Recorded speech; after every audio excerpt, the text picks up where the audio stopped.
In the Fog, by Richard Harding Davis. Chapter 1. The grill is the club most difficult of access in the world. To be placed on its rolls distinguishes the new member as greatly as though he had received a vacant garter or had been caricatured in Vanity Fair. Men who belong to the grill club never mention that fact. If you were to ask one of them which club he frequents, he will name all save that particular one. He is afraid if he told you he belonged to the grill that it would sound like boasting. The grill club dates back to the days when Shakespeare's theatre stood on the present site of the Times office. It has a golden grill which Charles II presented to the club, and the original manuscript of Tom and Jerry in London, which was bequeathed to it by Pierce Egan himself. The members, when they write letters at the club, still use sand to blot the ink.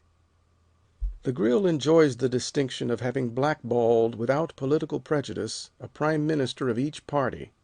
At the same sitting at which one of these fell, it elected, on account of his brogue and his bulls, Quiller Q.C., who was then a penniless barrister. When Paul Préval, the French artist who came to London by royal command to paint a portrait of the Prince of Wales, was made an honorary member (only foreigners may be honorary members), he said as he signed his first wine card, "I would rather see my name on that than on a picture in the Louvre." At which Quiller remarked, "That's a devil of a compliment, because the only men who can read their names in the Louvre to-day have been dead 50 years." On the night after the great fog of 1897 there were 5 members in the club, 4 of them busy with supper and one reading in front of the fireplace. There is only one room to the club and one long table. At the far end of the room the fire of the grill glows red, and when the fat falls, blazes into flame, and at the other there is a broad bow window of diamond panes, which looks down upon the street. The 4 men at the table were strangers to each other, but as they picked at the grilled bones and sipped their Scotch and soda, they conversed with such charming animation that a visitor to the club, which does not tolerate visitors, would have counted them as friends of long acquaintance, certainly not as Englishmen who had met for the first time, and without the form of an introduction. But it is the etiquette and tradition of the grill that whoever enters it must speak with whomever he finds there. It is to enforce this rule that there is but one long table, and whether there are 20 men at it or 2, the waiters, supporting the rule, will place them side by side. For this reason the 4 strangers at supper were seated together, with the candles grouped about them, and the long length of the table cutting a white path through the outer gloom. "I repeat," said the gentleman with the black pearl stud, "that the days for romantic adventure and deeds of foolish daring have passed, and that the fault lies with ourselves. Voyages to the Pole I do not catalogue as adventures. That African explorer, young Chetney, who turned up yesterday after he was supposed to have died in Uganda, did nothing adventurous. He made maps and explored the sources of rivers. He was in constant danger, but the presence of danger does not constitute adventure. Were that so, the chemist who studies high explosives, or who investigates deadly poisons, passes through adventures daily. No, adventures are for the adventurous. But one no longer ventures. The spirit of it has died of inertia. We are grown too practical, too just, above all, too sensible. In this room, for instance, members of this club have, at the sword's point, disputed the proper scanning of one of Pope's couplets. Over so weighty a matter as spilled Burgundy on a gentleman's cuff, 10 men fought across this table, each with his rapier in one hand and a candle in the other. All 10 were wounded. The question of the spilled Burgundy concerned but 2 of them. The 8 others were engaged because they were men of spirit. They were, indeed, the first gentlemen of the day. To-night, were you to spill Burgundy on my cuff, were you even to insult me grossly, these gentlemen would not consider it incumbent upon them to kill each other. They would separate us, and to-morrow morning appear as witnesses against us at Bow Street. We have here to-night, in the persons of Sir Andrew and myself, an illustration of how the ways have changed." The men around the table turned and glanced toward the gentleman in front of the fireplace. He was an elderly and somewhat portly person, with a kindly, wrinkled countenance, which wore continually a smile of almost childish confidence and good nature. It was a face which the illustrated prints had made intimately familiar. He held a book from him at arm's length, as if to adjust his eyesight, and his brows were knit with interest. "Now, were this the 18th century," continued the gentleman with the black pearl, "when Sir Andrew left the club tonight, I would have him bound and gagged and thrown into a sedan chair. The watch would not interfere, the passers-by would take to their heels, my hired bullies and ruffians would convey him to some lonely spot, where we would guard him until morning. Nothing would come of it, except added reputation to myself as a gentleman of adventurous spirit, and possibly an essay in the Tatler, with stars for names, entitled, let us say, 'The Budget and the Baronet.'" "But to what end, sir?" inquired the youngest of the members.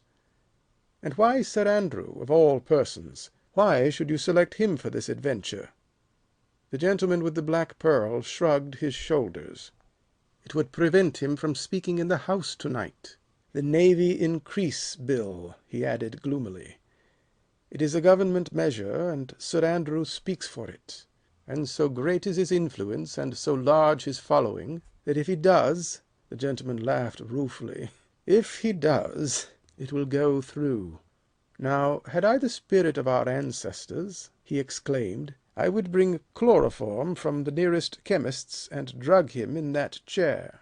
I would tumble his unconscious form into a hansom cab and hold him prisoner until daylight.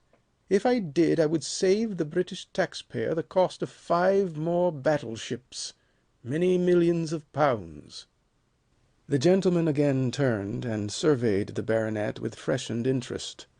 The honorary member of the Grill, whose accent already had betrayed him as an American, laughed softly.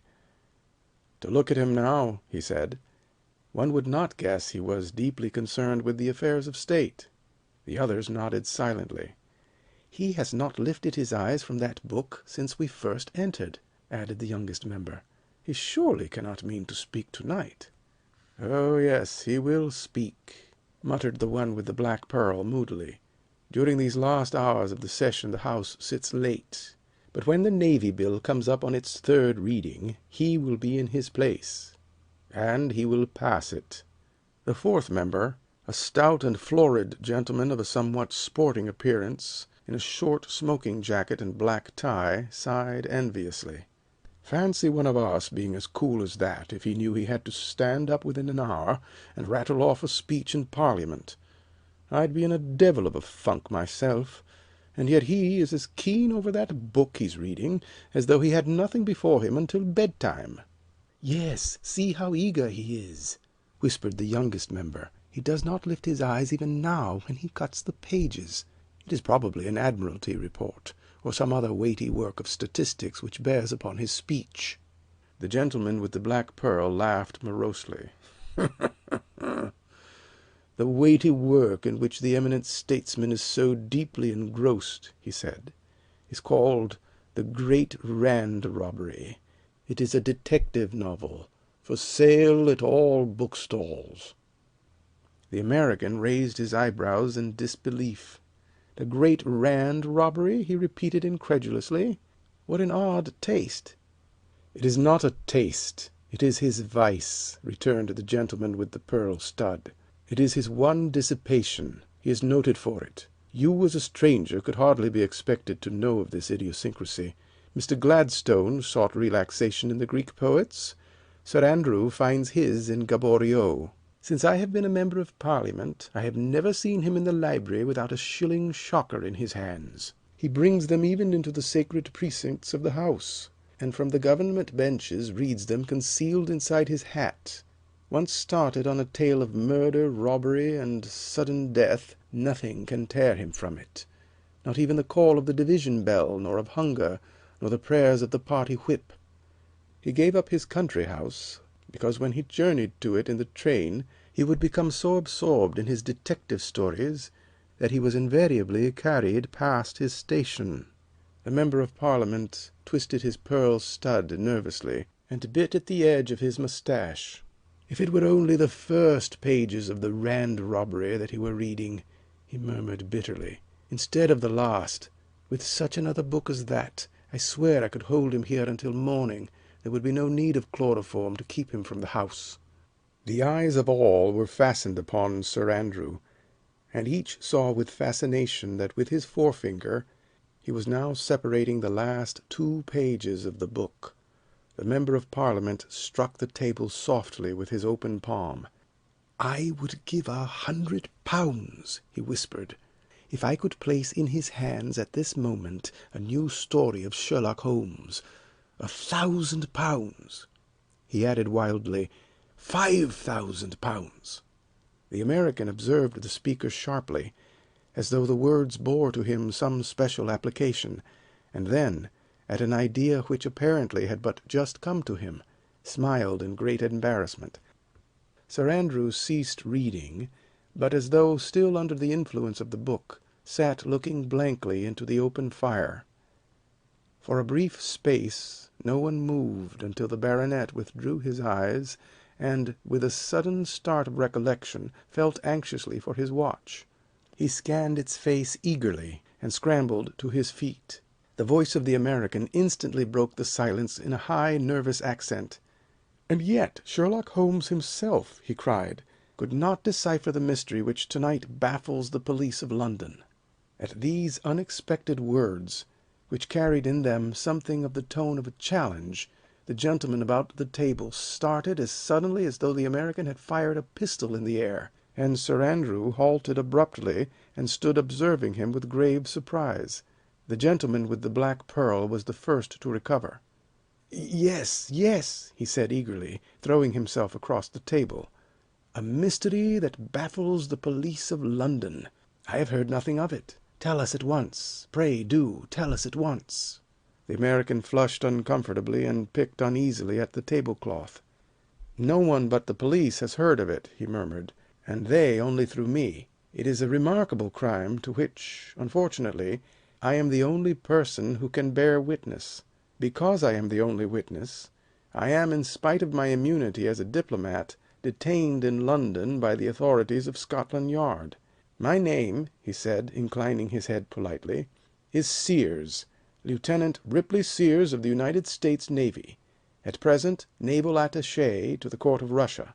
Had I not been detained today by the police, I would have started this morning for Petersburg."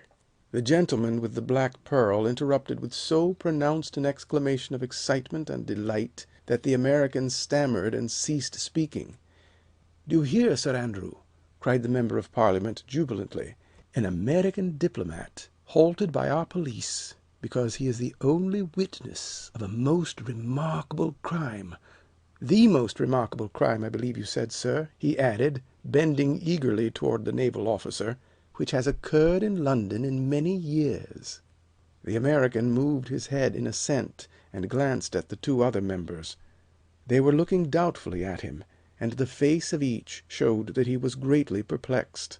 Sir Andrew advanced to within the light of the candles, and drew a chair toward him. "The crime must be exceptional indeed," he said, "to justify the police in interfering with a representative of a friendly power. If I were not forced to leave at once, I should take the liberty of asking you to tell us the details."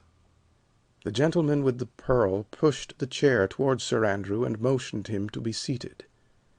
"You cannot leave us now," he exclaimed. "Mr. Sears is just about to tell us of this remarkable crime." He nodded vigorously at the naval officer, and the American, after first glancing doubtfully toward the servants at the far end of the room, leaned forward across the table. The others drew their chairs nearer and bent toward him. The baronet glanced irresolutely at his watch, and with an exclamation of annoyance snapped down the lid. "They can wait," he muttered. He seated himself quickly and nodded at Lieutenant Sears. "If you will be so kind as to begin, sir," he said impatiently. "Of course," said the American. "You understand that I am speaking to gentlemen. The confidences of this club are inviolate. Until the police give the facts to the public press, I must consider you my confederates. You have heard nothing, you know no one connected with this mystery. Even I must remain anonymous." The gentlemen seated around him nodded gravely. "Of course," the baronet assented with eagerness. "Of course." "We will refer to it," said the gentleman with the black pearl, "as the story of the naval attaché." "I arrived in London 2 days ago," said the American, "and I engaged a room at the Bath Hotel. I know very few people in London, and even the members of our embassy were strangers to me. But in Hong Kong I became great pals with an officer in your navy, who has since retired, and who is now living in a small house in Rutland Gardens, opposite the Knightsbridge Barracks. I telegraphed him that I was in London, and yesterday morning I received a most hearty invitation to dine with him the same evening at his house. He is a bachelor, so we dined alone, and talked over all our old days on the Asiatic station, and of the changes which had come to us since we had last met there. As I was leaving the next morning for my post at Petersburg, and had many letters to write, I told him, about 10 o'clock, that I must get back to the hotel, and he sent out his servant to call a hansom. For the next quarter of an hour, as we sat talking, we could hear the cab whistle sounding violently from the doorstep, but apparently with no result. "It cannot be that the cabmen are on strike," my friend said, as he rose and walked to the window. He pulled back the curtains, and at once called to me. "You have never seen a London fog, have you?" he asked. "Well, come here. This is one of the best, or rather, one of the worst of them." I joined him at the window, but I could see nothing. Had I not known that the house looked out upon the street, I would have believed that I was facing a dead wall. I raised the sash and stretched out my head, but still I could see nothing. Even the light of the street lamps opposite and in the upper windows of the barracks had been smothered in the yellow mist. The lights of the room in which I stood penetrated the fog only to the distance of a few inches from my eyes. Below me the servant was still sounding his whistle, but I could afford to wait no longer, and told my friend that I would try to find the way to my hotel on foot. He objected, but the letters I had to write were for the Navy Department, and besides I had always heard that to be out in a London fog was the most wonderful experience, and I was curious to investigate one for myself. My friend went with me to his front door, and laid down a course for me to follow. I was first to walk straight across the street to the brick wall of the Knightsbridge Barracks. I was then to feel my way along the wall until I came to a row of houses set back from the sidewalk. They would bring me to a cross street. On the other side of this street was a row of shops, which I was to follow until they joined the iron railings of Hyde Park. I was to keep to the railings until I reached the gates at Hyde Park Corner, where I was to lay a diagonal course across Piccadilly and tack in toward the railings of Green Park. At the end of these railings, going east, I would find the Walsingham and my own hotel. To a sailor the course did not seem difficult, so I bade my friend good night, and walked forward until my feet touched the paving. I continued upon it until I reached the curbing of the sidewalk. A few steps further, and my hands struck the wall of the barracks. I turned in the direction from which I had just come, and saw a square of faint light cut in the yellow fog. I shouted, "All right," and the voice of my friend answered, "Good luck to you." The light from his open door disappeared with a bang, and I was left alone in a dripping yellow darkness. I have been in the Navy for 10 years, but I have never known such a fog as that of last night, not even among the icebergs of Bering Sea. There one at least could see the light of the binnacle, but last night I could not even distinguish the hand by which I guided myself along the barrack wall. At sea a fog is a natural phenomenon. It is as familiar as the rainbow which follows a storm. It is as proper that a fog should spread upon the waters as that steam shall rise from a kettle.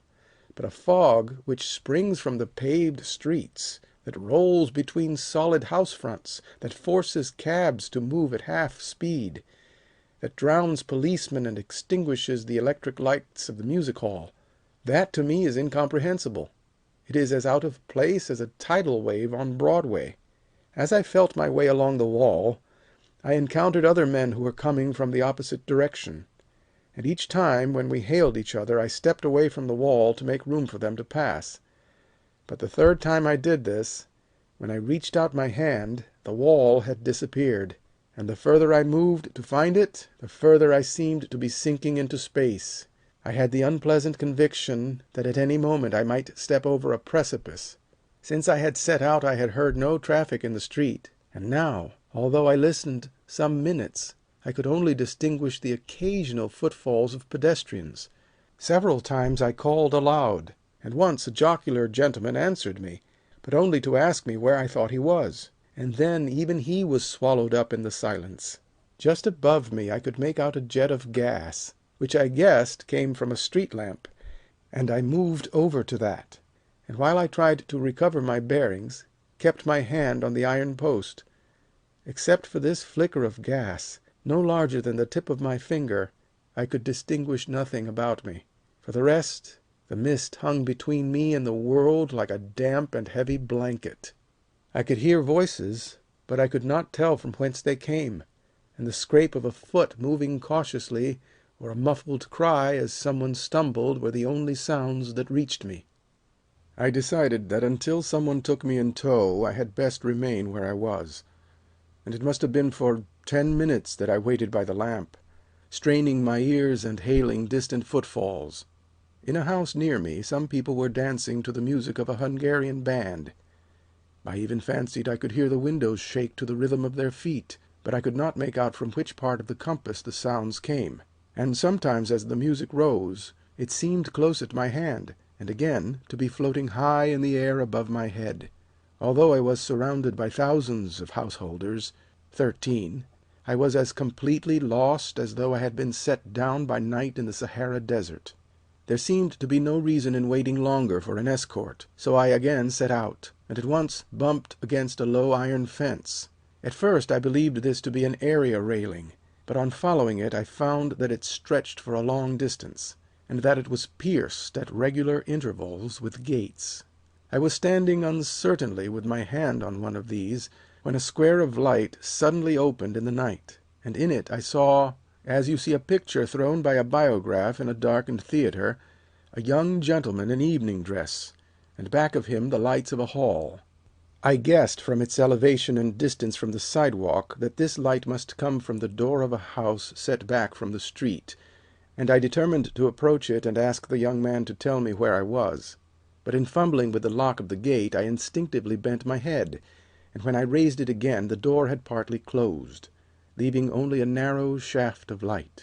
Whether the young man had re-entered the house or had left it I could not tell, but I hastened to open the gate, and as I stepped forward I found myself upon an asphalt walk, and at the same instant there was the sound of quick steps upon the path, and someone rushed past me. I called to him, but he made no reply, and I heard the gate click and the footsteps hurrying away upon the sidewalk.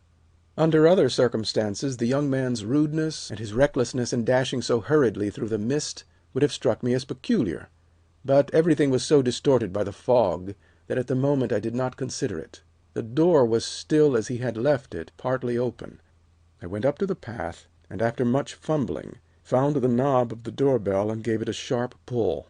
The bell answered me from a great depth and distance, but no movement followed from inside the house, and although I pulled the bell again and again, I could hear nothing save the dripping of the mist about me. I was anxious to be on my way, but unless I knew where I was going, there was little chance of my making any speed, and I was determined that until I learned my bearings I would not venture back into the fog. So I pushed the door open and stepped into the house. I found myself in a long and narrow hall, upon which doors opened from either side. At the end of the hall was a staircase with a balustrade which ended in a sweeping curve. The balustrade was covered with heavy Persian rugs, and the walls of the hall were also hung with them. The door on my left was closed, but the one nearer me on the right was open, and as I stepped opposite to it I saw that it was a sort of reception or waiting room, and that it was empty. The door below it was also open, and with the idea that I would surely find someone there, I walked on up the hall. I was in evening dress, and I felt I did not look like a burglar, so I had no great fear that, should I encounter one of the inmates of the house, he would shoot me on sight. The second door in the hall opened into a dining room. This was also empty. One person had been dining at the table, but the cloth had not been cleared away, and a flickering candle showed half-filled wine-glasses and the ashes of cigarettes. The greater part of the room was in complete darkness. By this time I had grown conscious of the fact that I was wandering about in a strange house, and that apparently I was alone in it. The silence of the place began to try my nerves, and in a sudden unexplainable panic I started for the open street. But as I turned, I saw a man sitting on a bench, which the curve of the balustrade had hidden from me. His eyes were shut, and he was sleeping soundly. The moment before I had been bewildered because I could see no one, but at the sight of this man I was much more bewildered. He was a very large man, a giant in height, with long yellow hair which hung below his shoulders. He was dressed in a red silk shirt that was belted at the waist and hung outside black velvet trousers which, in turn, were stuffed into high black boots. I recognized the costume at once as that of a Russian servant. But what a Russian servant in his native livery could be doing in a private house in Knightsbridge was incomprehensible. I advanced and touched the man on the shoulder, and after an effort he awoke, and, on seeing me, sprang to his feet and began bowing rapidly and making deprecatory gestures. I had picked up enough Russian in Petersburg to make out that the man was apologizing for having fallen asleep, and I also was able to explain to him that I desired to see his master. He nodded vigorously and said, "Will the Excellency come this way? The princess is here." I distinctly made out the word princess, and I was a good deal embarrassed. I had thought it would be easy enough to explain my intrusion to a man, but how a woman would look at it was another matter, and as I followed him down the hall I was somewhat puzzled. As we advanced, he noticed that the front door was standing open, and with an exclamation of surprise hastened toward it and closed it. Then he rapped twice on the door of what was apparently the drawing-room. There was no reply to his knock, and he tapped again, and then timidly and cringing subserviently opened the door and stepped inside. He withdrew himself at once and stared stupidly at me, shaking his head. "She is not there," he said. He stood for a moment gazing blankly through the open door, and then hastened toward the dining-room. The solitary candle which still burned there seemed to assure him that the room also was empty. He came back and bowed me toward the drawing-room. "She is above," he said. "I will inform the princess of the Excellency's presence."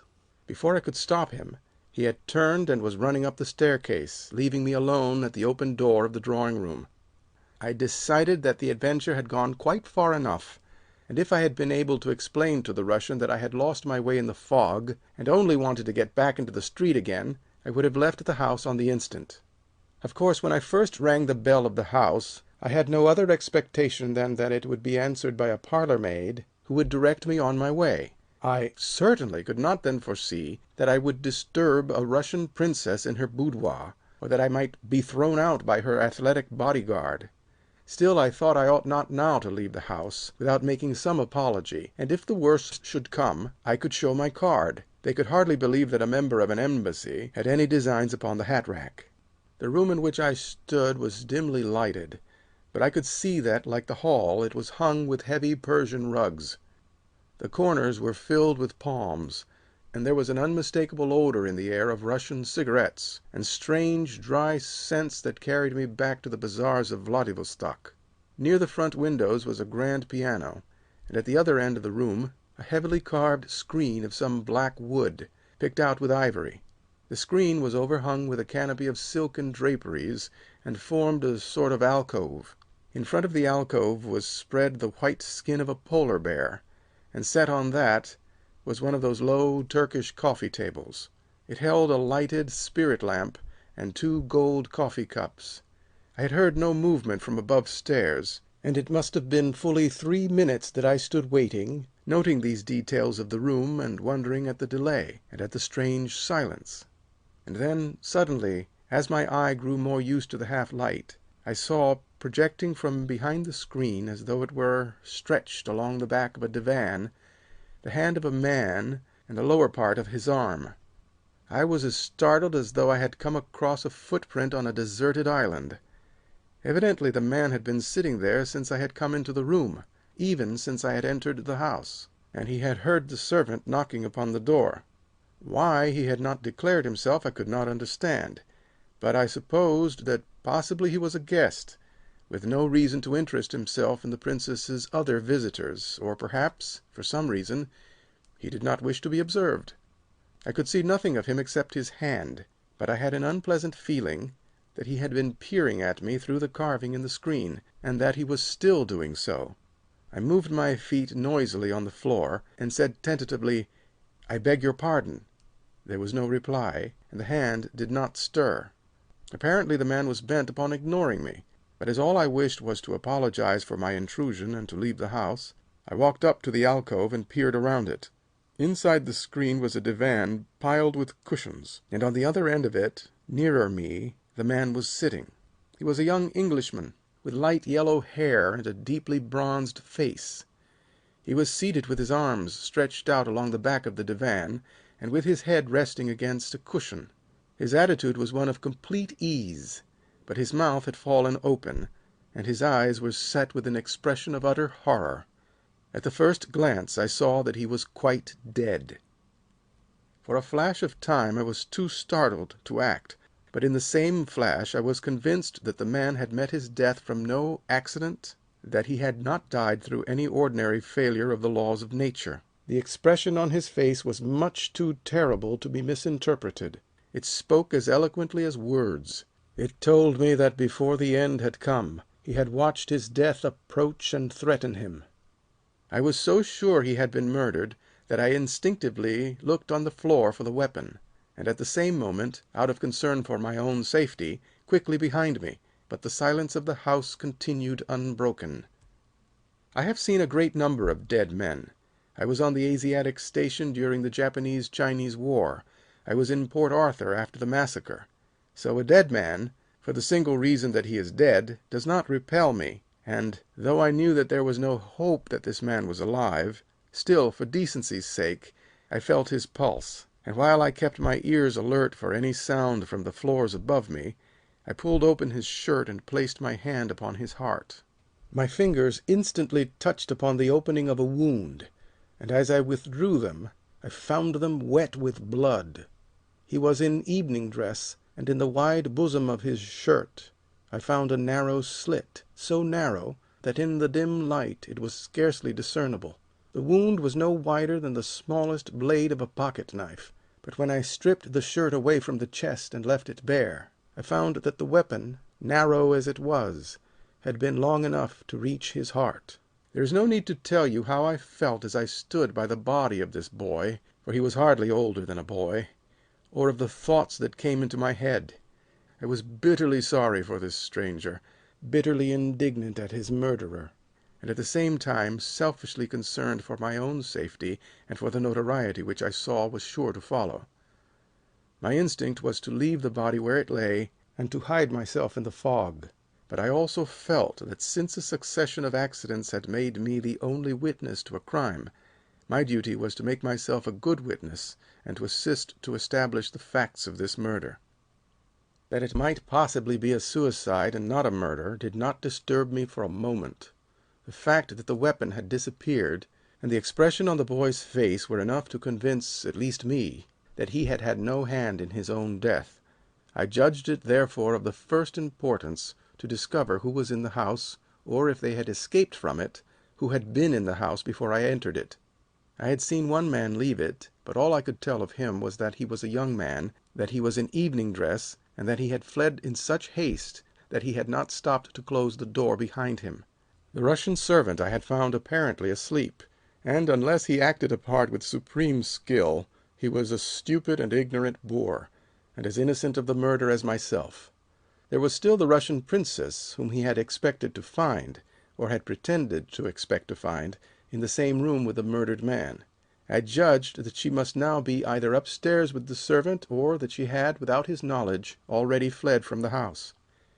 When I recalled his apparently genuine surprise at not finding her in the drawing-room, this latter supposition seemed the more probable. Nevertheless, I decided that it was my duty to make a search, and after a second hurried look for the weapon among the cushions of the divan and upon the floor, I cautiously crossed the hall and entered the dining room. The single candle was still flickering in the draught, and showed only the white cloth. The rest of the room was draped in shadows. I picked up the candle, and lifting it high above my head, moved around the corner of the table. Either my nerves were on such a stretch that no shock could strain them further, or my mind was inoculated to horrors, for I did not cry out at what I saw nor retreat from it. Immediately at my feet was the body of a beautiful woman, lying at full length upon the floor, her arms flung out on either side of her, and her white face and shoulders gleaming dully in the unsteady light of the candle. Around her throat was a great chain of diamonds, and the light played upon these and made them flash and blaze in tiny flames. But the woman who wore them was dead, and I was so certain as to how she had died that without an instant's hesitation I dropped on my knees beside her and placed my hands above her heart. My fingers again touched the thin slit of a wound. I had no doubt in my mind but that this was the Russian princess, and when I lowered the candle to her face I was assured that this was so. Her features showed the finest lines of both the Slav and the Jewess. The eyes were black, the hair blue-black and wonderfully heavy, and her skin, even in death, was rich in color. She was a surpassingly beautiful woman. I rose and tried to light another candle with the one I held, but I found that my hand was so unsteady that I could not keep the wicks together. It was my intention to again search for this strange dagger which had been used to kill both the English boy and the beautiful princess. But before I could light the second candle, I heard footsteps descending the stairs, and the Russian servant appeared in the doorway. My face was in darkness, or I am sure that at the sight of it he would have taken alarm, for at that moment I was not sure but that this man himself was the murderer. His own face was plainly visible to me in the light from the hall, and I could see that it wore an expression of dull bewilderment. I stepped quickly toward him and took a firm hold upon his wrist. "She is not there," he said. "The princess has gone. They have all gone." "Who have gone?" I demanded. "Who else has been here?" "The two Englishmen," he said. "What two Englishmen?" I demanded. "What are their names?" The man now saw by my manner that some question of great moment hung upon his answer, and he began to protest that he did not know the names of the visitors, and that until that evening he had never seen them. I guessed that it was my tone which frightened him, so I took my hand off his wrist and spoke less eagerly. "How long have they been here?" I asked. "And when did they go?" He pointed behind him toward the drawing room. "One sat there with the princess," he said. "The other came after I had placed the coffee in the drawing room. The two Englishmen talked together, and the princess returned here to the table. She sat there in that chair, and I brought her cognac and cigarettes. Then I sat outside upon the bench. It was a feast day, and I had been drinking. Pardon, Your Excellency, but I fell asleep. When I woke, Your Excellency was standing by me. But the princess and the two Englishmen had gone. That is all I know." I believed that the man was telling me the truth. His fright had passed, and he was now apparently puzzled, but not alarmed. "You must remember the names of the Englishmen," I urged. "Try to think. When you announced them to the princess, what name did you give?" At this question he exclaimed with pleasure, and, beckoning to me, ran hurriedly down the hall and into the drawing room. In the corner furthest from the screen was the piano, and on it was a silver tray. He picked this up, and, smiling with pride at his own intelligence, pointed at two cards that lay upon it. I took them up and read the names engraved upon them. The American paused abruptly and glanced at the faces about him. "I read the names," he repeated. He spoke with great reluctance. "Continue," cried the baronet sharply. "I read the names," said the American with evident distaste, "and the family name of each was the same. They were the names of two brothers. One is well known to you. It is that of the African explorer of whom this gentleman was just speaking. I mean the Earl of Chetney. The other was the name of his brother, Lord Arthur Chetney." The men at the table fell back as though a trap door had fallen open at their feet. "Lord Chetney!" they exclaimed in chorus. They glanced at each other and back to the American with every expression of concern and disbelief. "It is impossible!" cried the baronet. "Why, my dear sir, young Chetney only arrived from Africa yesterday. It was so stated in the evening papers." The jaw of the American set in a resolute square, and he pressed his lips together. "You are perfectly right, sir," he said. "Lord Chetney did arrive in London yesterday morning, and yesterday night I found his dead body." In the Fog, by Richard Harding Davis. Chapter 1, continued. The youngest member present was the first to recover. He seemed much less concerned over the identity of the murdered man than at the interruption of the narrative. "Oh, please let him go on," he cried. "What happened then? You say you found two visiting cards. How do you know which card was that of the murdered man?" The American, before he answered, waited until the chorus of exclamations had ceased. Then he continued as though he had not been interrupted. "The instant I read the names upon the cards," he said, "I ran to the screen and, kneeling beside the dead man, began a search through his pockets. My hand at once fell upon a card case, and I found on all the cards it contained the title of the Earl of Chetney. His watch and cigarette case also bore his name. These evidences, and the fact of his bronzed skin, and that his cheekbones were worn with fever, convinced me that the dead man was the African explorer, and the boy who had fled past me in the night was Arthur, his younger brother. I was so intent upon my search that I had forgotten the servant, and I was still on my knees when I heard a cry behind me. I turned and saw the man gazing down at the body in abject horror. Before I could rise he gave another cry of terror, and flinging himself into the hall, raced toward the door to the street. I leaped after him, shouting to him to halt, but before I could reach the hall he had torn open the door, and I saw him spring out into the yellow fog. I cleared the steps in a jump and ran down the garden walk, but just as the gate clicked in front of me. I had it open on the instant, and following the sound of the man's footsteps, I raced after him across the open street. He also could hear me, and he instantly stopped running, and there was an absolute silence. He was so near that I almost fancied I could hear him panting, and I held my own breath to listen. But I could distinguish nothing but the dripping of the mist about us, and from far off the music of the Hungarian band, which I had heard when I first lost myself.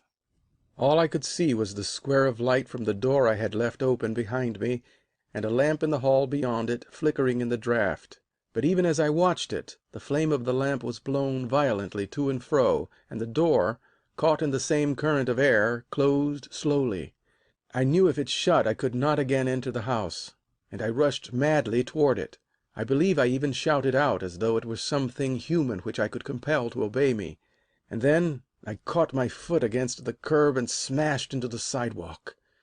When I rose to my feet I was dizzy and half stunned, and though I thought then that I was moving toward the door, I know now that I probably turned directly from it.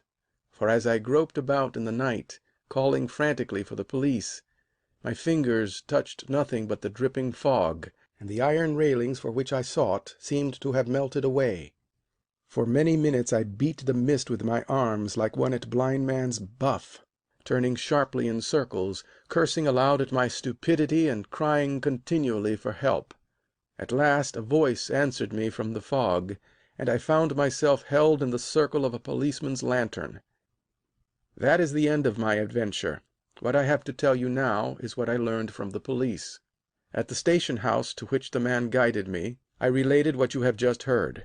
I told them that the house they must at once find was one set back from the street within a radius of 200 yards from the Knightsbridge barracks, that within 50 yards of it someone was giving a dance to the music of a Hungarian band, and that the railings before it were as high as a man's waist and filed to a point.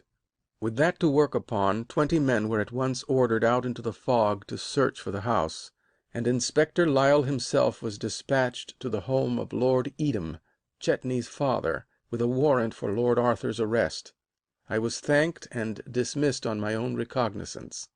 This morning Inspector Lyle called on me, and from him I learned the police theory of the scene I have just described. Apparently I had wandered very far in the fog, for up to noon today the house had not been found, nor had they been able to arrest Lord Arthur. He did not return to his father's house last night, and there is no trace of him.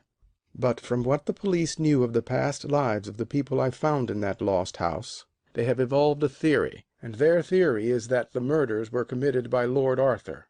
The infatuation of his elder brother, Lord Chetney, for a Russian princess, so Inspector Lyle tells me, is well known to everyone.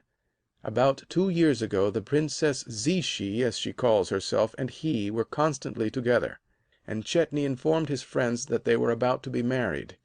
The woman was notorious in 2 continents, and when Lord Edam heard of his son's infatuation, he appealed to the police for her record. It is through his having applied to them that they know so much concerning her and her relations with the Chetneys. From the police, Lord Edam learned that Madame Zichy had once been a spy in the employ of the Russian Third Section, but that lately she had been repudiated by her own government, and was living by her wits, by blackmail, and by her beauty.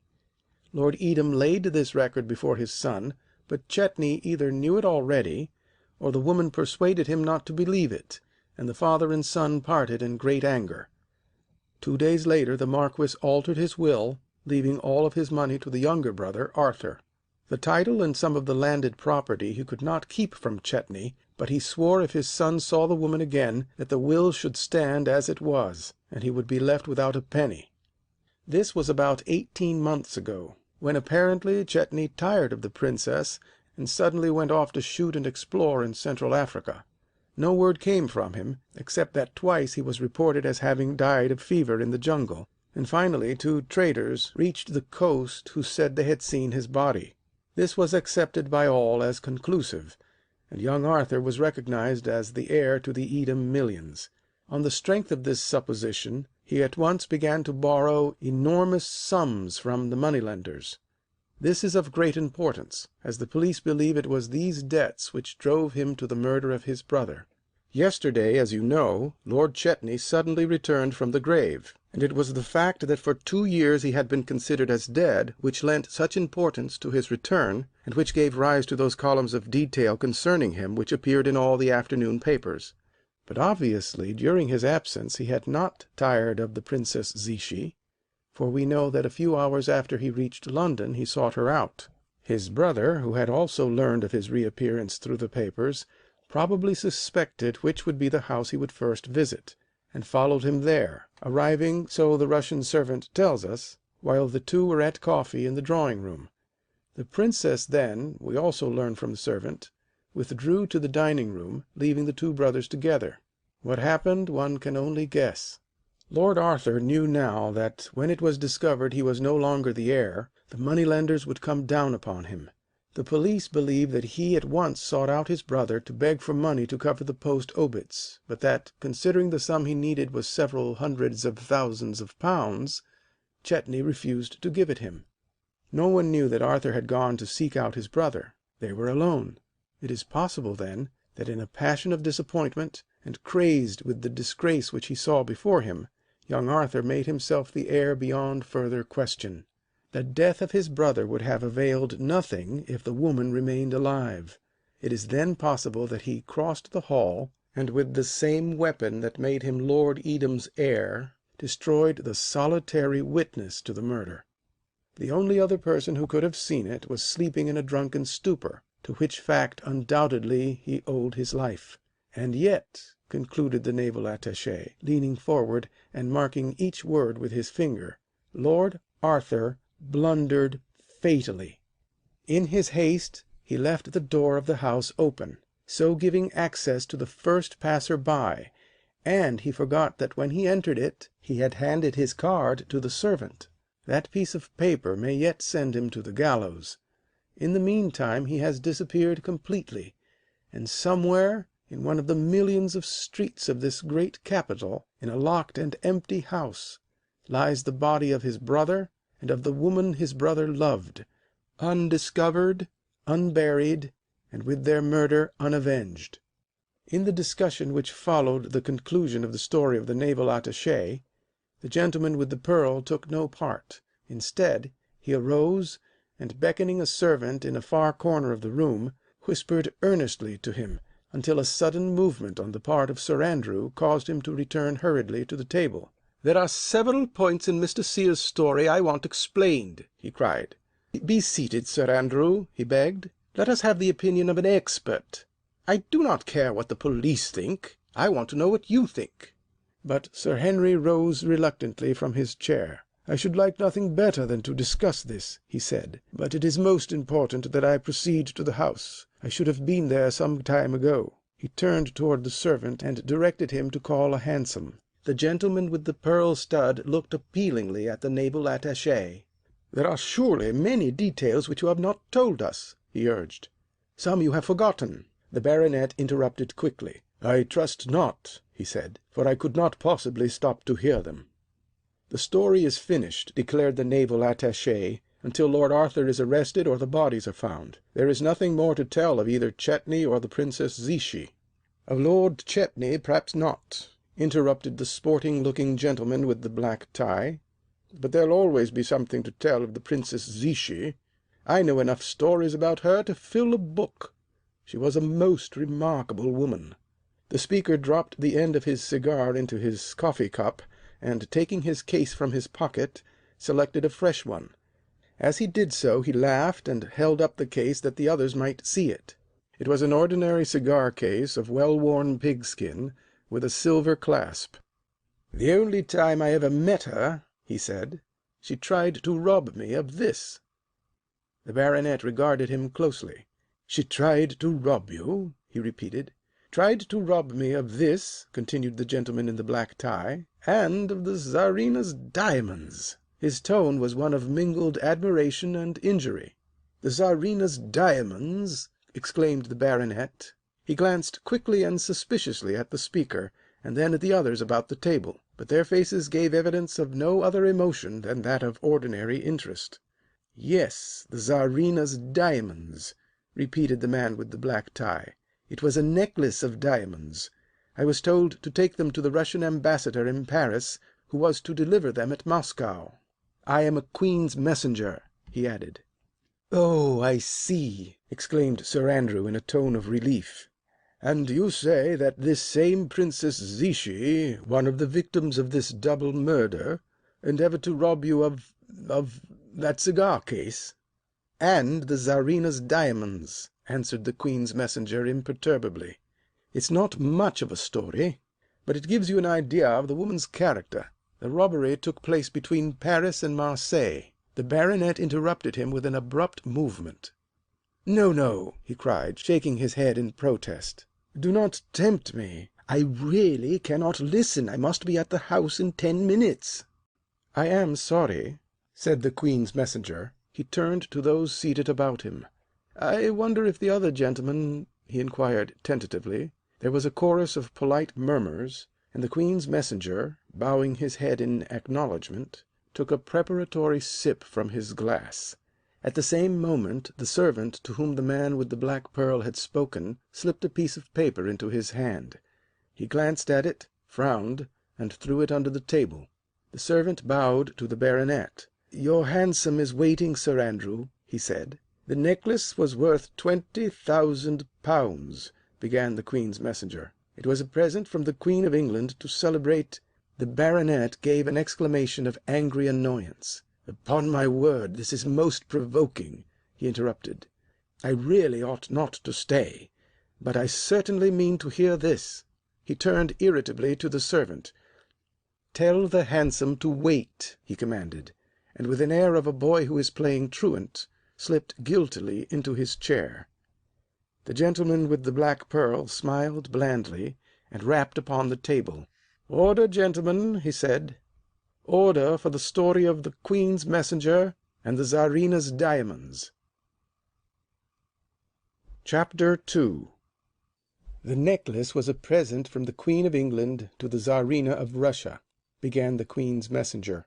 "It was to celebrate the occasion of the Czar's coronation.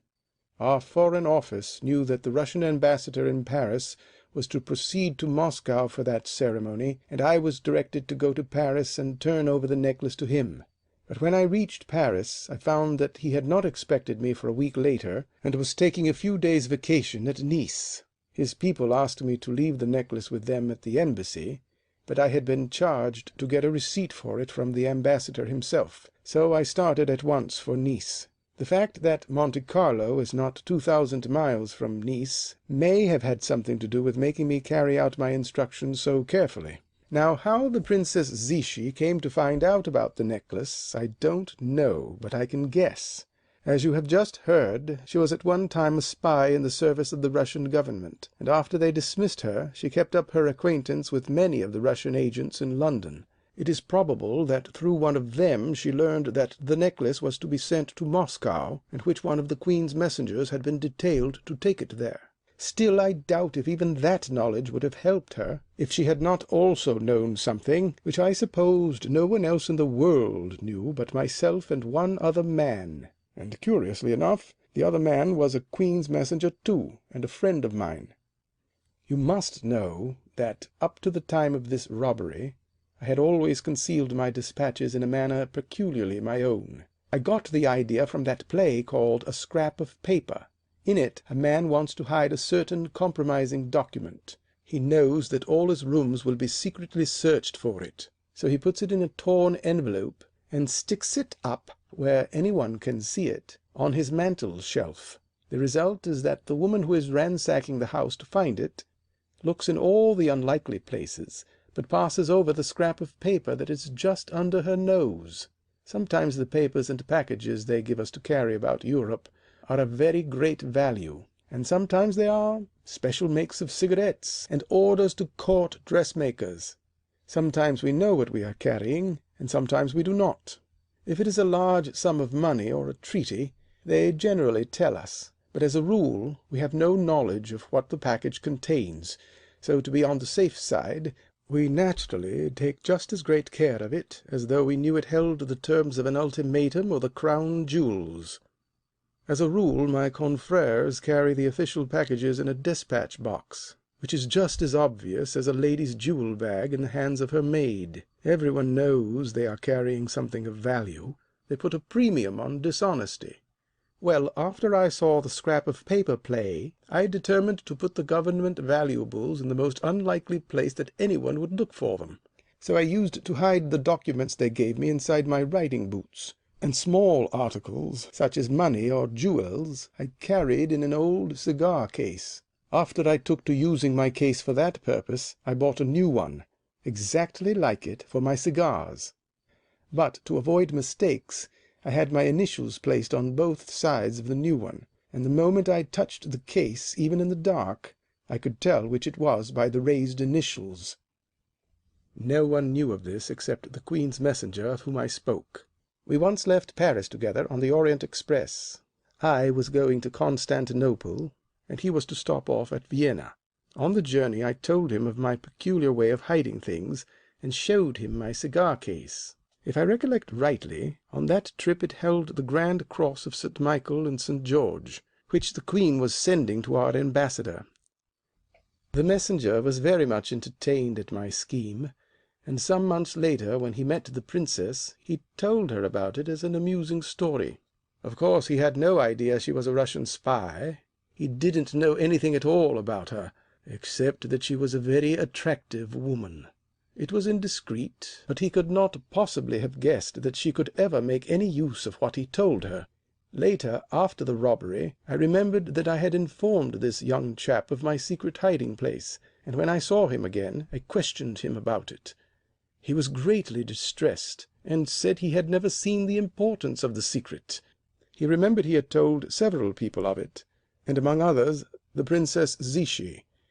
In that way I found out that it was she who had robbed me, and I know that from the moment I left London she was following me, and that she knew then that the diamonds were concealed in my cigar case.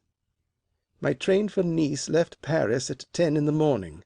When I travel at night I generally tell the chef de gare that I am a Queen's messenger, and he gives me a compartment to myself. But in the daytime I take whatever offers.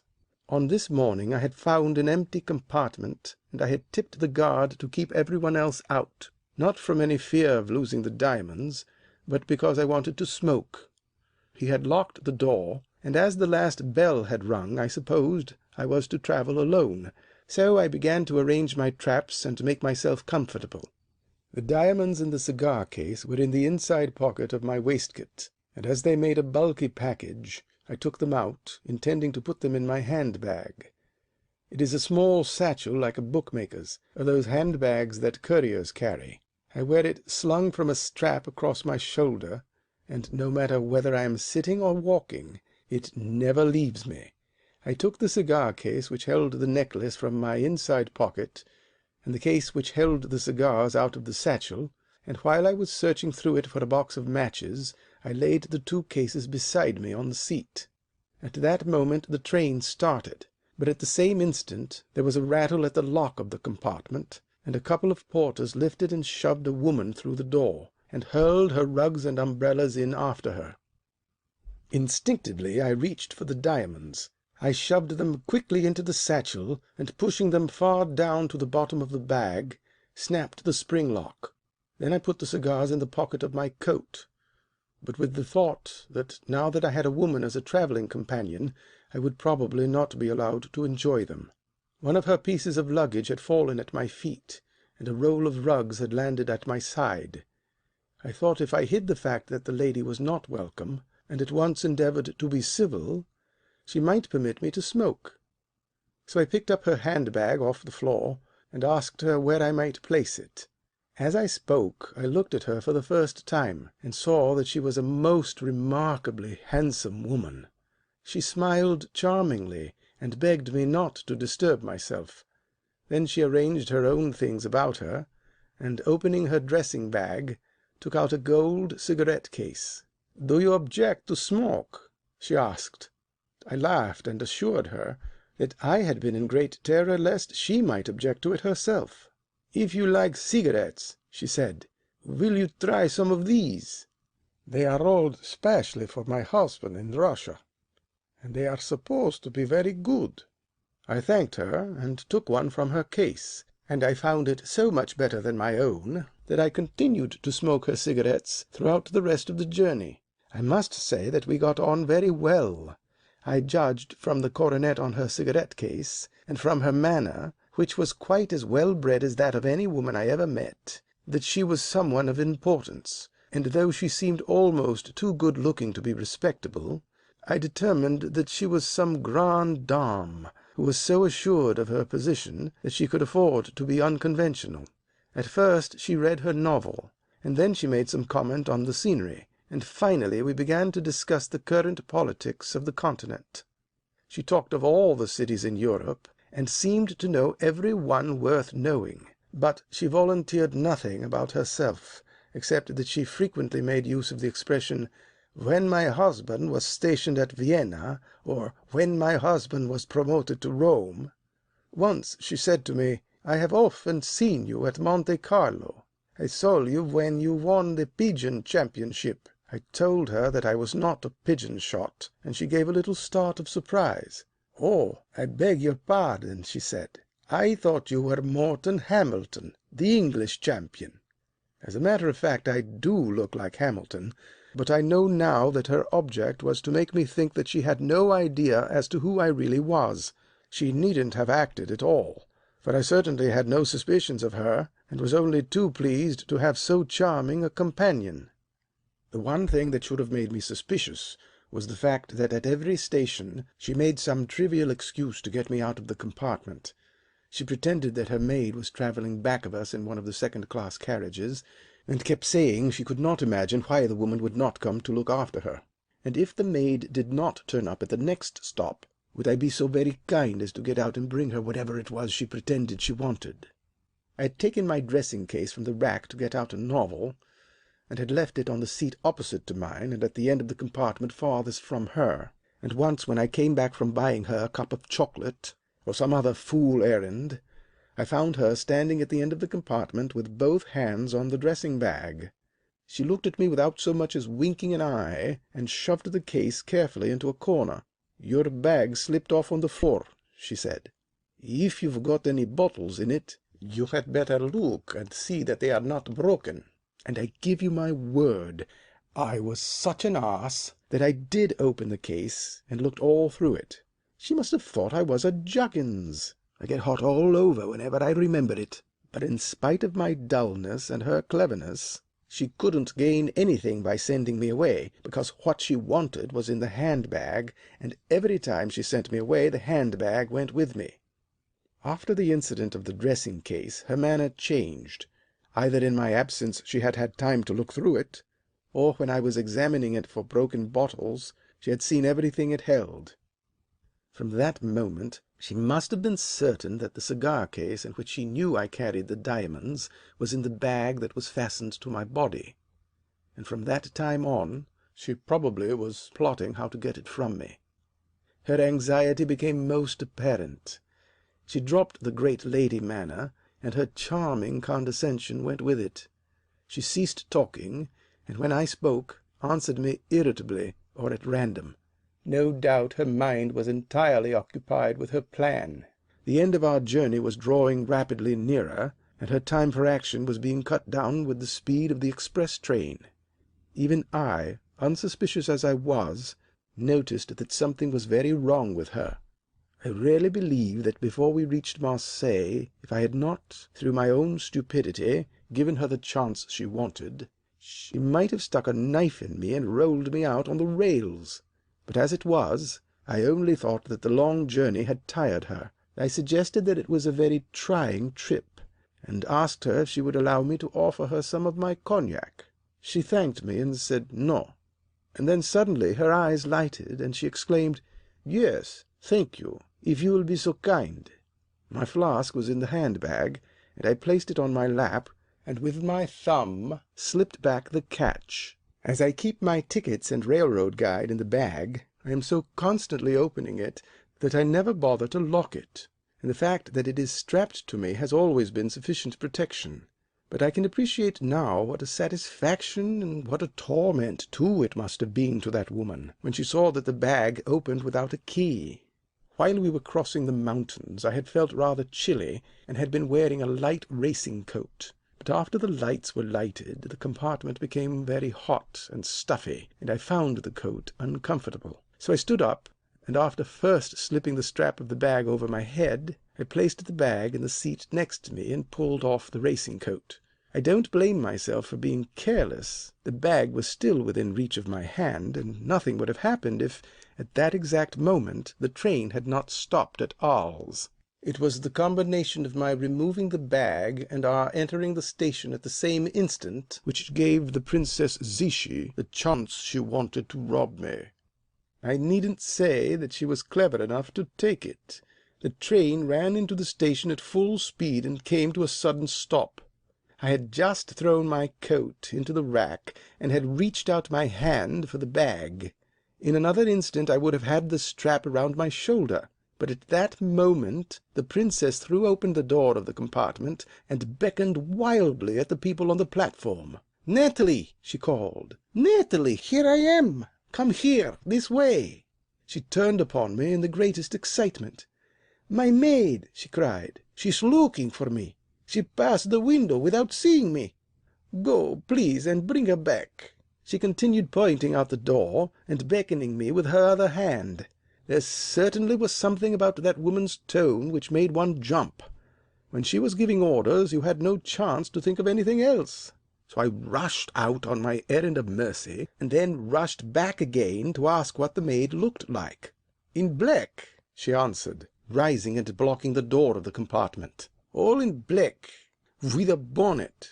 The train waited 3 minutes at Arles, and in that time I suppose I must have rushed up to over 20 women and asked, "Are you Natalie?" The only reason I wasn't punched with an umbrella or handed over to the police was that they probably thought I was crazy. When I jumped back into the compartment the princess was seated where I had left her, but her eyes were burning with happiness. She placed her hand on my arm almost affectionately, and said in a hysterical way, "You are very kind to me. I am so sorry to have troubled you."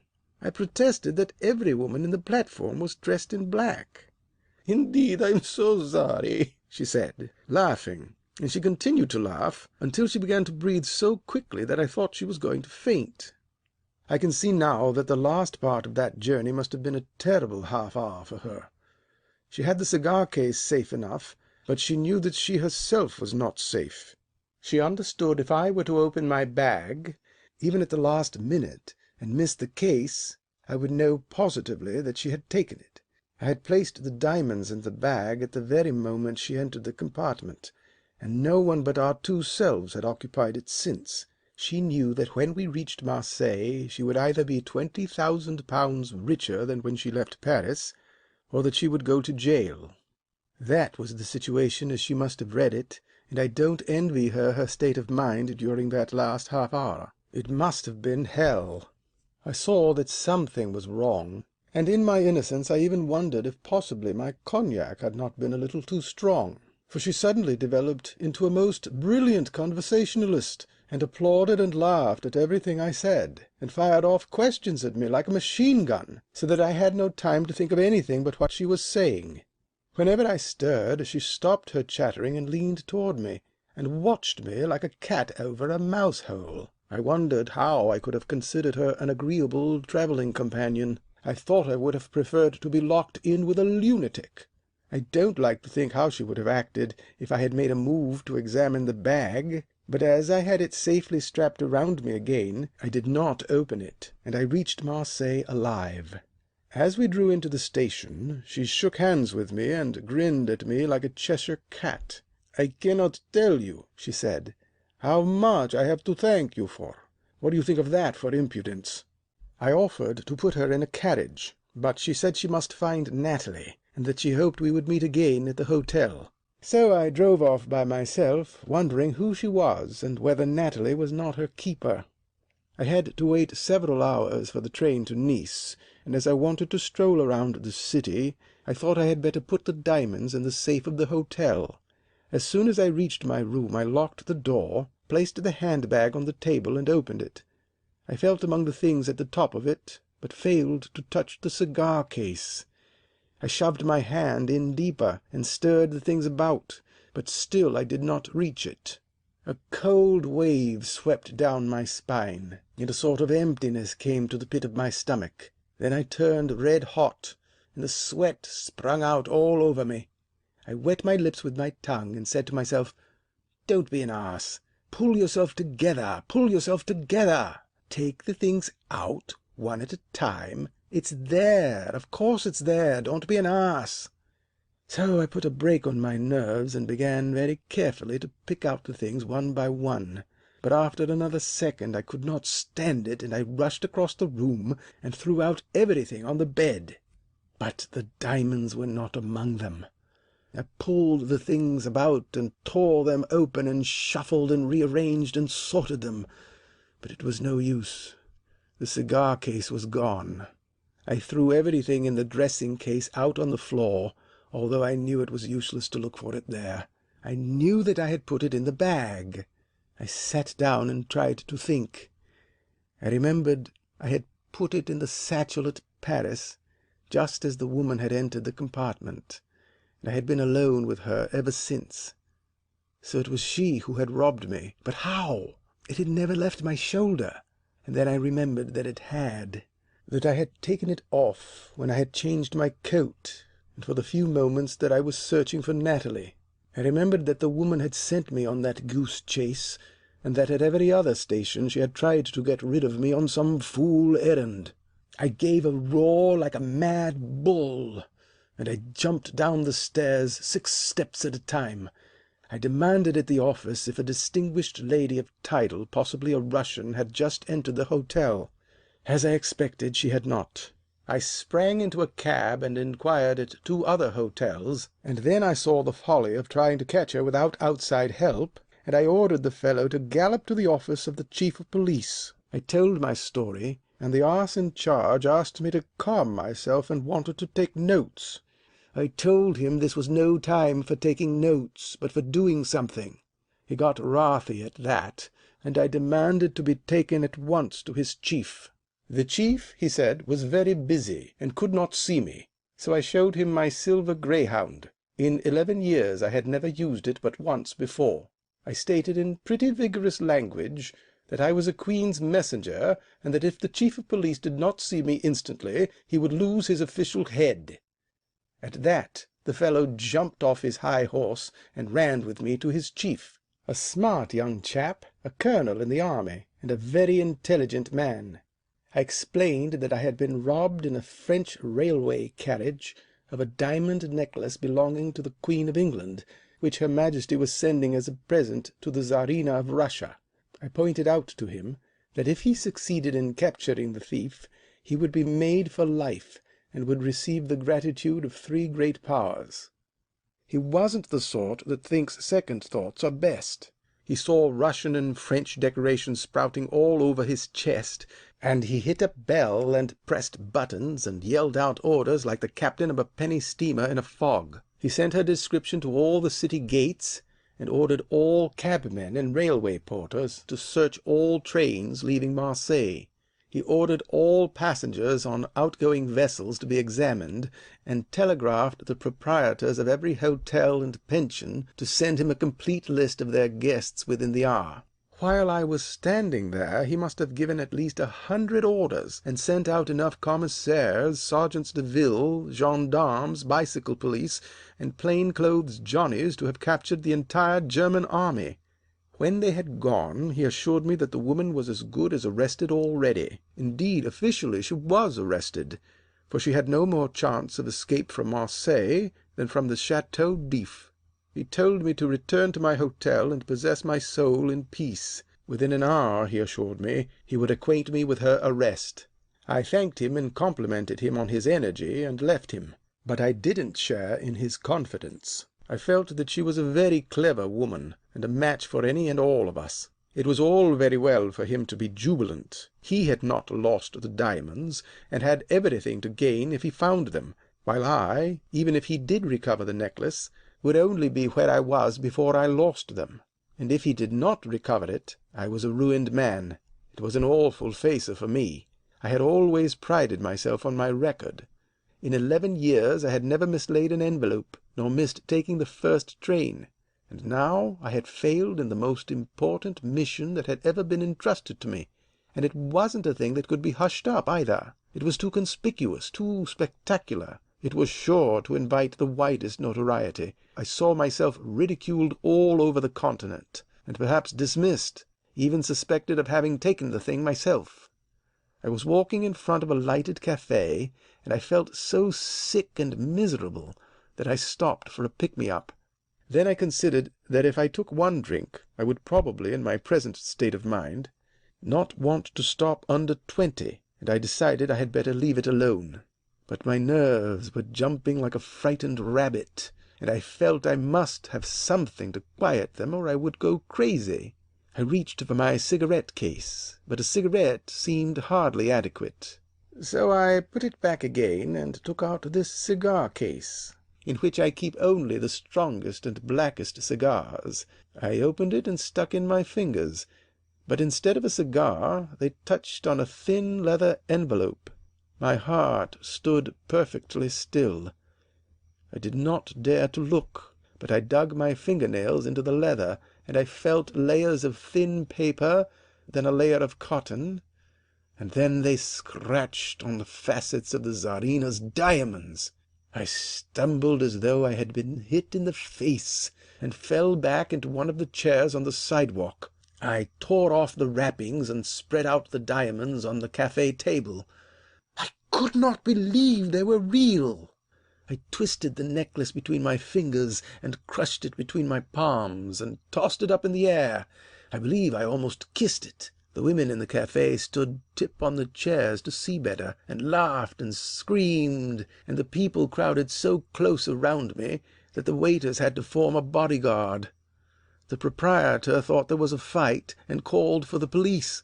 I was so happy I didn't care. I laughed too, and gave the proprietor a £5 note and told him to stand everyone a drink.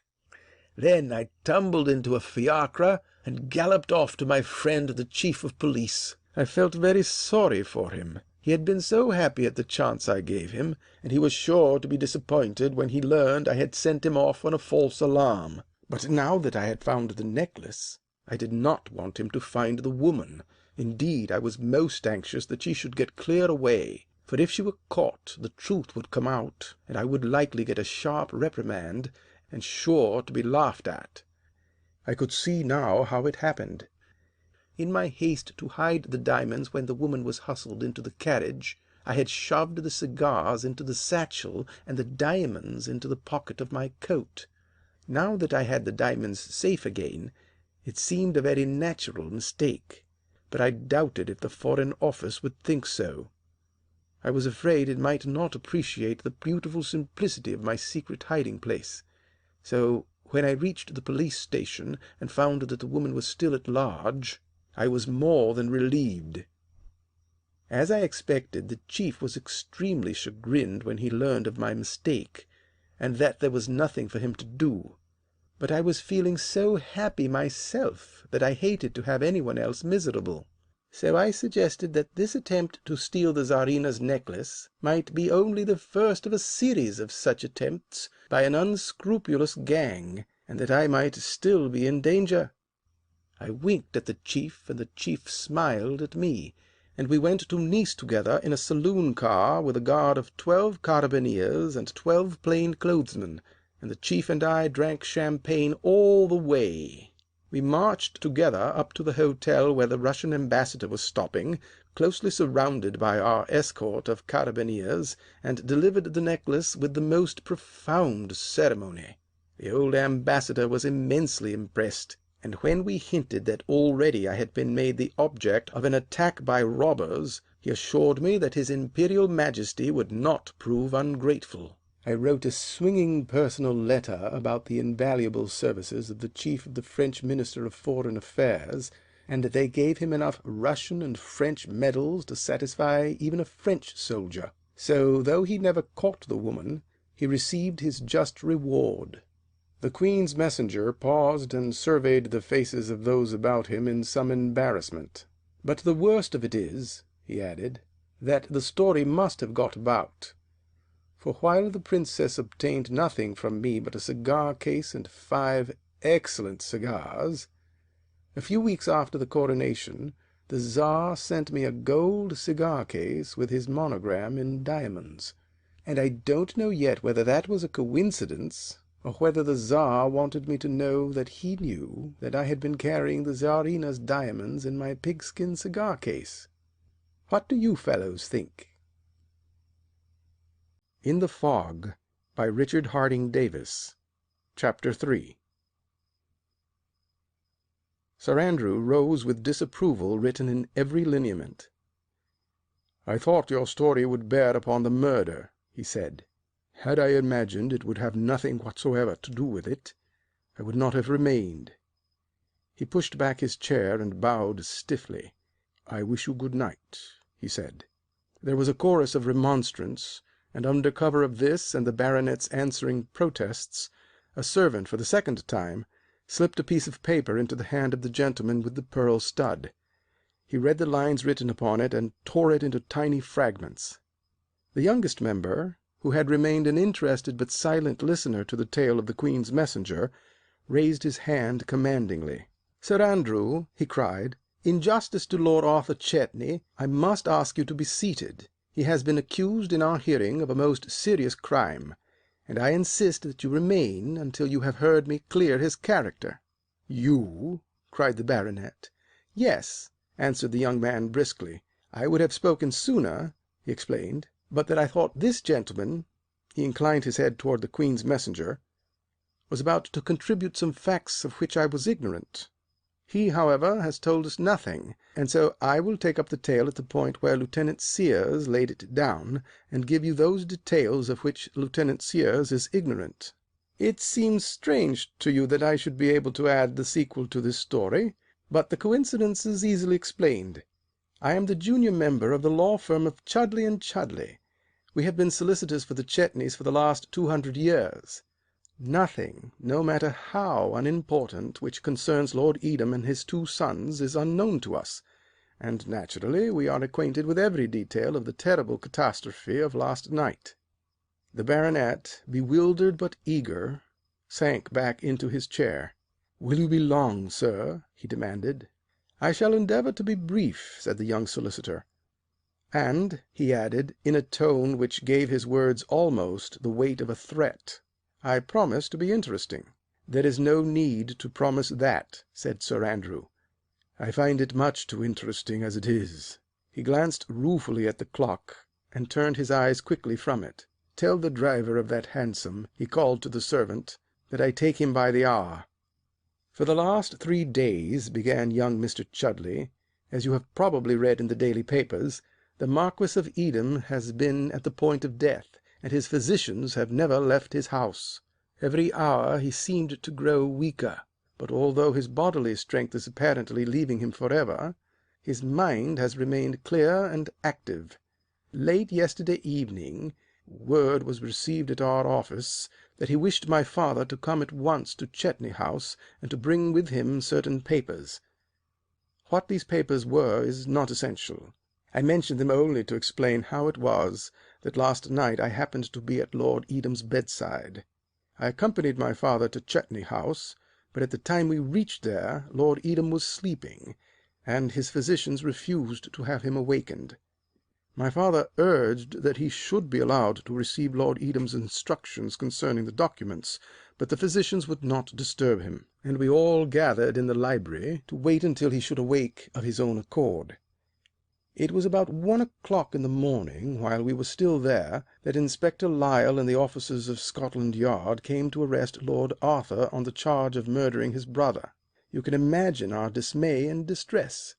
Like everyone else, I had learned from the afternoon papers that Lord Chetney was not dead, but that he had returned to England, and on arriving at Chetney House I had been told that Lord Arthur had gone to the Bath Hotel to look for his brother, and to inform him that if he wished to see their father alive, he must come to him at once. Although it was now past 1 o'clock, Arthur had not returned. None of us knew where Madame Zichy lived, so we could not go to recover Lord Chetney's body. We spent a most miserable night, hastening to the window whenever a cab came into the square, in the hope that it was Arthur returning, and endeavoring to explain away the facts that pointed to him as the murderer. I am a friend of Arthur's. I was with him at Harrow and at Oxford, and I refused to believe for an instant that he was capable of such a crime. But as a lawyer I could not help but see that the circumstantial evidence was strongly against him. Toward early morning Lord Edam awoke, and in so much better a state of health that he refused to make the changes in the papers which he had intended, declaring that he was no nearer death than ourselves. Under other circumstances this happy change in him would have relieved us greatly, but none of us could think of anything save the death of his eldest son, and of the charge which hung over Arthur. As long as Inspector Lyle remained in the house, my father and I decided that I, as one of the legal advisers of the family, should also remain there, but there was little for either of us to do. Arthur did not return, and nothing occurred until late this morning, when Lyle received word that the Russian servant had been arrested. He at once drove to Scotland Yard to question him. He came back to us in an hour, and informed me that the servant had refused to tell anything of what had happened the night before, or of himself, or of the Princess Zichy. He would not even give them the address of her house. "He is in abject terror," Lyle said. I assured him that he was not suspected of the crime, but he would tell me nothing.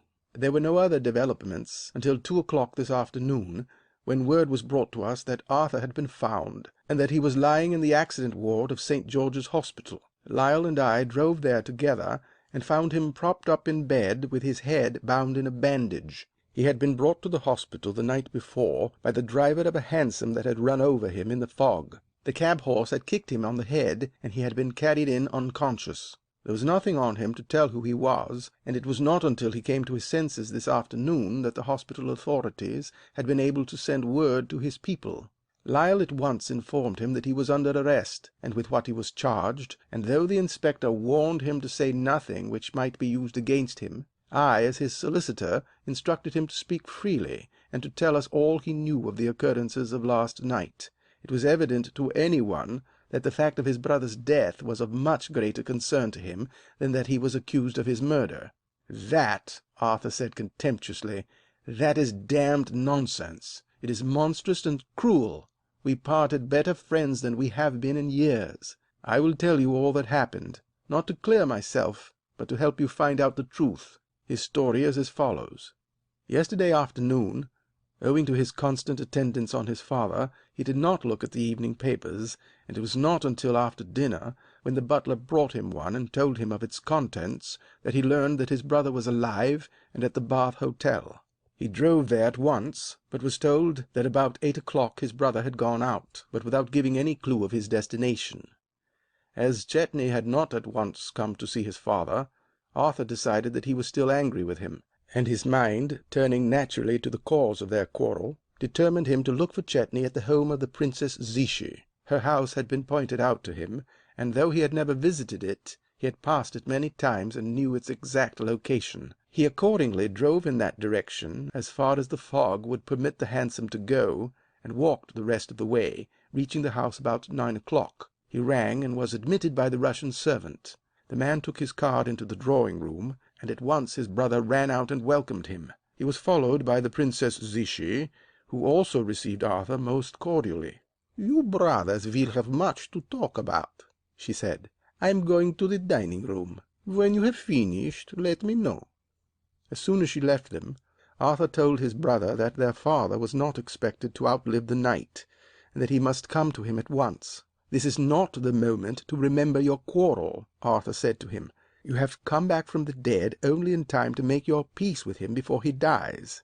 Arthur says that at this Chetney was greatly moved.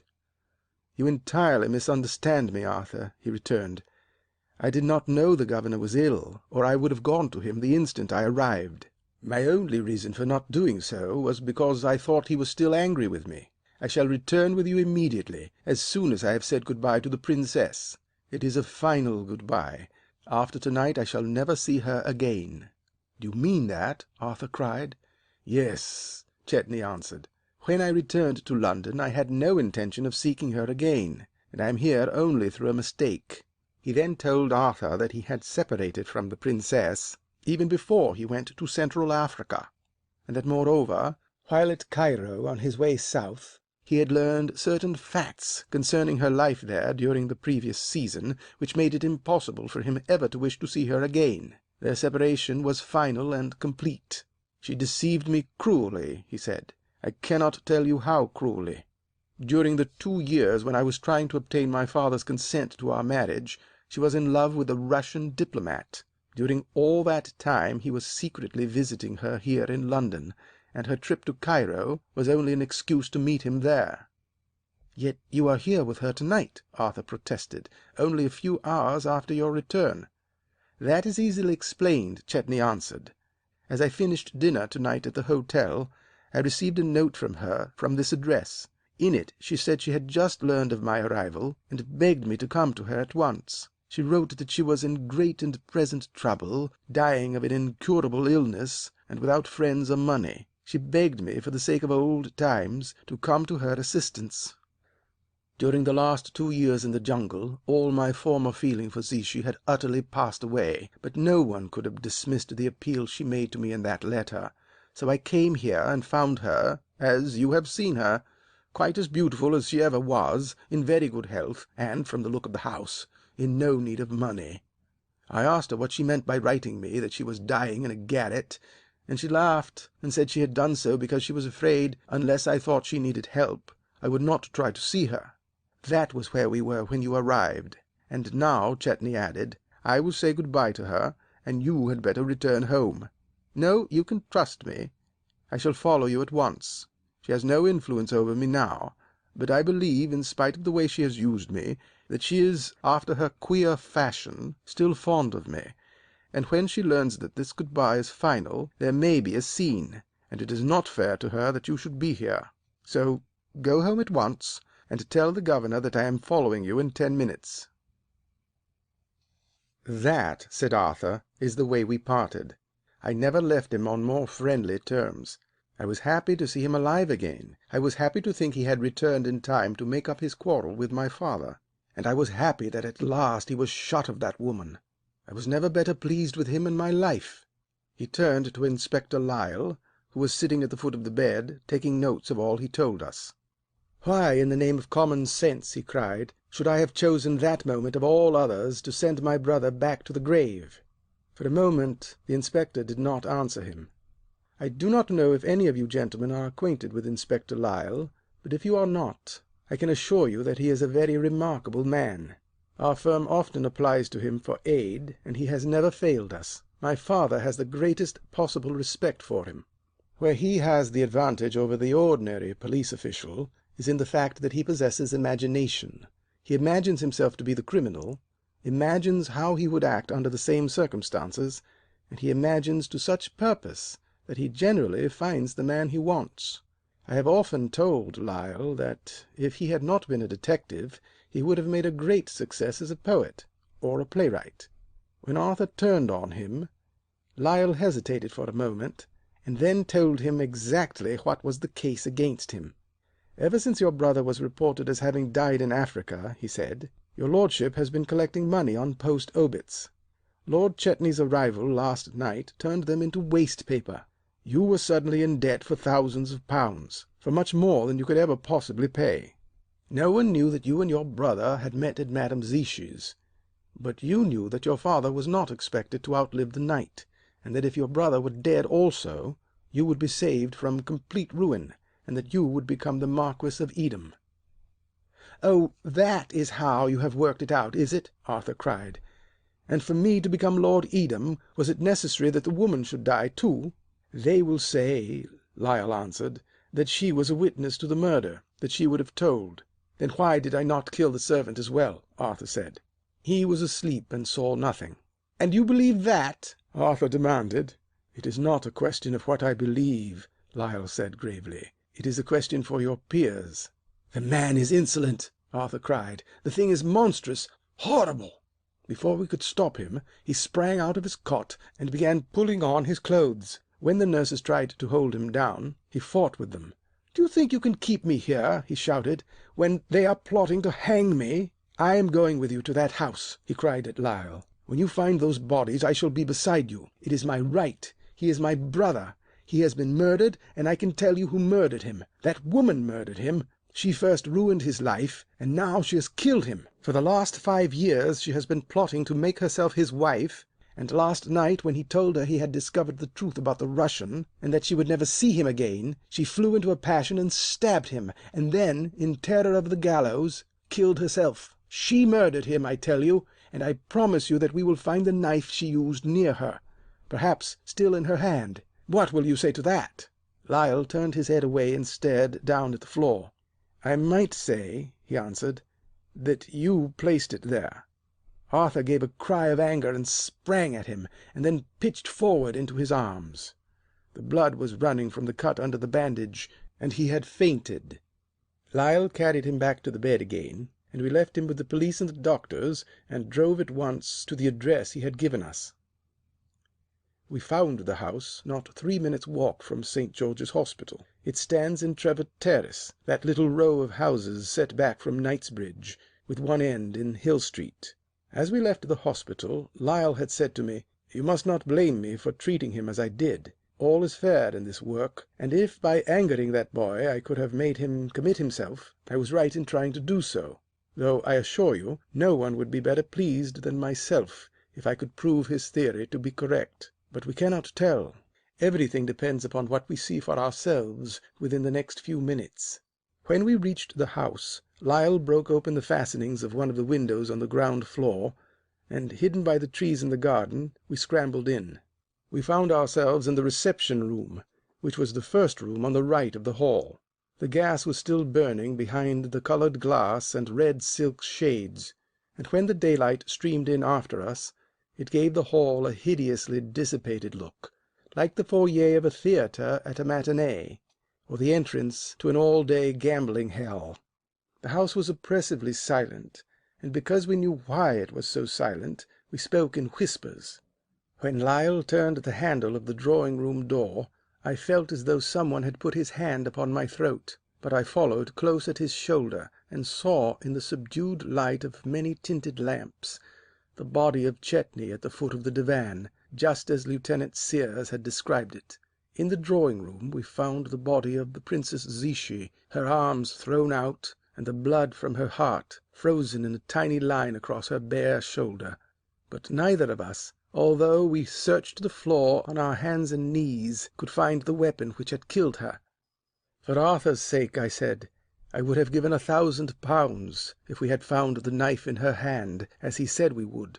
That we have not found it there, Lyle answered, is to my mind the strongest proof that he is telling the truth, that he left the house before the murder took place. He is not a fool, and had he stabbed his brother and this woman, he would have seen that by placing the knife near her he could help to make it appear as if she had killed Chetney and then committed suicide. Besides, Lord Arthur insisted that the evidence in his behalf would be our finding the knife here. He would not have urged that if he knew we would not find it, if he knew that he himself had carried it away. This is no suicide. A suicide does not rise and hide the weapon with which he kills himself, and then lie down again. No, this has been a double murder, and we must look outside of the house for the murderer."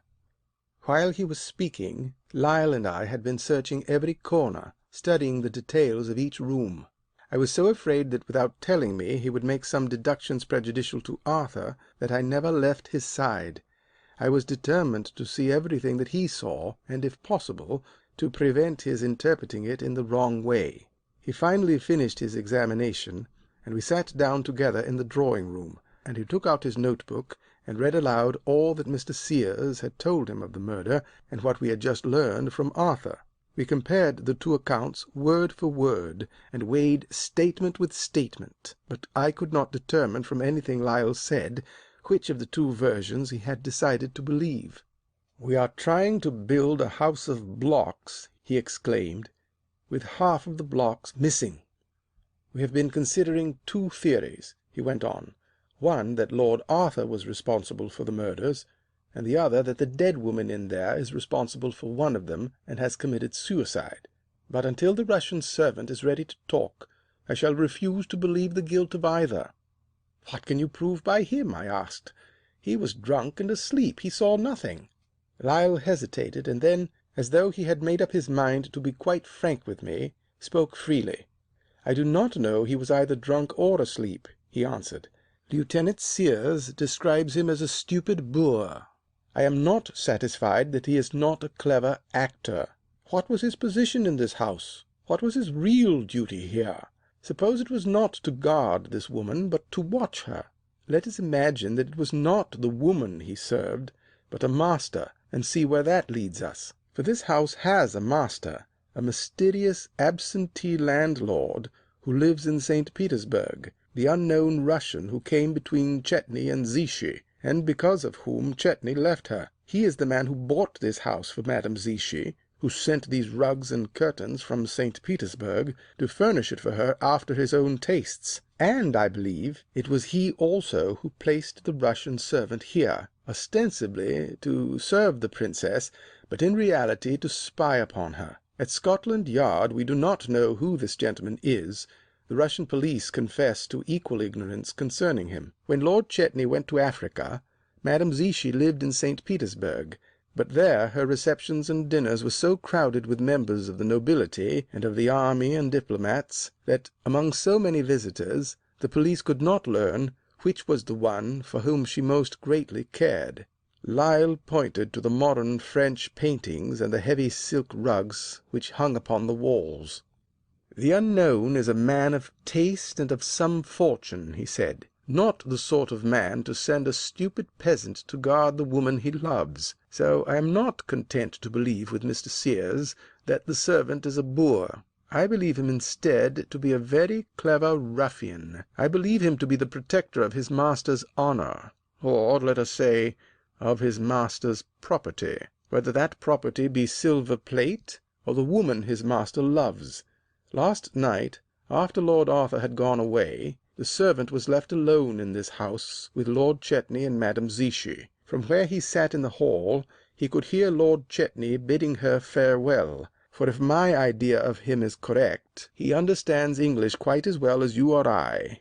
Let us imagine that he heard her entreating Chetney not to leave her, reminding him of his former wish to marry her, and let us suppose that he hears Chetney denounce her, and tell her that at Cairo he has learned of this Russian admirer, the servant's master.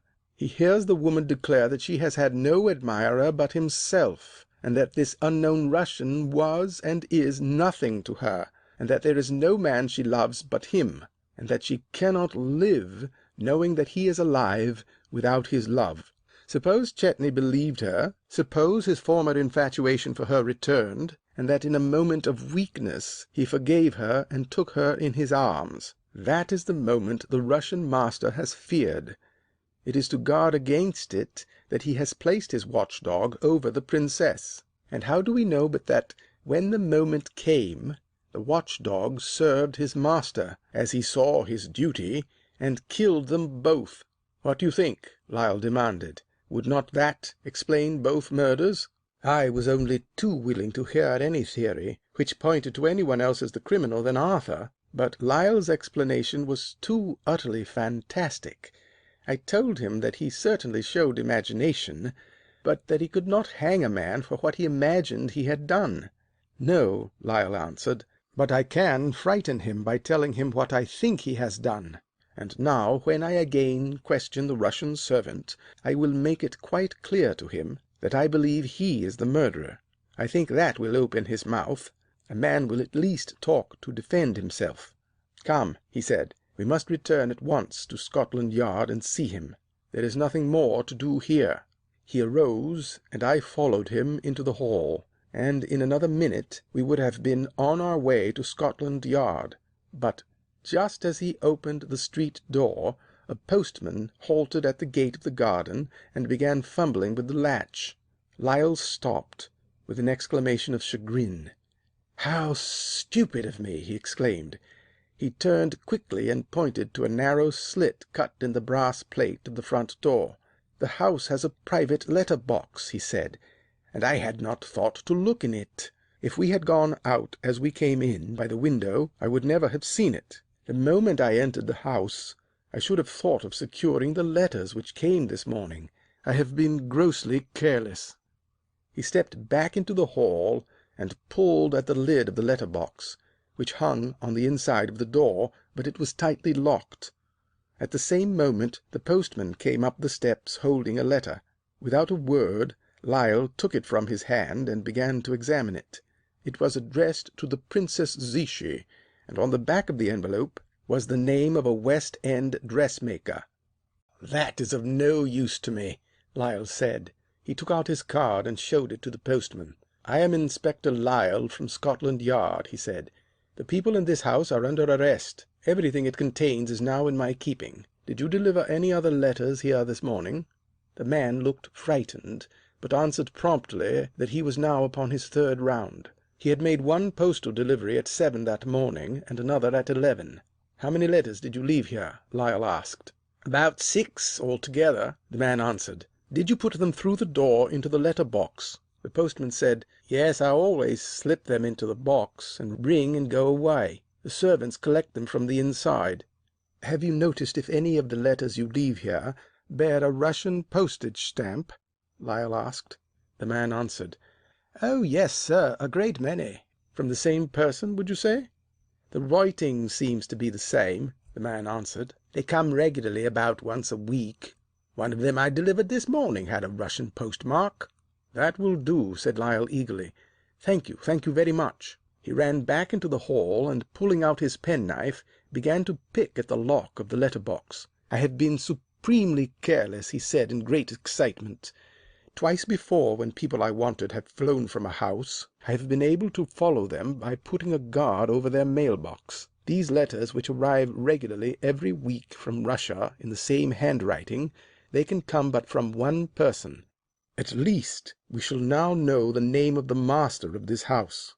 Undoubtedly it is one of his letters that the man placed here this morning. We may make a most important discovery."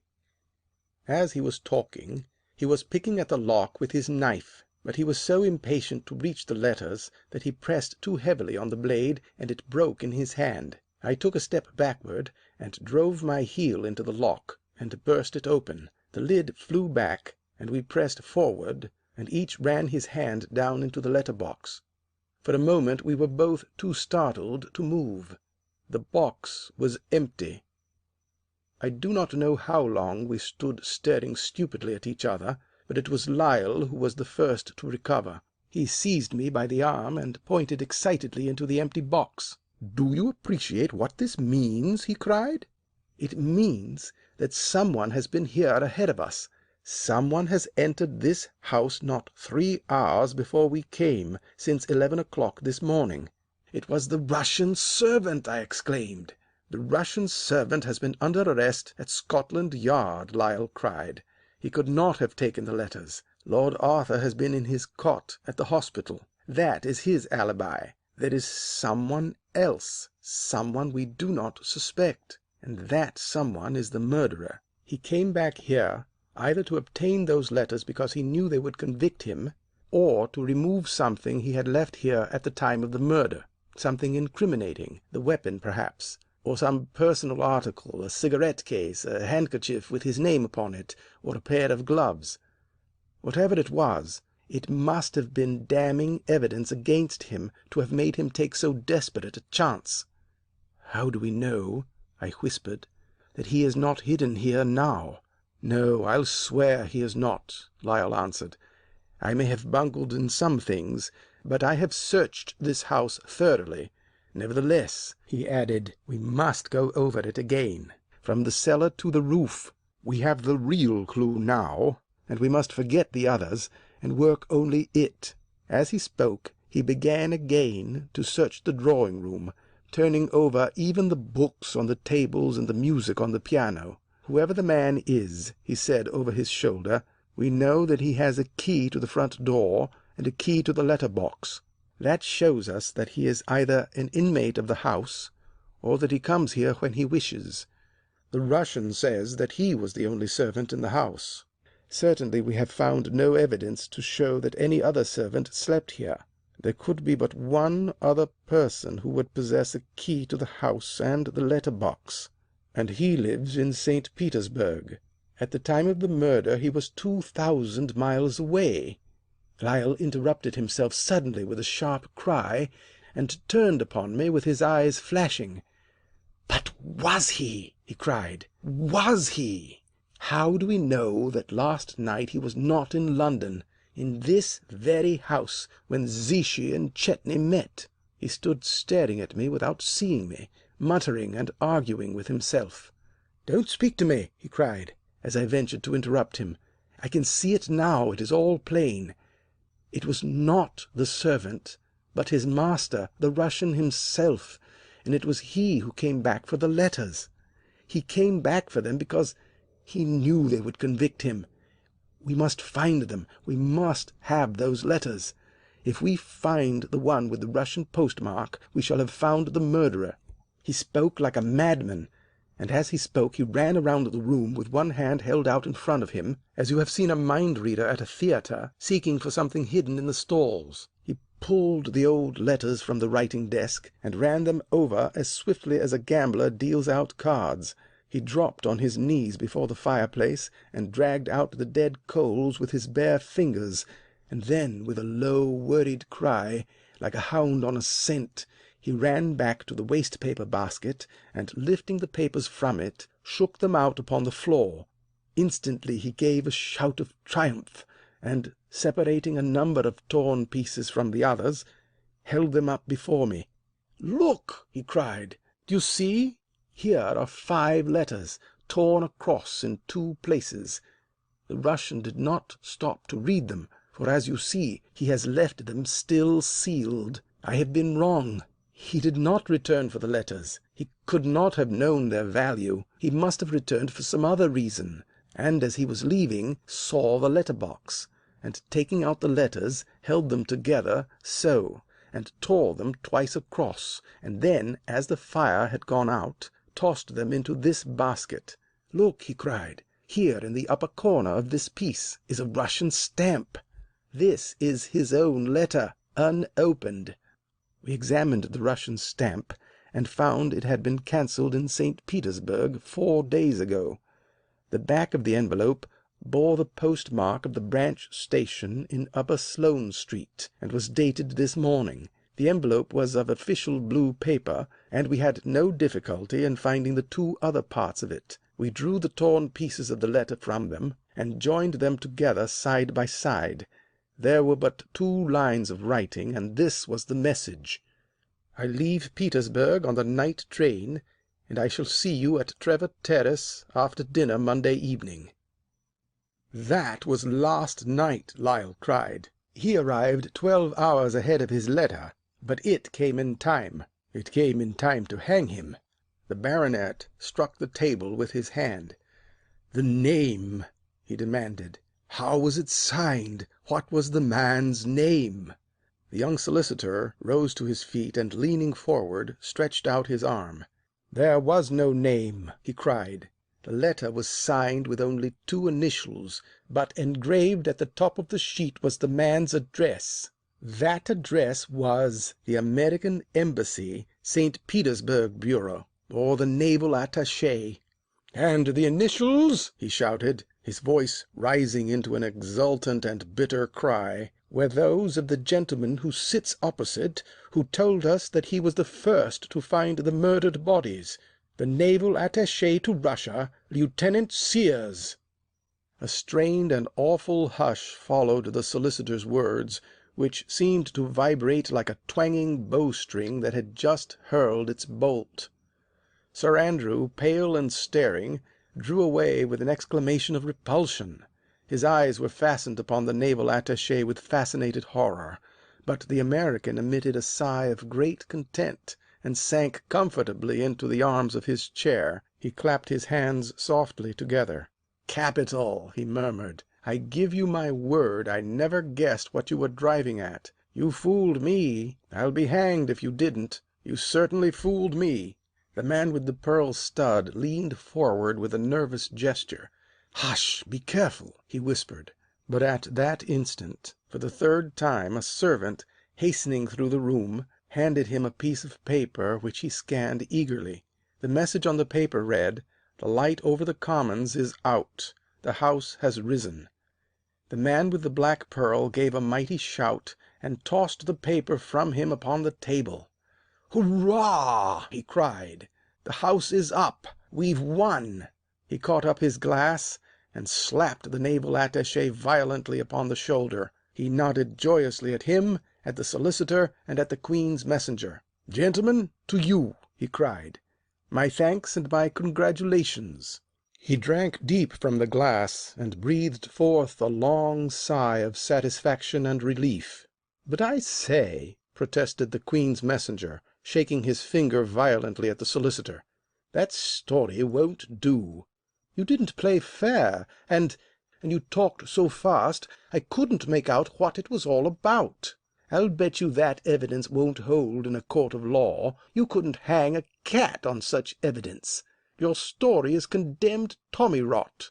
Now my story might have happened. My story bore the mark—" In the joy of creation the story-tellers had forgotten their audience, until a sudden exclamation from Sir Andrew caused them to turn guiltily toward him.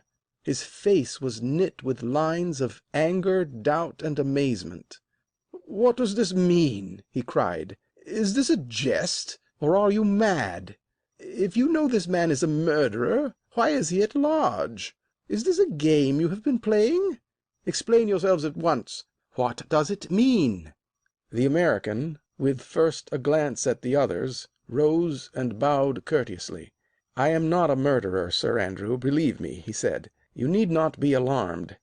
As a matter of fact, at this moment I am much more afraid of you than you could possibly be of me. I beg you please to be indulgent. I assure you we meant no disrespect. We have been matching stories, that is all, pretending that we are people we are not, endeavoring to entertain you with better detective tales than, for instance, the last one you read, the great Rand robbery." The baronet brushed his hand nervously across his forehead. "Do you mean to tell me," he exclaimed, that none of this has happened, that Lord Chetney is not dead, that his solicitor did not find a letter of yours written from your post in Petersburg, and that just now, when he charged you with murder, he was in jest?" "I am really very sorry," said the American, "but you see, sir, he could not have found a letter written by me in St. Petersburg, because I have never been in Petersburg. Until this week I have never been outside of my own country. I am not a naval officer.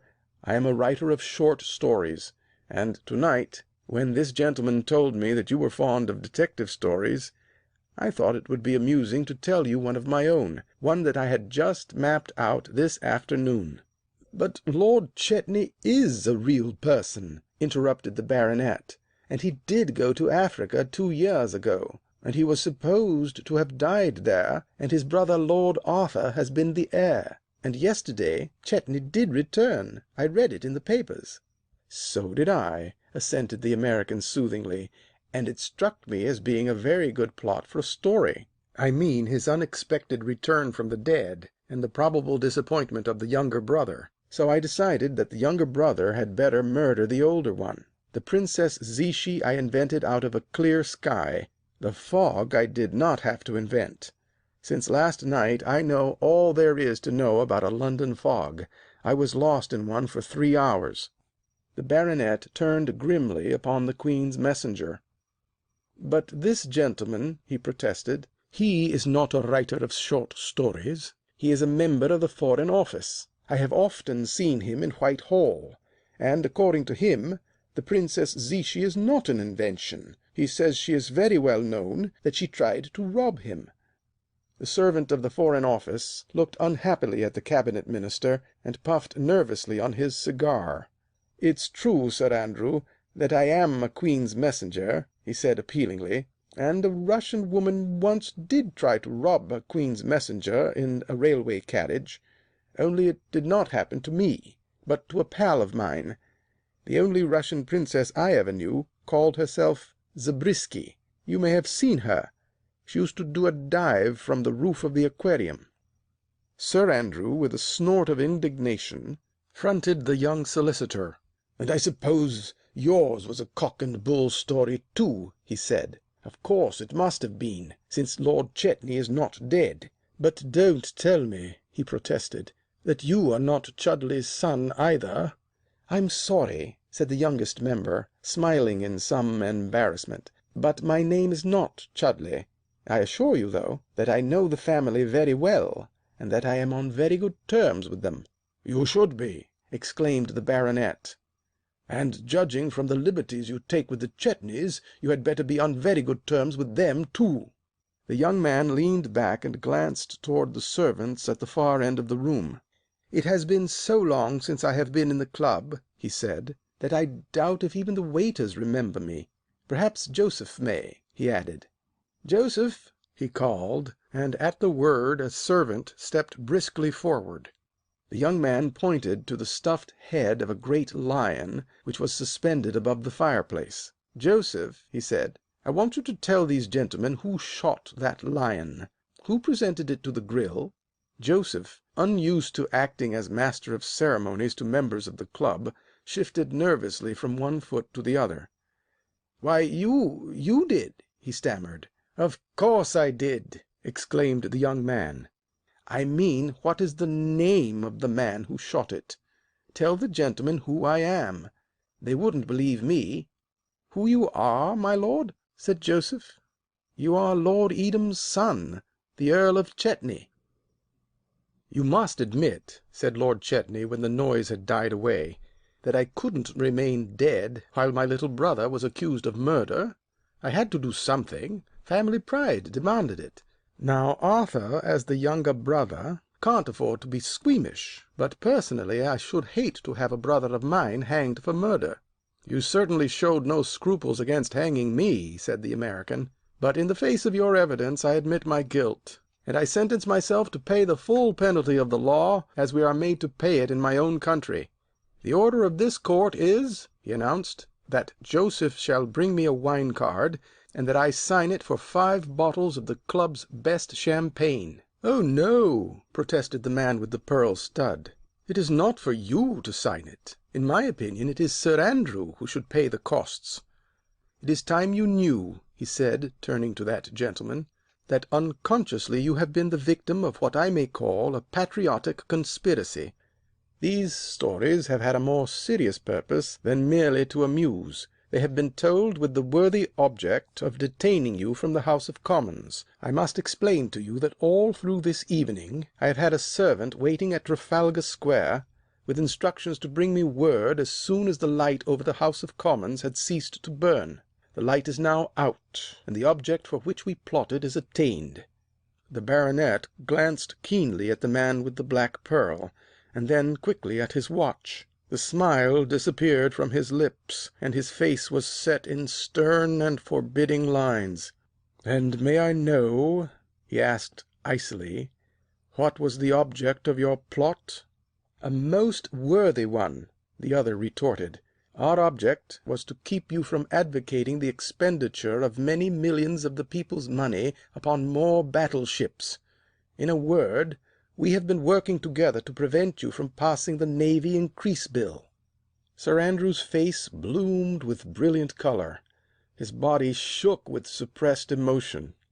"My dear sir," he cried, "you should spend more time at the House and less at your club. The Navy Bill was brought up on its third reading at 8 o'clock this evening. I spoke for 3 hours in its favor. My only reason for wishing to return again to the House to-night was to sup on the terrace with my old friend, Admiral Simons, for my work at the House was completed 5 hours ago, when the Navy Increase Bill was passed by an overwhelming majority." The baronet rose and bowed. "I have to thank you, sir," he said, "for a most interesting evening." The American shoved the wine card which Joseph had given him toward the gentleman with the black pearl. "You sign it," he said. The Lost House by Richard Harding Davis. Chapter 1, Part 1. It was a dull day at the Chancellery. His Excellency the American Ambassador was absent in Scotland, unveiling a bust to Bobby Burns, paid for by the numerous lovers of that poet in Pittsburgh. The First Secretary was absent at Aldershot, observing a sham battle. The military attaché was absent at the Crystal Palace, watching a football match. The naval attaché was absent at the Duke of Deptford's, shooting pheasants, and at the Embassy the Second Secretary, having lunched leisurely at the Arts, was now alone, but prepared with his life to protect American interests. Accordingly, on the condition that the story should not be traced back to him, he had just confided a state secret to his young friend, Austin Ford, the London correspondent of the New York Republic. "I will cable it," Ford reassured him, as coming from a Hungarian diplomat, temporarily residing in Bloomsbury, while en route to his post in Patagonia. "In that shape, not even your astute chief will suspect its real source. And further from the truth than that I refuse to go."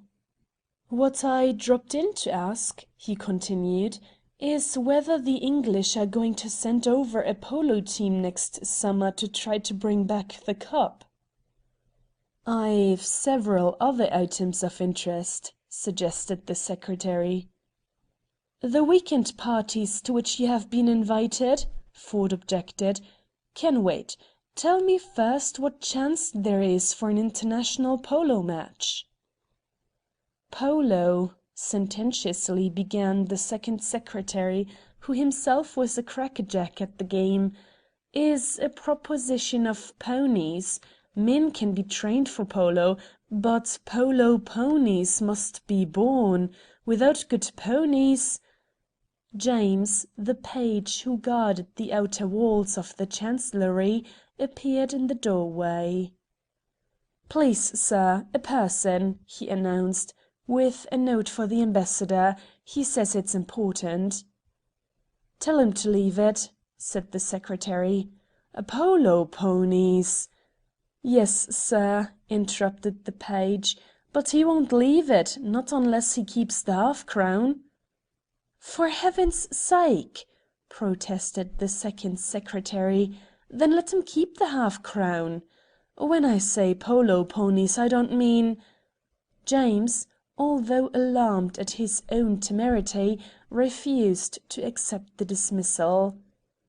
"But please, sir," he begged, "I think the half-crown is for the ambassador." The astonished diplomat gazed with open eyes. "You think what?" he exclaimed. James, upon the defensive, explained breathlessly. "Because, sir," he stammered, "it was inside the note when it was thrown out of the window." Ford had been sprawling in a soft leather chair in front of the open fire. With the privilege of an old schoolfellow and college classmate, he had been jabbing the soft coal with his walking stick, causing it to burst into tiny flames. His cigarette drooped from his lips, his hat was cocked over one eye, he was a picture of indifference, merging upon boredom. But at the words of the boy his attitude both of mind and body underwent an instant change. It was as though he were an actor, and the words "thrown from the window" were his cue. It was as though he were a dozing fox terrier, and the voice of his master had whispered in his ear, "Sick 'em." For a moment, with benign reproach, the second secretary regarded the unhappy page, and then addressed him with laborious sarcasm. "James," he said, "people do not communicate with ambassadors in notes wrapped around half-crowns and hurled from windows. That is the way one corresponds with an organ grinder." Ford sprang to his feet. "And meanwhile," he exclaimed angrily, "the man will get away." Without seeking permission, he ran past James, and through the empty outer offices. In 2 minutes he returned, herding before him an individual, seedy and soiled. In appearance the man suggested that in life his place was to support a sandwich board. Ford reluctantly relinquished his hold upon a folded paper which he laid in front of the secretary. "This man," he explained, "picked that out of the gutter in Sowell Street. It's not addressed to anyone, so you read it." "I thought it was for the ambassador," said the secretary. The soiled person coughed deprecatingly, and pointed a dirty digit at the paper. "On the inside," he suggested. The paper was wrapped around a half-crown and folded in at each end. The diplomat opened it hesitatingly, but having read what was written, laughed. "There's nothing in that!" he exclaimed. He passed the note to Ford. The reporter fell upon it eagerly. The note was written in pencil on an unruled piece of white paper. The handwriting was that of a woman. What Ford read was: "I am a prisoner in the street on which this paper is found. The house faces east. I think I am on the top story. I was brought here 3 weeks ago. They are trying to kill me. My uncle, Charles Rolfe Pearsall, is doing this to get my money. He is at Gerridge's Hotel in Craven Street, Strand. He will tell you I am insane. My name is Dosia Pearsall Dale. My home is Dalesville, Kentucky, USA. Everybody knows me there, and knows I am not insane. If you would save a life, take this at once to the American Embassy or to Scotland Yard. For God's sake, help me." When he had read the note, Ford continued to study it. Until he was quite sure his voice would not betray his interest, he did not raise his eyes. "Why," he asked, "did you say that there's nothing in this?" "Because," returned the diplomat conclusively, "we got a note like that, or nearly like it, a week ago, and—" Ford could not restrain a groan. "And you never told me!" "There wasn't anything to tell," protested the diplomat. "We handed it over to the police, and they reported there was nothing in it. They couldn't find the man at that hotel, and of course they couldn't find the house with no more to go on than—" "And so," exclaimed Ford rudely, "they decided there was no man and no house?" "Their theory," continued the secretary patiently, "is that the girl is confined in one of the numerous private sanatoriums in Sowell Street, that she is insane, that because she's under restraint she imagines the nurses are trying to kill her, and that her relatives are after her money. Insane people are always thinking like that. It is a very common delusion." Ford's eyes were shining with a wicked joy. "So," he asked indifferently, "you don't intend to do anything further?" "What do you want us to do?" cried his friend. "Ring every doorbell in Sowell Street and ask the parlour maid if they're murdering a lady on the top story?" "Can I keep the paper?" demanded Ford. "You can keep a copy of it," consented the secretary. "But if you think you're on the track of a big newspaper sensation, I can tell you now you're not. That's the work of a crazy woman, or it's a hoax. You amateur detectives—" Ford was already seated at the table, scribbling a copy of the message and making marginal notes. "Who brought the first paper?" he interrupted. "A hansom cab driver." "What became of him?" snapped the amateur detective. The secretary looked inquiringly at James. "He drove away," said James. "He drove away, did he?" roared Ford.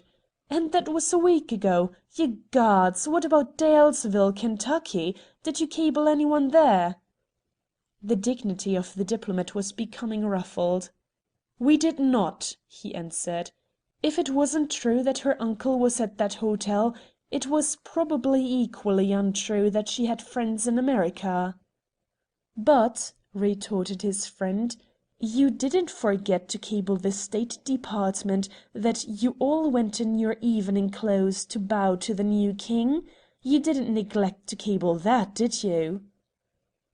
"The State Department," returned the secretary, with withering reproof, "does not expect us to crawl over the roofs of houses and spy down chimneys to see if by any chance an American citizen is being murdered." "Well," exclaimed Ford, leaping to his feet and placing his notes in his pocket, "fortunately, my paper expects me to do just that, and if it didn't, I'd do it anyway. And that is exactly what I'm going to do now.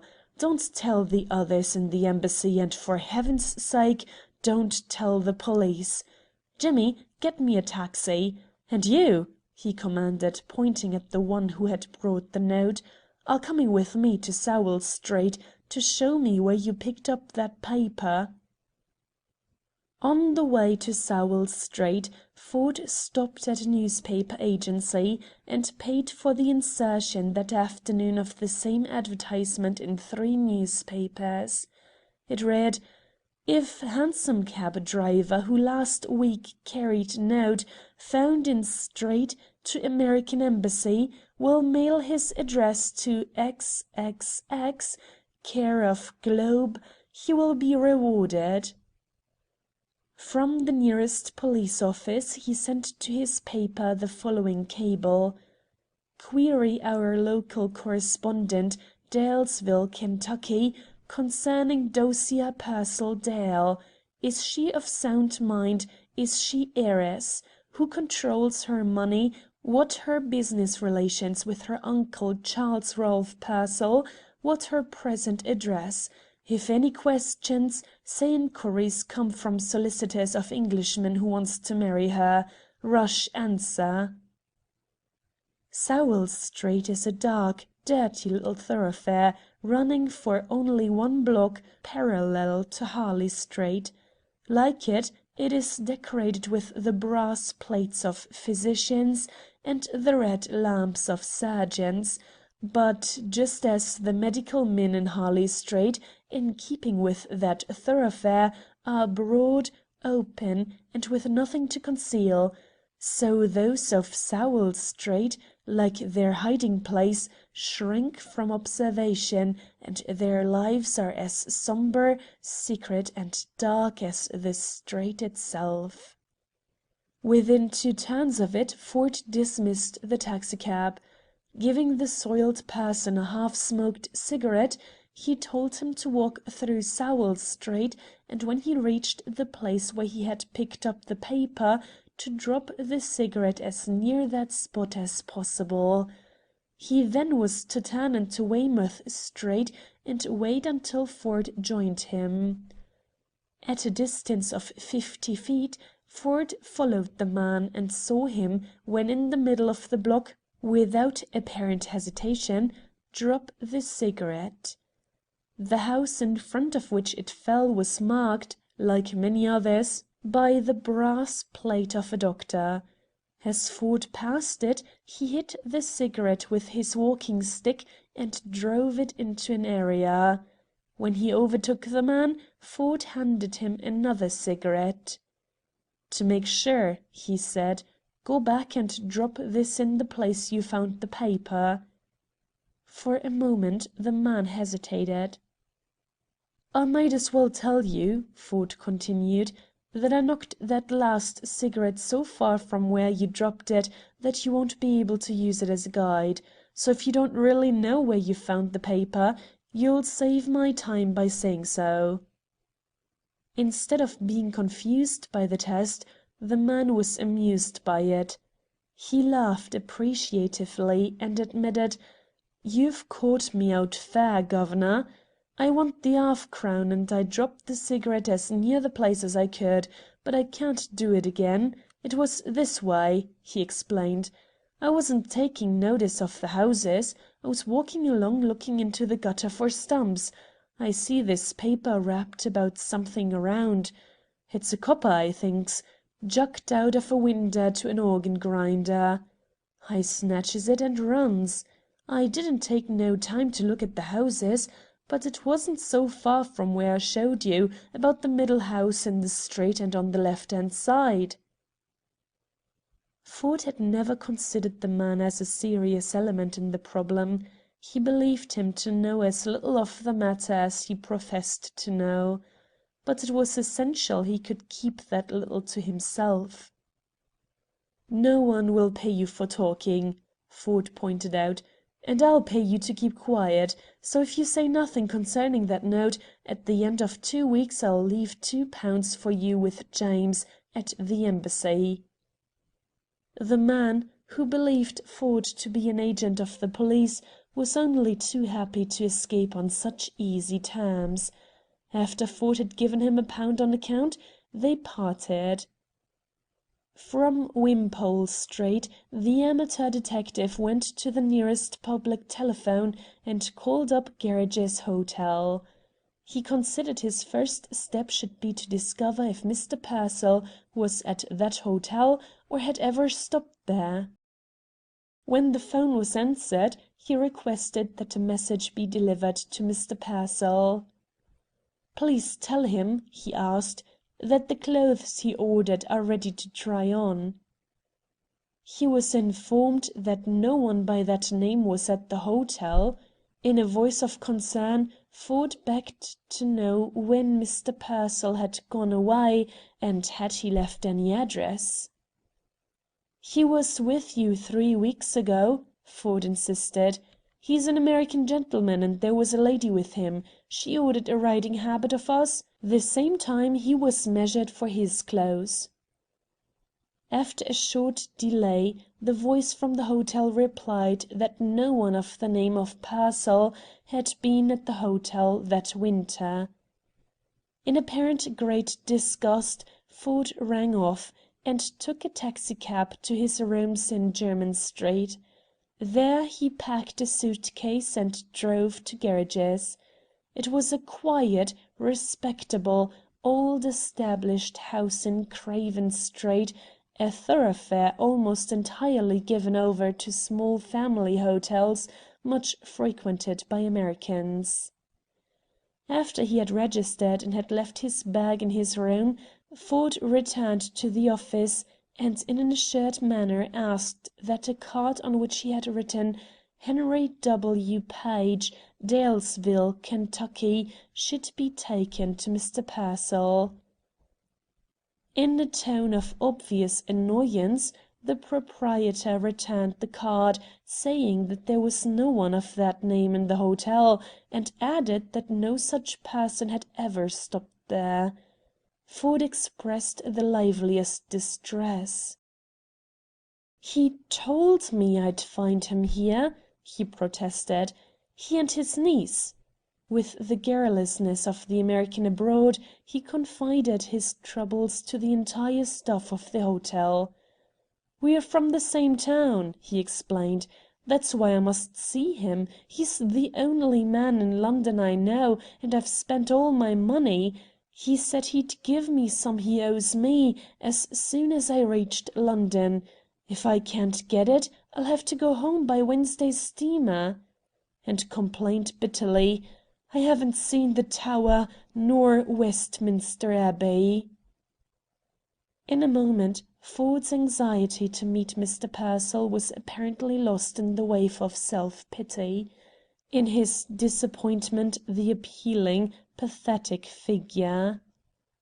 Real detectives and rival newspaper men, even while they admitted Ford obtained facts that were denied them, claimed that they were given him from charity. Where they bullied, browbeat, and administered a third degree, Ford was embarrassed, deprecatory, an earnest, ingenuous, wide-eyed child. What he called his working smile begged of you not to be cross with him. His simplicity was apparently so hopeless, his confidence in whomever he addressed so complete, that often even the man he was pursuing felt for him a pitying contempt. Now, as he stood uncertainly in the hall of the hotel, his helplessness moved the proud lady clerk to shake her cylinders of false hair sympathetically, the German waiters to regard his predicament with respect. Even the proprietor, Mr. Gerridge himself, was ill at ease. Ford returned to his room on the second floor of the hotel, and sat down on the edge of the bed. In connecting Pearsall with Gerridge's, both the police and himself had failed. Of this, there were three possible explanations: that the girl who wrote the letter was in error, that the letter was a hoax, that the proprietor of the hotel, for some reason, was protecting Pearsall, and had deceived both Ford and Scotland Yard. On the other hand, without knowing why the girl believed Pearsall would be found at Gerridge's, it was reasonable to assume that in so thinking she had been purposely misled. The question was, should he or not dismiss Gerridge's as a possible clue, and at once devote himself to finding the house in Sowell Street? He decided, for the moment at least, to leave Gerridge's out of his calculations, but as an excuse for returning there, to still retain his room. He at once started toward Sowell Street, and in order to find out if anyone from the hotel were following him, he set forth on foot. As soon as he made sure he was not spied upon, he covered the remainder of the distance in a cab. He was acting on the supposition that the letter was no practical joke, but a genuine cry for help. Sowell Street was a scene set for such an adventure. It was narrow, mean-looking, The stucco house fronts soot-stained, cracked and uncared for, the steps broken and unwashed. As he entered it a cold rain was falling, and a yellow fog that rolled between the houses added to its dreariness. It was now late in the afternoon, and so overcast the sky that in many rooms the gas was lit and the curtains drawn. The girl, apparently from observing the daily progress of the sun, had written she was on the west side of the street, and she believed in an upper story.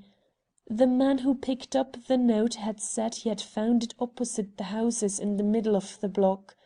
Accordingly, Ford proceeded on the supposition that the entire east side of the street, the lower stories of the west side, and the houses at each end were eliminated. The three houses in the centre of the row were outwardly alike. They were of 4 stories. Each was the residence of a physician, and in each, in the upper stories, the blinds were drawn. From the front there was nothing to be learned, and in the hope that the rear might furnish some clue, Ford hastened to Wimpole Street, in which the houses to the east backed upon those to the west in Sowell Street. These houses were given over to furnished lodgings, and under the pretext of renting chambers it was easy for Ford to enter them, and from the apartments in the rear to obtain several hasty glimpses of the backs of the 3 houses in Sowell Street. But neither from this viewpoint did he gather any fact of interest. In one of the 3 houses in Sowell Street, iron bars were fastened across the windows of the 4th floor, but in private sanatoriums this was neither unusual nor suspicious. The bars might cover the windows of a nursery to prevent children from falling out, or the room of some timid householder with a lively fear of burglars. Chapter 1, Part 2 of The Lost House by Richard Harding Davis. In a quarter of an hour Ford was again back in Sowell Street, no wiser than when he had entered it. From the outside, at least, the 3 houses under suspicion gave no sign. In the problem before him there was one point that Ford found difficult to explain. It was the only one that caused him to question if the letter was genuine. What puzzled him was this: why, if the girl were free to throw 2 notes from the window, did she not throw them out by the dozen? If she were able to reach a window opening on the street, why did she not, by hurling out every small article the room contained, by screams, by breaking the window panes, attract a crowd, and through it the police? That she had not done so seemed to show that only at rare intervals she was free from restraint, or at liberty to enter the front room that opened to the street. Would it be equally difficult, Ford asked himself, for one in the street to communicate with her? What signal could he give that would draw an answering signal from the girl? Standing at the corner, hidden by the pillars of a portico, the water dripping from his raincoat, Ford gazed long and anxiously at the black windows of the 3 houses. Like blind eyes staring into his, they told no tales, betrayed no secrets. Around him the commonplace life of the neighborhood proceeded undisturbed. Somewhere concealed in the single row of houses, a girl was imprisoned, her life threatened, perhaps even at that moment she was facing her death. While on the other side, shut from her by the thickness only of a brick wall, people were talking, reading, making tea, preparing the evening meal, or in the street below, hurrying by, intent on trivial errands. Hansom cabs, prowling in search of a fare, passed through the street where a woman was being robbed of a fortune. the drivers occupied only with thoughts of a possible shilling, a housemaid with a jug in her hand and a shawl over her bare head, hastened to the nearby public-house. The postman made his rounds and delivered comic postal cards.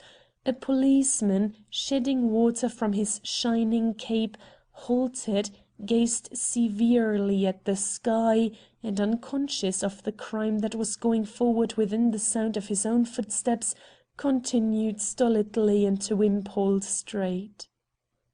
100 plans raced through Ford's brain. He would arouse the street with a false alarm of fire and lead the firemen, with the tale of a smoking chimney, to one of the 3 houses.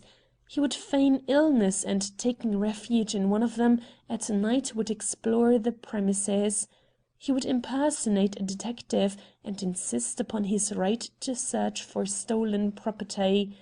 As he rejected these and a dozen schemes as fantastic, his brain and eyes were still alert for any chance advantage that the street might offer. But the minutes passed into an hour, and no one had entered any of the 3 houses, no one had left them. In the lower stories, from behind the edges of the blinds, lights appeared, but of the life within there was no sign. Until he hit upon a plan of action, Ford felt there was no longer anything to be gained by remaining in Sowell Street. Already the answer to his cable might have arrived at his rooms. At garages he might still learn something of Pearsall. He decided to revisit both these places, and while so engaged, to send from his office one of his assistants to cover the Sowell Street houses. He cast a last, reluctant look at the closed blinds, and moved away. As he did so, 2 itinerant musicians dragging behind them a small straight piano on wheels turned the corner, and as the rain had now ceased, one of them pulled the oilcloth covering the instrument, and, seating himself on a camp-stool at the curb, opened the piano.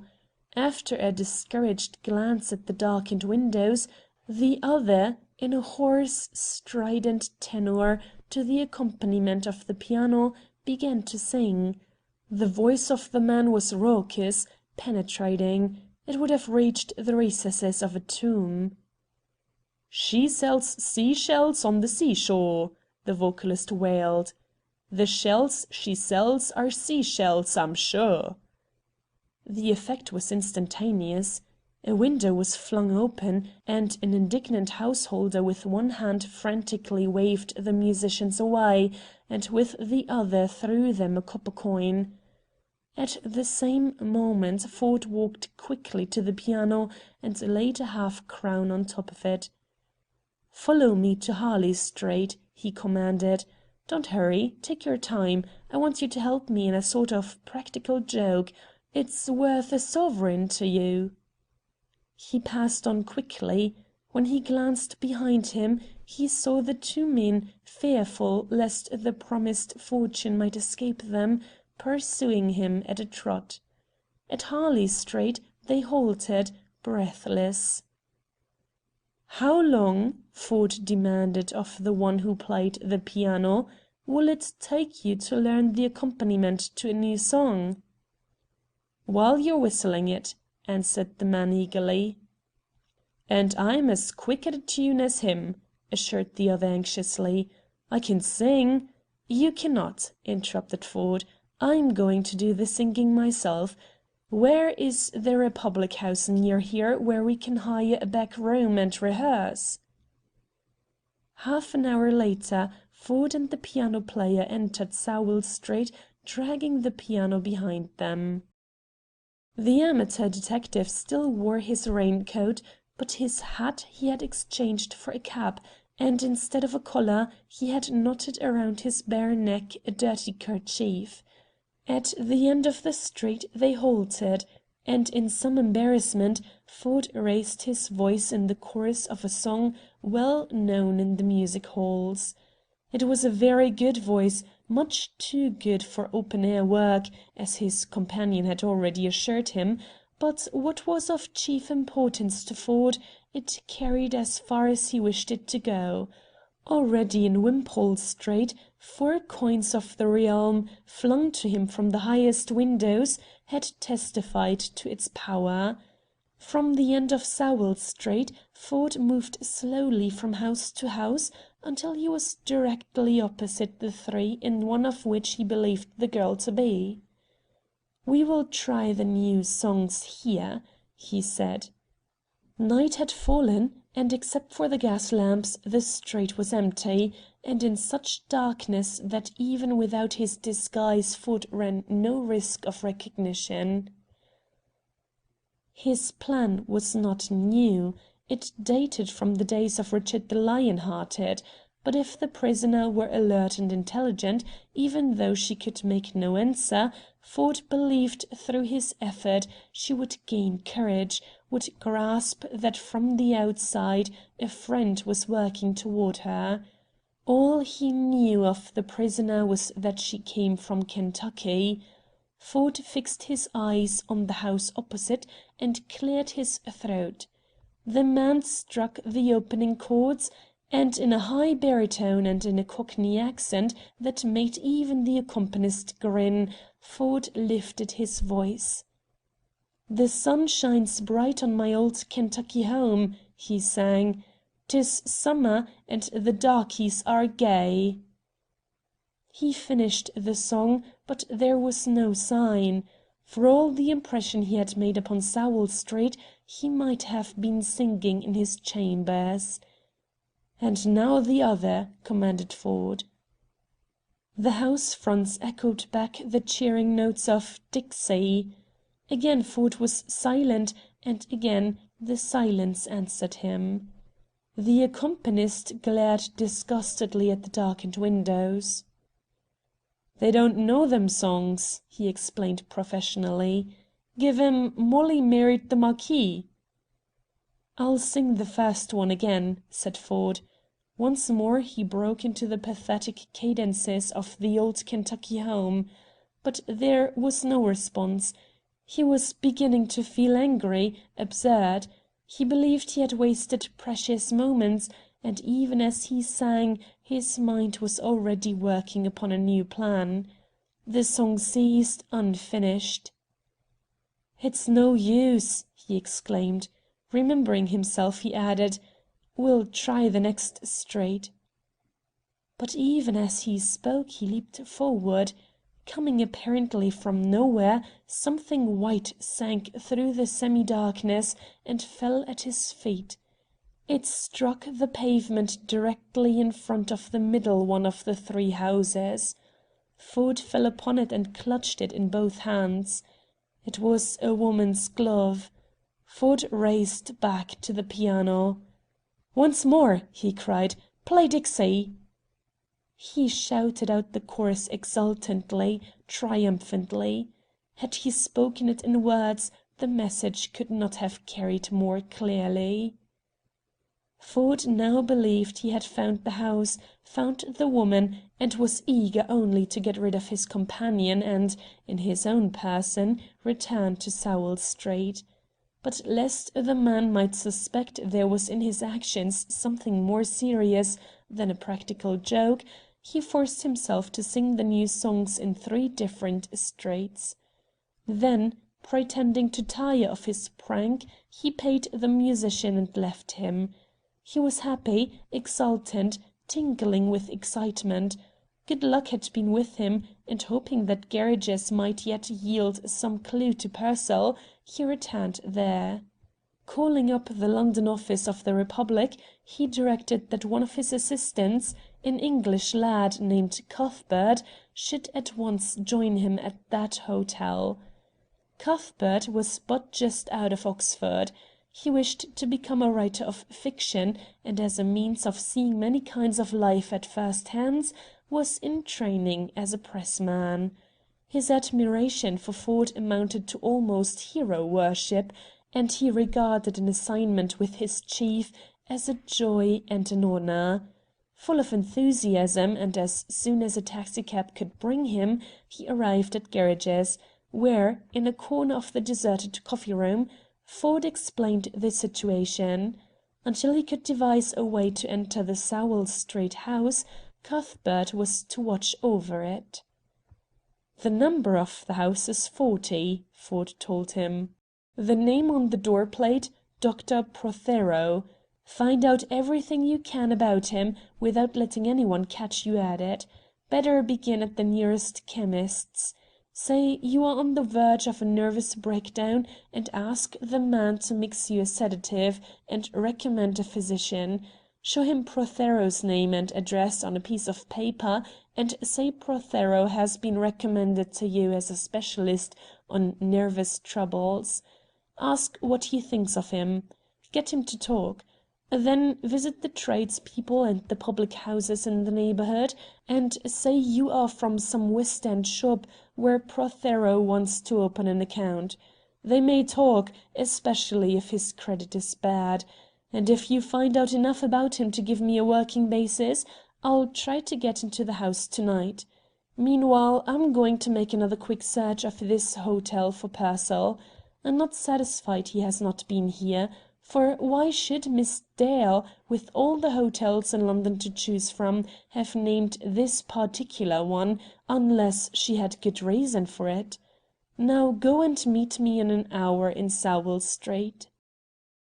Cuthbert was at the door when he remembered he had brought with him from the office Ford's mail and cablegrams. Among the latter was the one for which Ford had asked. "Wait," he commanded. "This is about the girl. You had better know what it says." The cable read: "Girl orphan, Dalesville named after her family, for 3 generations mill owners, father died 4 years ago, Pearsall brother-in-law until she is 21, which will be in 3 months. Girl well known, extremely popular, lived Dalesville until last year, when went abroad with uncle. Since then reports of melancholia and nervous prostration, before that health excellent, no signs insanity, none in family. Be careful how handle Pearsall, was doctor, gave up practice to look after estate, is prominent in local business and church circles, best reputation, beware libel." For the benefit of Cuthbert, Ford had been reading the cable aloud. The last paragraph seemed especially to interest him, and he read it twice, the second time slowly, and emphasizing the word doctor. "A doctor," he repeated. "Do you see where that leads us? It may explain several things. The girl was in good health until went abroad with her uncle, and he is a medical man." The eyes of Cuthbert grew wide with excitement. "You mean poison?" he whispered.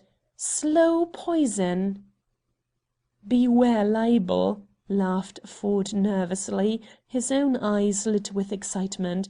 "Suppose," he exclaimed, "he has been using arsenic? He would have many opportunities, and it's colourless, tasteless, and arsenic would account for her depression and melancholia. The time when he must turn over her money is very near, and suppose he has spent the money, speculated with it, and lost it, or that he still has it and wants to keep it.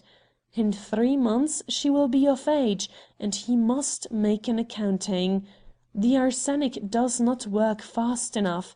So what does he do? To save himself from exposure, or to keep the money, he throws her into a private sanatorium to make away with her." Ford had been talking in an eager whisper. While he spoke, his cigar had ceased to burn, and to light it, from a vase on the mantel, he took a spill, one of those spirals of paper that in English hotels, where the proprietor is of a frugal mind, are still used to prevent extravagance in matches. Ford lit the spill at the coal fire, and with his cigar puffed at the flame. As he did so, the paper unrolled. To the astonishment of Cuthbert, Ford clasped it in both hands, blotted out the tiny flame, and, turning quickly to a table, spread out the charred paper flat. After one quick glance, Ford ran to the fireplace and, seizing a handful of the spills, began rapidly to unroll them. Then he turned to Cuthbert, and without speaking showed him the charred spill. It was a scrap torn from the front page of a newspaper. The half-obliterated words at which Ford pointed were Dalesville Cour. "His torn paper," said Ford. "The Dalesville Courier. Pearsall has been in this hotel." He handed another spill to Cuthbert. "From that one," said Ford, "we get the date, December 3rd. Allowing 3 weeks for the newspaper to reach London, Pearsall must have seen it just 3 weeks ago, just when Miss Dale says he was in the hotel. The landlord has lied to me." Ford rang for a waiter, and told him to ask Mr. Gerridge to come to the smoking room. As Cuthbert was leaving it, Gerridge was entering it, and Ford was saying: "It seems you've been lying to the police and to me. Unless you desire to be an accessory to a murder, you had better talk quick." An hour later, Ford passed slowly through Sowell Street in a taxicab, and, finding Cuthbert on guard, signalled him to follow. In Wimpole Street the cab drew up to the curb, and Cuthbert entered it. "I have found Pearsall," said Ford. "He is in number 40 with Prothero." He then related to Cuthbert what had happened. Gerridge had explained that when the police called, his first thought was to protect the good name of his hotel.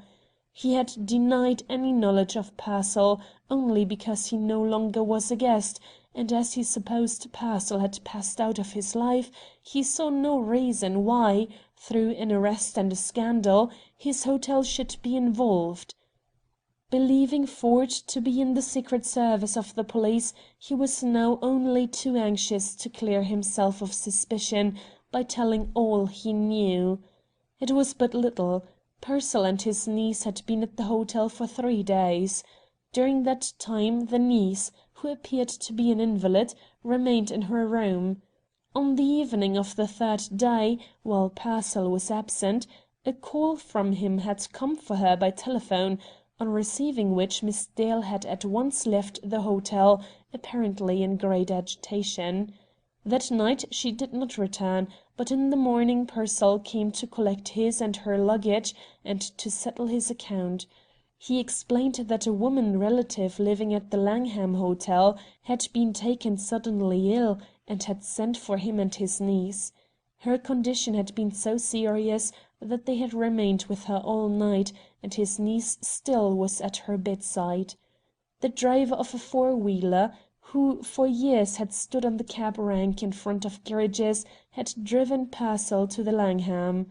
This man was at the moment on the rank, and from him Ford learned what he most wished to know. The cabman remembered Pearsall, and having driven him to the Langham, for the reason that immediately after seeing him down there, and while crawling for a fare in Portland Place, a whistle from the Langham had recalled him, and the same luggage that had just been taken from the top of his cab was put back on it, and he was directed by the porter of the hotel to take it to a house in Sowell Street. There a manservant had helped him unload the trunks, and had paid him his fare. The cabman did not remember the number of the house, but knew it was on the west side of the street and in the middle of the block. Having finished with Gerridge and the cabman, Ford had at once gone to the Langham Hotel, where, as he anticipated, nothing was known of Pearsall or his niece, or of any invalid lady. But the hall porter remembered the American gentleman who had driven up with many pieces of luggage, and who, although it was out of season and many suites in the hotel were vacant, had found none to suit him. He had then set forth on foot, having left word that his trunks be sent after him. The address he gave was a house in Sowell Street. The porter recalled the incident because he and the cabman had grumbled over the fact that in 5 minutes they had twice to handle the same boxes. "It is pretty evident," said Ford, what Pearsall had in mind, but chance was against him. He thought when he had unloaded his trunks at the Langham and dismissed the cabman he had destroyed the link connecting him with Gerridge's. He could not foresee that the same cabman would be loitering in the neighbourhood. He should have known that four-wheelers are not as plentiful as they once were, and should have given that particular one more time to get away. His idea in walking to the Sowell Street house was obviously to prevent the new cabman from seeing him enter it, but just where he thought he was clever was just where he tripped. If he had remained with his trunks he would have seen that the cabman was the same one who had brought them and him from Craven Street, and he would have given any other address in London than the one he did. "And now," said Ford, "that we have Pearsall where we want him, tell me what you have learned about Prothero."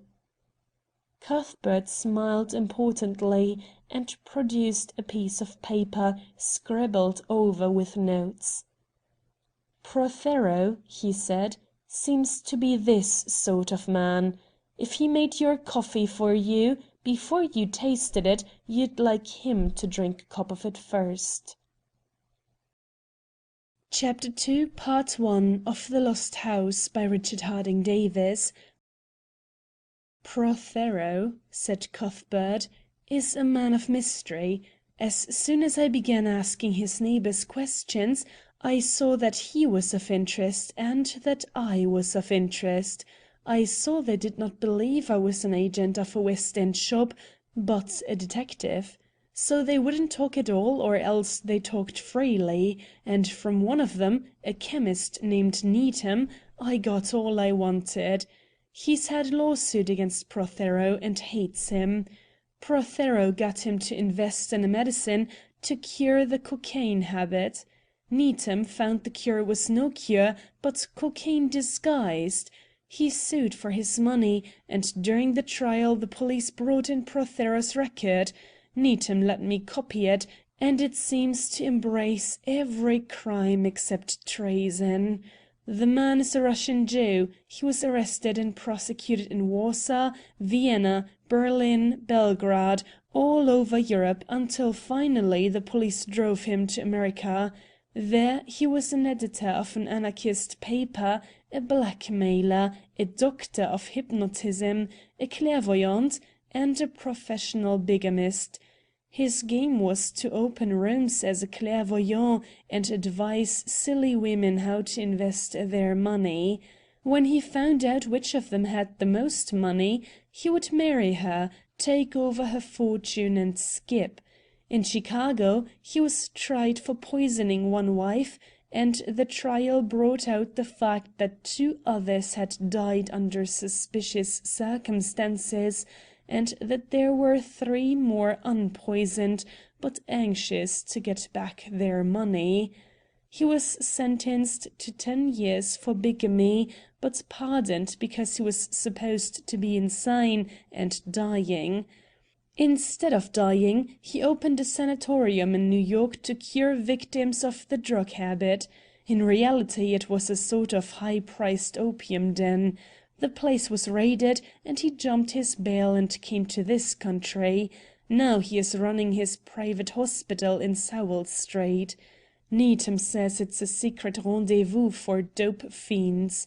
But they are very high-class dope fiends who are willing to pay for seclusion, and the police can't get at him. I may add that he is tall and muscular, with a big black beard, and hands that could strangle a bull. In Chicago, during the poison trial, the newspapers called him the modern Bluebeard. For a short time Ford was silent, but in the dark corner of the cab Cuthbert could see that his cigar was burning briskly. "Your friend seems a nice chap," said Ford at last. "Calling on him will be a real pleasure. I especially like what you say about his hands." "I have a plan," began the assistant timidly. "A plan to get you into the house, if you don't mind my making suggestions." "Not at all," exclaimed his chief heartily. "Get me into the house by all means. That's what we're here for. The fact that I'm to be poisoned or strangled after I get there mustn't discourage us." "I thought," said Cuthbert, "I might stand guard outside while you got in as a dope fiend." Ford snorted indignantly. "Do I look like a dope fiend?" he protested. The voice of the assistant was one of discouragement. "You certainly do not," he exclaimed regretfully, "but it's the only plan I could think of." "It seems to me," said his chief testily, "that you are not so very healthy looking yourself.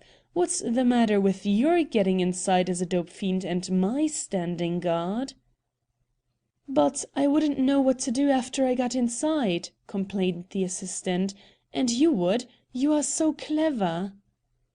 The expression of confidence seemed to flatter Ford. "I might do this," he said.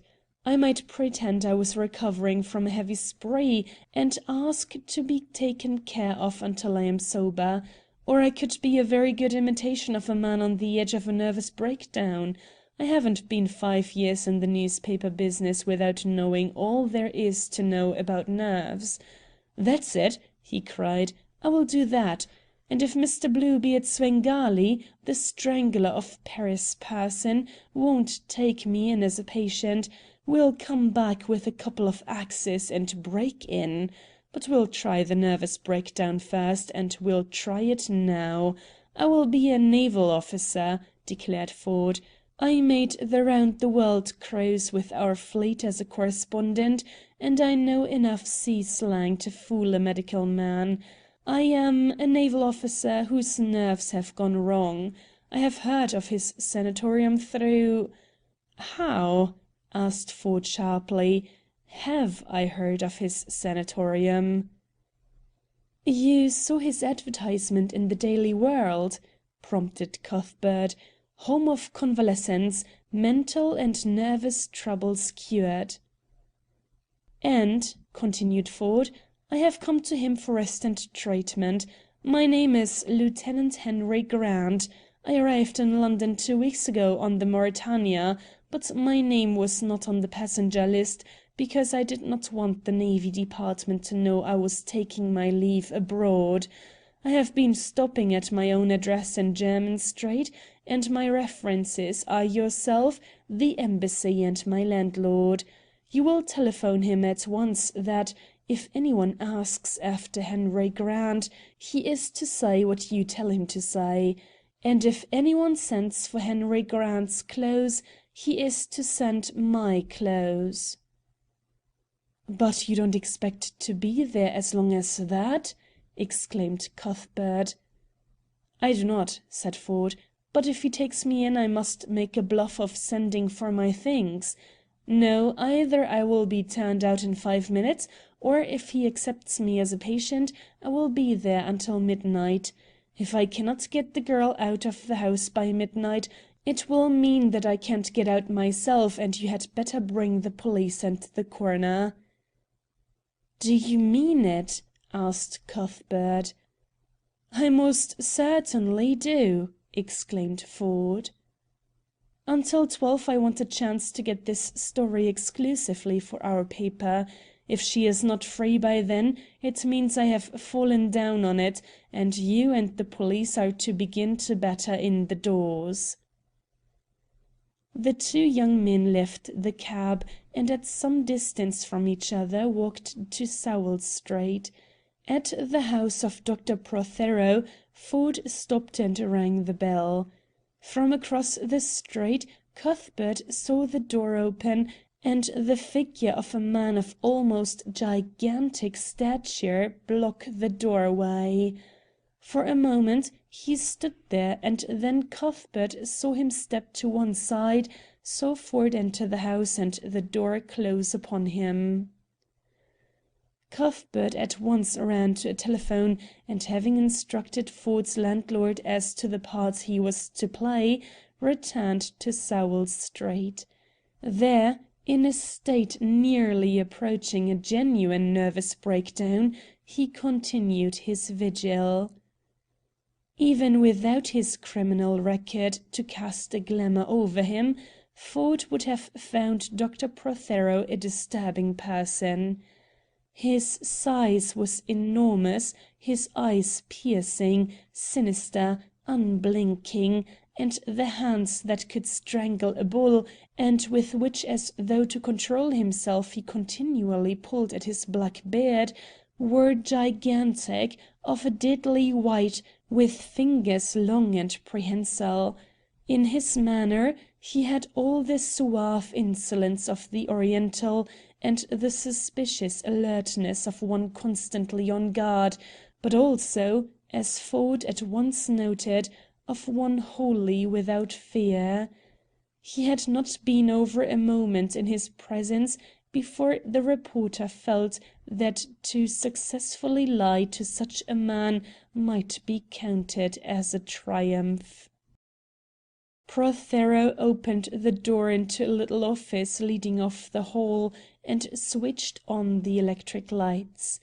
For some short time, without any effort to conceal his suspicion, he stared at Ford in silence. "Well?" he said at last. His tone was a challenge. Ford had already given his assumed name and profession, and he now ran glibly into the story he had planned. He opened his card case and looked into it doubtfully. "I find I have no card with me," he said, "but I am, as I told you, Lieutenant Grant, of the United States Navy. I am all right physically, except for my nerves. They've played me a queer trick. If the facts get out at home, it might cost me my commission, so I've come over here for treatment." "Why to me?" asked Prothero. "I saw by your advertisement," said the reporter, "that you treated for nervous mental troubles. Mine is an illusion," he went on. "I see things, or rather, always one thing, a battleship coming at us head on. For the last year I've been the executive officer of the Kearsarge, and the responsibility has been too much for me." "You see a battleship?" inquired the Jew. "A phantom battleship," Ford explained. "A sort of Flying Dutchman. The time I saw it I was on the bridge, and I yelled and telegraphed the engine room. I brought the ship to a full stop and backed her. But it was dirty weather, and the error was passed over. After that, when I saw the thing coming I did nothing, but each time I think it is real." Ford shivered slightly and glanced about him. "Some day," he added fatefully, "it will be real, and I will not signal, and the ship will sink." In silence, Prothero observed his visitor closely. The young man seemed sincere, genuine. His manner was direct and frank. He looked the part he had assumed, as one used to authority. "My fees are large," said the Russian. At this point, had Ford, regardless of terms, exhibited a hopeful eagerness to at once close with him, the Jew would have shown him the door. But Ford was on guard, and well aware that a lieutenant in the Navy had but few guineas to throw away on medicines. He made a movement as though to withdraw. "Then I am afraid," he said, "I must go somewhere else." His reluctance apparently only partially satisfied the Jew. Ford adopted opposite tactics. He was never without ready money. His paper saw to it that in its interests he was always able at any moment to pay for a special train across Europe, or to bribe the entire working staff of a cable office. From his breast pocket he took a blue linen envelope and allowed the Jew to see that it was filled with £20 notes. "I have means outside my pay," said Ford. "I would give almost any price to the man who can cure me." The eyes of the Russian flashed avariciously. "I will arrange the terms to suit you," he exclaimed. "Your case interests me. Do you see this mirage only at sea?" "In any open place," Ford assured him. "In a park or public square, but of course most frequently at sea." The quack waved his great hands as though brushing aside a curtain. "I will remove the illusion," he said, "and give you others more pretty." He smiled meaningfully, an evil, leering smile. "When will you come?" he asked. Ford glanced about him nervously. "I shall stay now," he said. "I confess in the streets and in my lodgings I am frightened. You give me confidence. I want to stay near you. I feel safe with you. If you will give me writing paper, I will send for my things." For a moment the Jew hesitated, and then motioned to a desk. As Ford wrote, Prothero stood near him, and the reporter knew that over his shoulder the Jew was reading what he wrote. Ford gave him the note unsealed, and asked that it be forwarded at once to his lodgings. "Tomorrow," he said, "I will call up our embassy and give my address to our naval attaché." "I will attend to that," said Prothero. "From now on you are in my hands, and you can communicate with the outside only through me. You are to have absolute rest. No books, no letters, no papers. And you will be fed from a spoon. I will explain my treatment later. You will now go to your room, and you will remain there until you are a well man." Ford had no wish to be at once shut off from the rest of the house. The odor of cooking came through the hall and seemed to offer an excuse for delay. "I smell food," he laughed, "and I'm terrifically hungry. Can't I have a farewell dinner before you begin feeding me from a spoon?" The Jew was about to refuse, but with his guilty knowledge of what was going forward in the house, he could not be too sure of those he allowed to enter it. He wanted more time to spend in studying this new patient, and the dinner table seemed to offer a place where he could do so without the others suspecting he was under observation. "My associate and I were just about to dine," he said. "You will wait here until I have another place laid, and you can join us." He departed, walking heavily down the hall, but almost at once Ford, whose ears were alert for any sound, heard him returning, approaching stealthily on tiptoe. If by this maneuver the Jew had hoped to discover his patient in some indiscretion, he was unsuccessful, for he found Ford standing just where he had left him, with his back turned to the door, and gazing with apparent interest at a picture on the wall. The significance of the incident was not lost upon the intruder. It taught him he was still under surveillance, and that he must bear himself warily. Murmuring some excuse for having returned, the Jew again departed, and in a few minutes Ford heard his voice, and that of another man, engaged in low tones in what was apparently an eager argument. Only once was the voice of the other man raised sufficiently for Ford to distinguish his words. "He is an American," protested the voice. "That makes it worse." Ford guessed that the speaker was Pearsall, and that against his admittance to the house he was making earnest protest. A door, closing with a bang, shut off the argument, but within a few minutes it was evident the Jew had carried his point, for he reappeared to announce that dinner was waiting. It was served in a room at the farther end of the hall, and at the table, which was laid for three, Ford found a man already seated. Prothero introduced him as "my associate," but from his presence in the house and from the fact that he was an American, Ford knew that he was Pearsall. Pearsall was a man of 50. He was tall, square, with closely shaven face and grey hair, worn rather long. He spoke with the accent of a Southerner, and although to Ford he was studiously polite, he was obviously greatly ill at ease.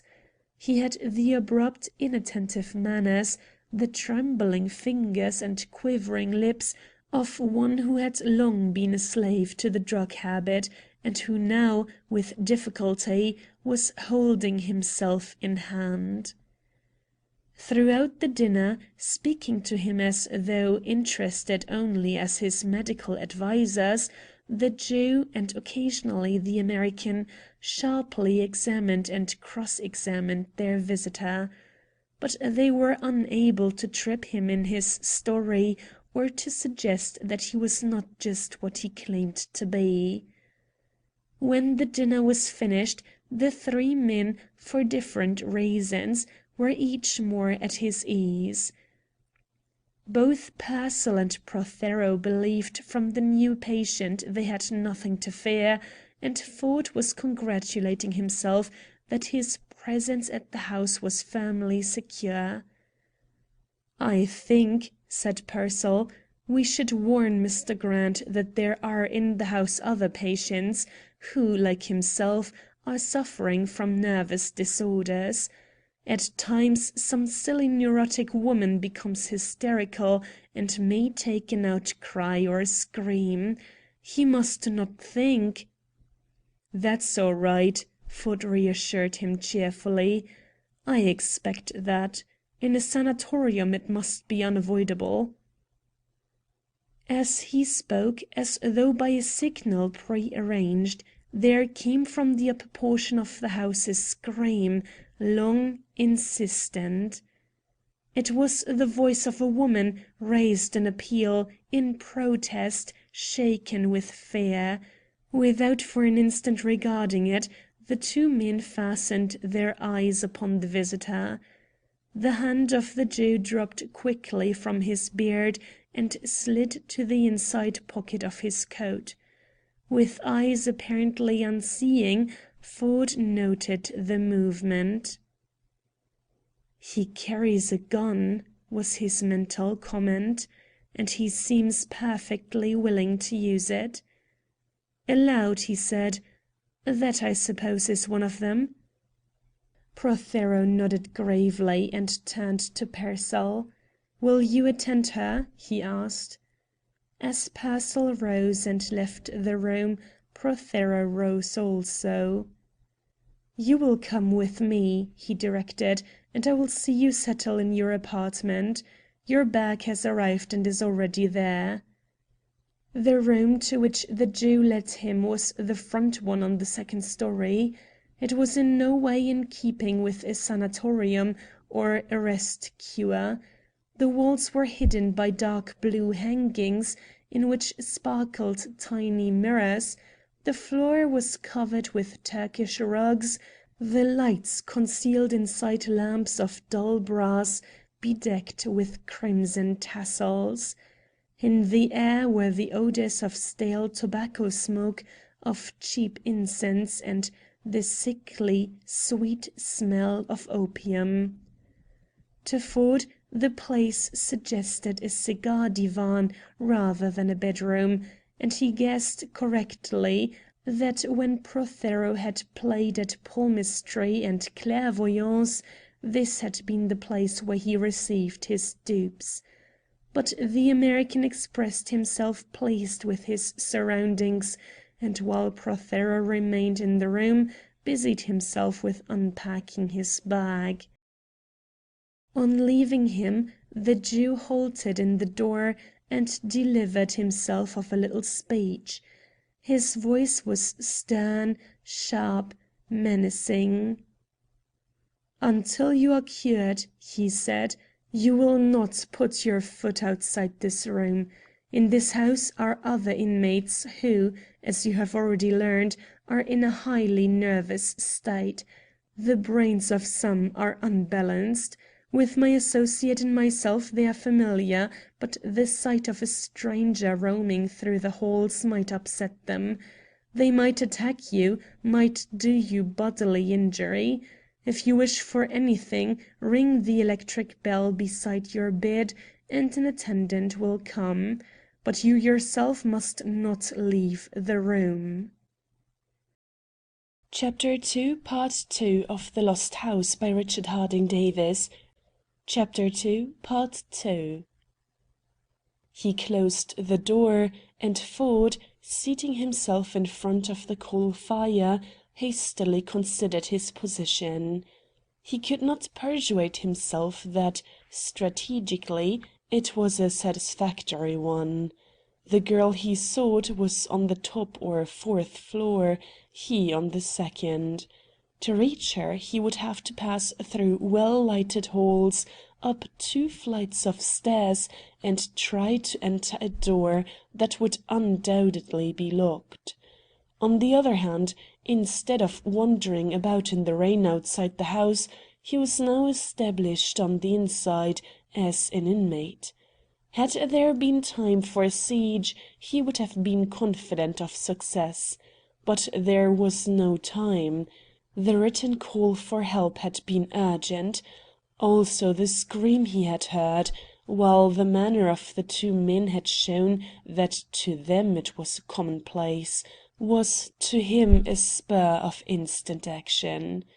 In haste, he knew there was the risk of failure, but he must take that risk.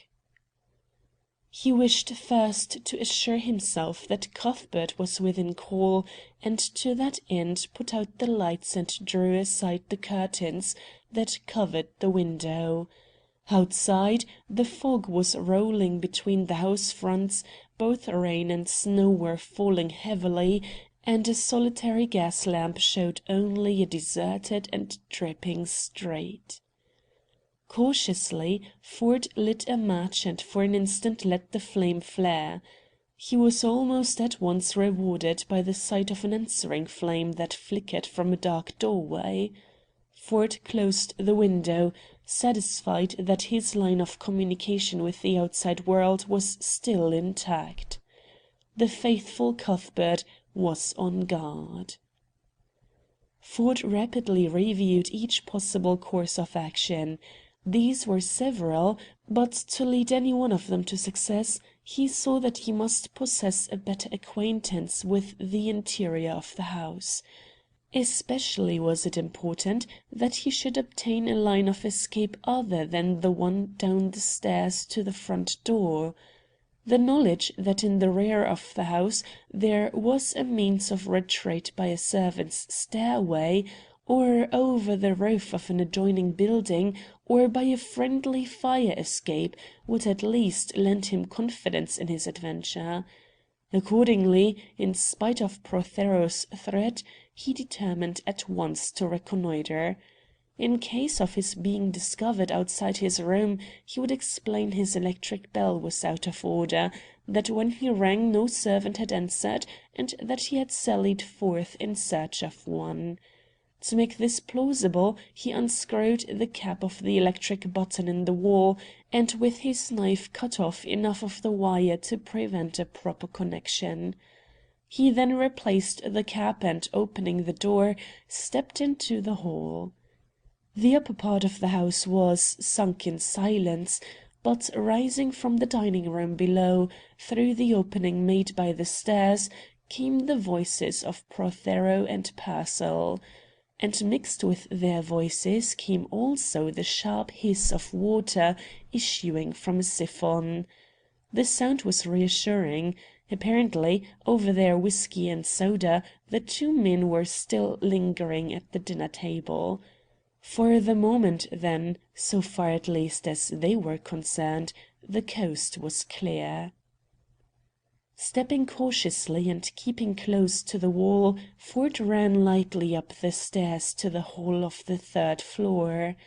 It was lit brightly by a gas jet, but no one was inside, and the 3 doors opening upon it were shut. At the rear of the hall was a window, the blind was raised, and through the panes, dripping in the rain, Ford caught a glimpse of the rigid iron rods of a fire escape. His spirits leaped exultantly.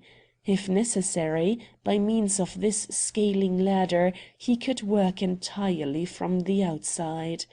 Greatly elated, he tiptoed past the closed doors and mounted to the 4th floor. This also was lit by a gas jet that showed at one end of the hall a table on which were medicine bottles and a tray covered by a napkin, and at the other end, piled upon each other and blocking the hall window, were 3 steamer trunks. Painted on each were the initials D.D. Ford breathed an exclamation. "Dosia Dale," he muttered, "I have found you." He was again confronted by 3 closed doors, one leading to a room that faced the street, another opening upon a room in the rear of the house, and opposite, across the hallway, still another door. He observed that the first 2 doors were each fastened from the outside by bolts and a spring lock, and that the key to each lock was in place. The fact moved him with indecision. If he took possession of the keys, he could enter the rooms at his pleasure. On the other hand, should their loss be discovered, an alarm would be raised and he would inevitably come under suspicion. The very purpose he had in view might be frustrated. He decided that where they were, the keys would serve him as well as in his pocket, and turned his attention to the 3rd door. This was not locked, and from its position Ford guessed it must be an entrance to a servants' stairway. Confident of this, he opened it and found a dark, narrow landing, a flight of steps mounting from the kitchen below, and to his delight an iron ladder leading to a trap-door. He could hardly forego a cheer. If the trap-door were not locked, he had found a 3rd line of retreat, a means of escape by way of the roof, far superior to any he might attempt by the main staircase and the street door. Ford stepped into the landing, closed the door behind him, and though this left him in complete darkness, he climbed the ladder, and with eager fingers felt for the fastening of the trap. He had feared to find a padlock, but to his infinite relief his fingers closed upon 2 bolts. Noiselessly and smoothly they drew back from their sockets. Under the pressure of his hand the trap-door lifted, and through the opening swept a breath of chill night air. Ford hooked one leg over a round of the ladder, and with his hands free moved the trap to one side. An instant later he had scrambled to the roof, and after carefully replacing the trap, rose and looked about him. To his satisfaction, he found that the roof upon which he stood ran level with the roofs adjoining it to so far as Devonshire Street, where they encountered the walls of an apartment house. This was of 7 stories. On the 5th story, a row of windows, brilliantly lighted, opened upon the roofs over which he planned to make his retreat. Ford chuckled with nervous excitement. "Before long," he assured himself, "I will be visiting the man who owns that flat. He will think I am a burglar. He will send for the police. There is no one in the world I shall be so glad to see." Ford considered that running over roofs, even when their pitfalls were not concealed by a yellow fog, was an awkward exercise, and decided that before he made his dash for freedom The part of a careful jockey would be to take a preliminary canter over the course. Accordingly, among party walls of brick, rain-pipes, chimney-pipes and telephone wires, he felt his way to the wall of the apartment-house, and then, with a clearer idea of the obstacles to be avoided, raced back to the point whence he had started. Next, to discover the exact position of the fire-escape, he dropped to his knees and crawled to the rear edge of the roof. The light from the back windows of the fourth floor showed him an iron ladder from the edge of the roof to the platform of the fire-escape, and the platform itself, stretching below the windows the width of the building. He gave a sigh of satisfaction, but the same instant exclaimed with dismay. The windows opening to the fire-escape were closely barred.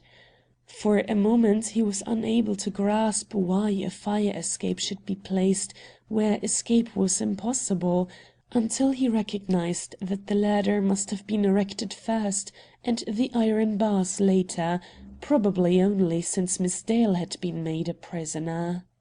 But he now appreciated that in spite of the iron bars he was nearer that prisoner than he had ever been. Should he return to the hall below, even while he could unlock the doors, he was in danger of discovery by those inside the house. But from the fire-escape only a window-pane would separate him from the prisoner, and though the bars would keep him at arm's length, he might at least speak with her, and assure her that her call for help had carried.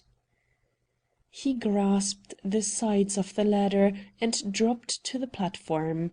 As he had already seen that the window farthest to the left was barricaded with trunks, he disregarded it, and passed quickly to the two others.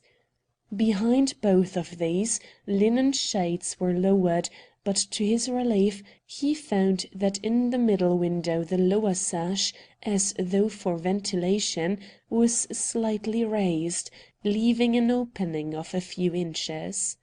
Kneeling on the gridiron platform of the fire-escape, and pressing his face against the bars, he brought his eyes level with the opening.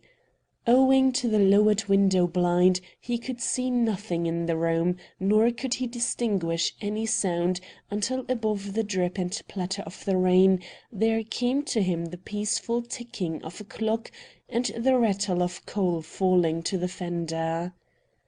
But of any sound that was human there was none. That the room was empty, and that the girl was in the front of the house was possible, and the temptation to stretch his hand through the bars and lift the blind was almost compelling. If he did so, and the girl were inside, she might make an outcry, or guarding her there might be an attendant, who at once would sound the alarm. The risk was evident, but encouraged by the silence, Ford determined to take a chance.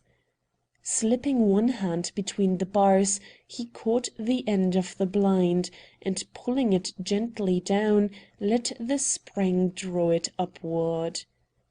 Through an opening of 6 inches the room lay open before him.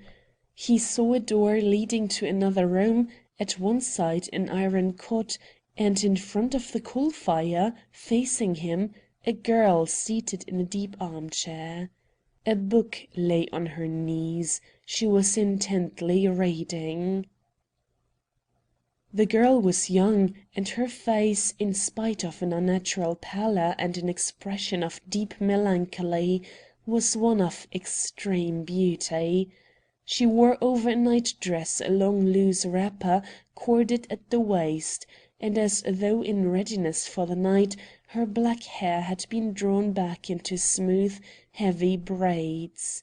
She made so sweet and sad a picture that Ford forgot his errand, forgot his damp and chilled body, and for a moment in sheer delight knelt, with his face pressed close to the bars, and gazed at her.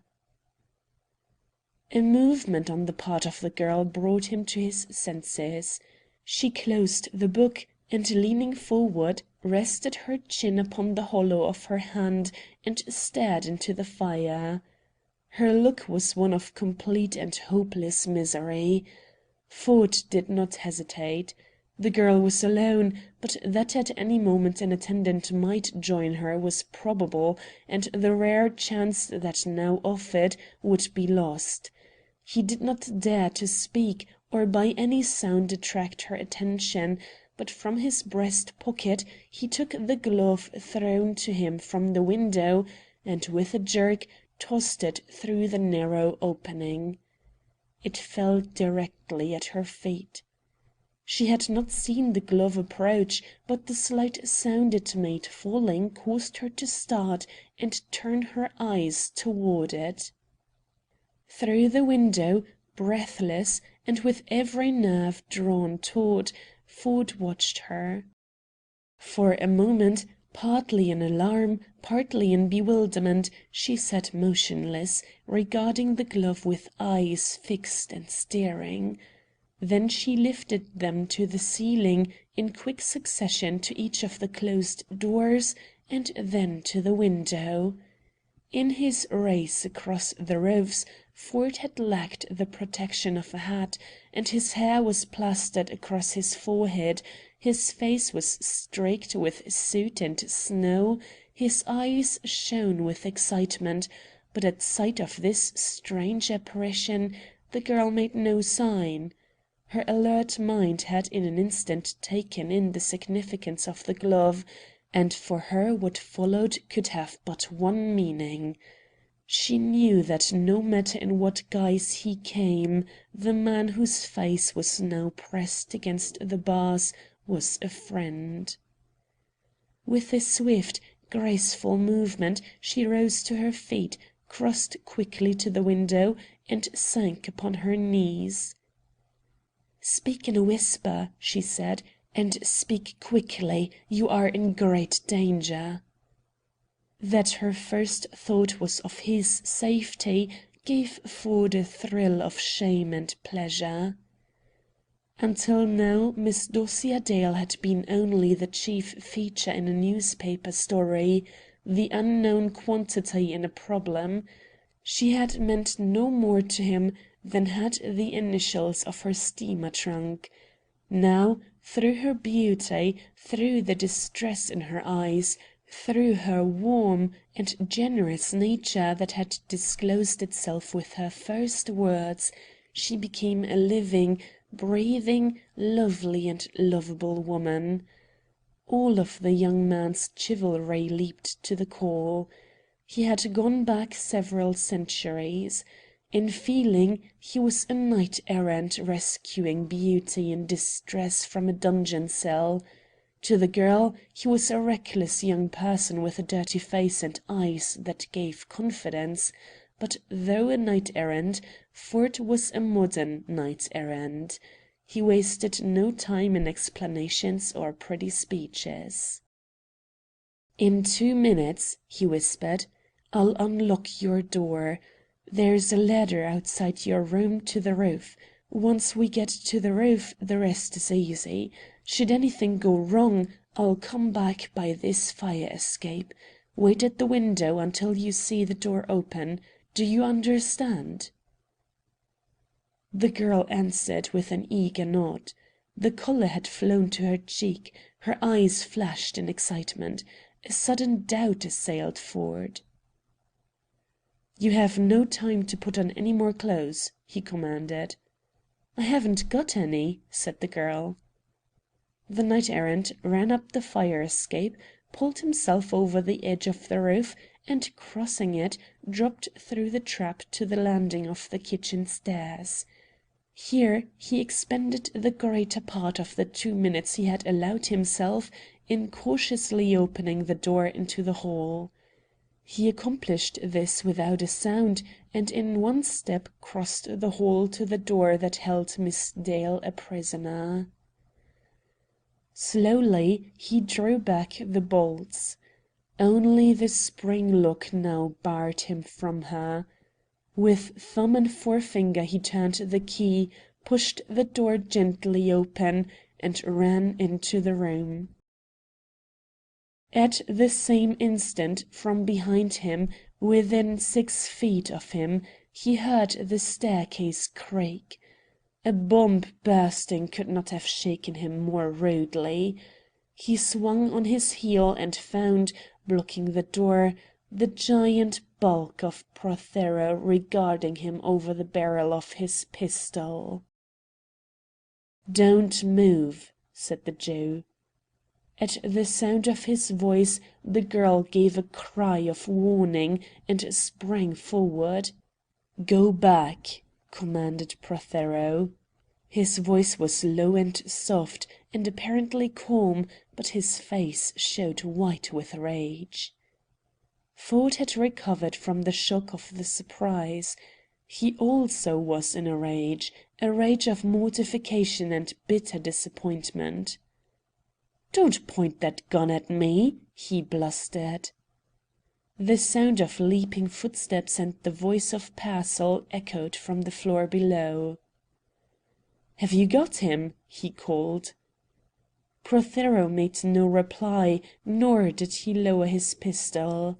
When Pearsall was at his side, without turning his head, he asked in the same steady tone, "What shall we do with him?" The face of Pearsall was white and furious with fear.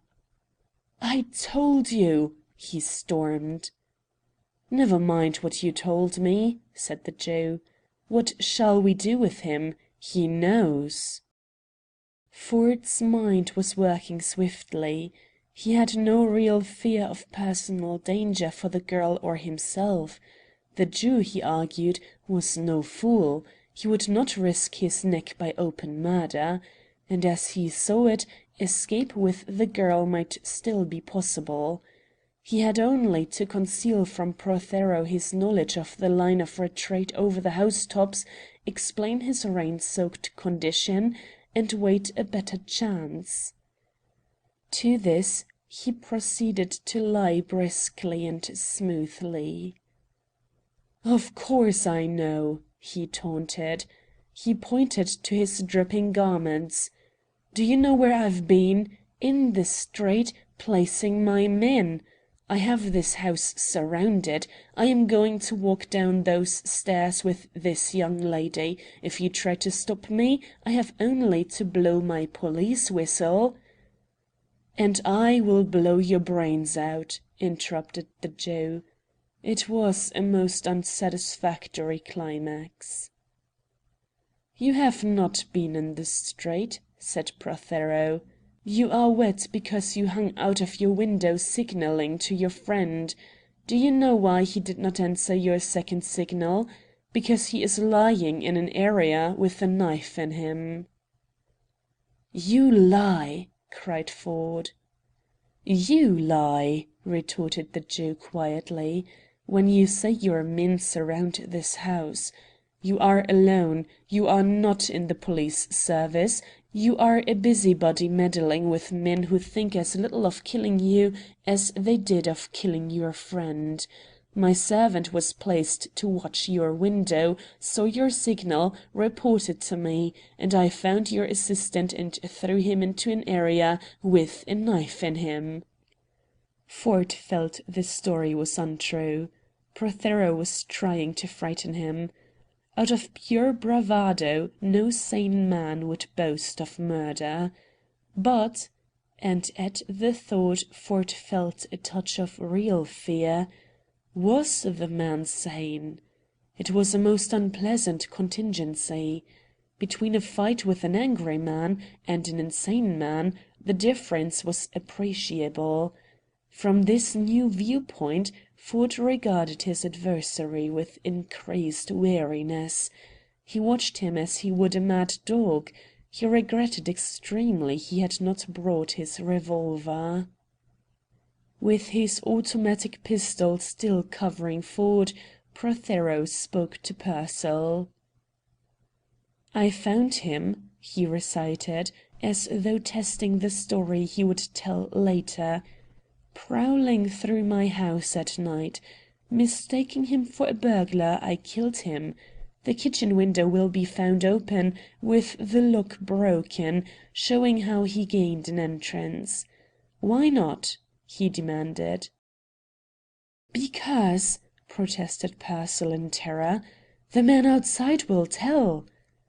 Ford shouted in genuine relief.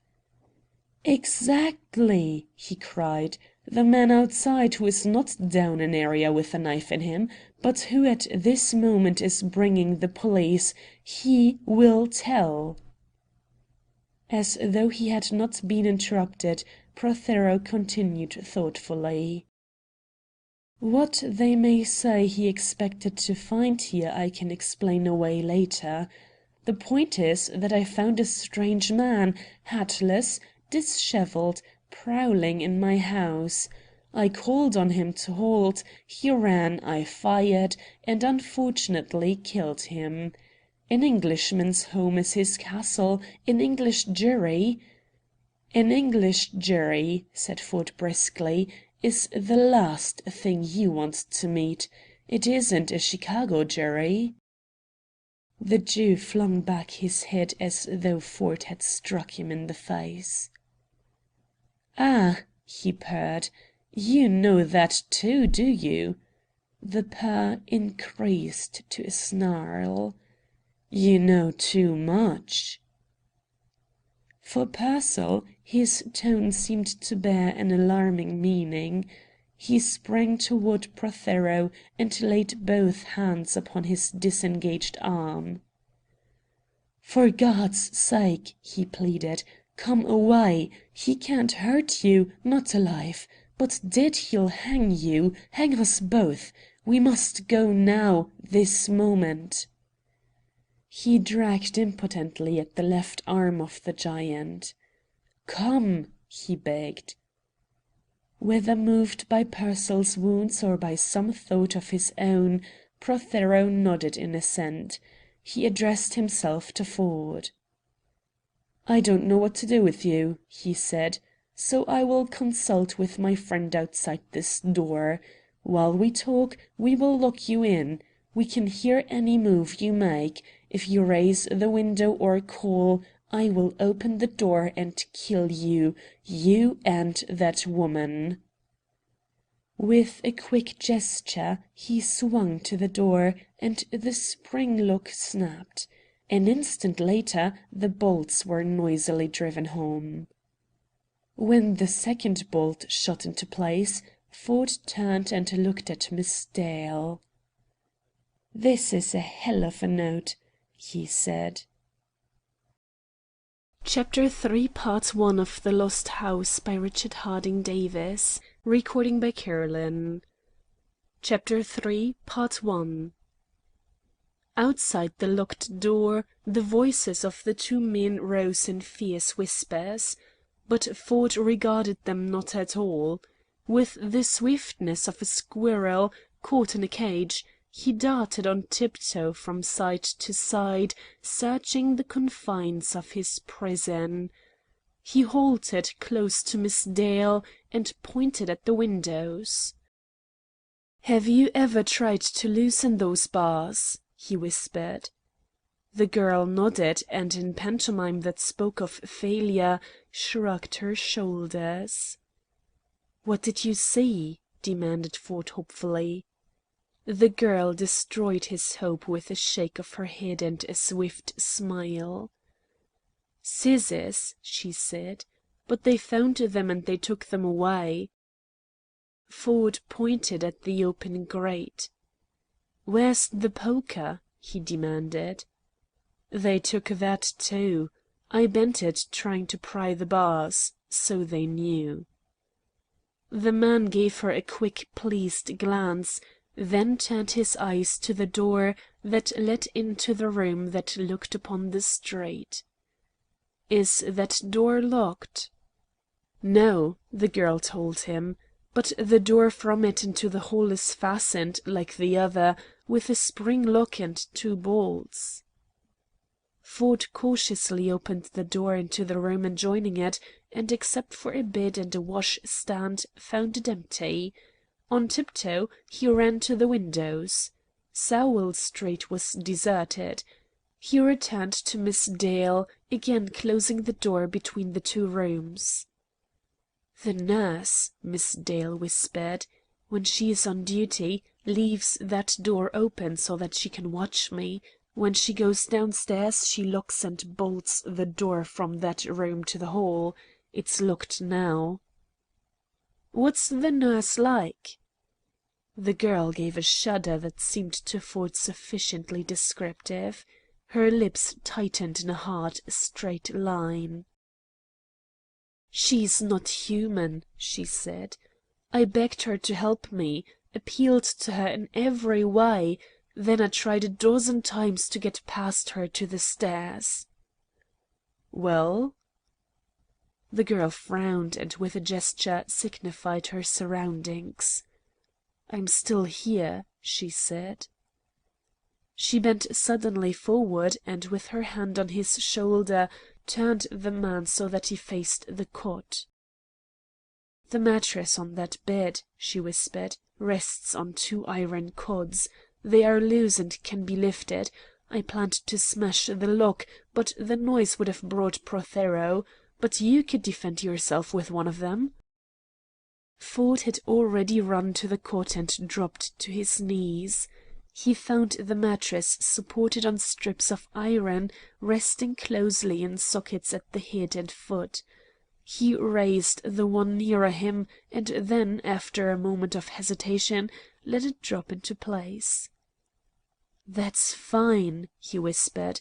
"Good as a crowbar." He shook his head in sudden indecision. "But I just don't know how to use it. His automatic could shoot 6 times before I could swing that thing on him once. And if I have it in my hands when he opens the door, he'll shoot and he may hit you. But if I leave it where it is, he won't know I know it's there, and it may come in very handy later." In complete disapproval, the girl shook her head. Her eyes filled with concern. "You must not fight him," she ordered. "I mean, not for me. You don't know the danger. The man's not sane. He won't give you a chance. He's mad. You have no right to risk your life for a stranger. I won't permit it." Ford held up his hand for silence. With a jerk of his head, he signified the door. "They've stopped talking," he whispered. Straining to hear, the two leaned forward, but from the hall there came no sound. The girl raised her eyebrows questioningly. "Have they gone?" she breathed. "If I knew that," protested Ford, "we wouldn't be here." In answer to his doubt a smart rap, as though from the butt of a revolver, fell upon the door.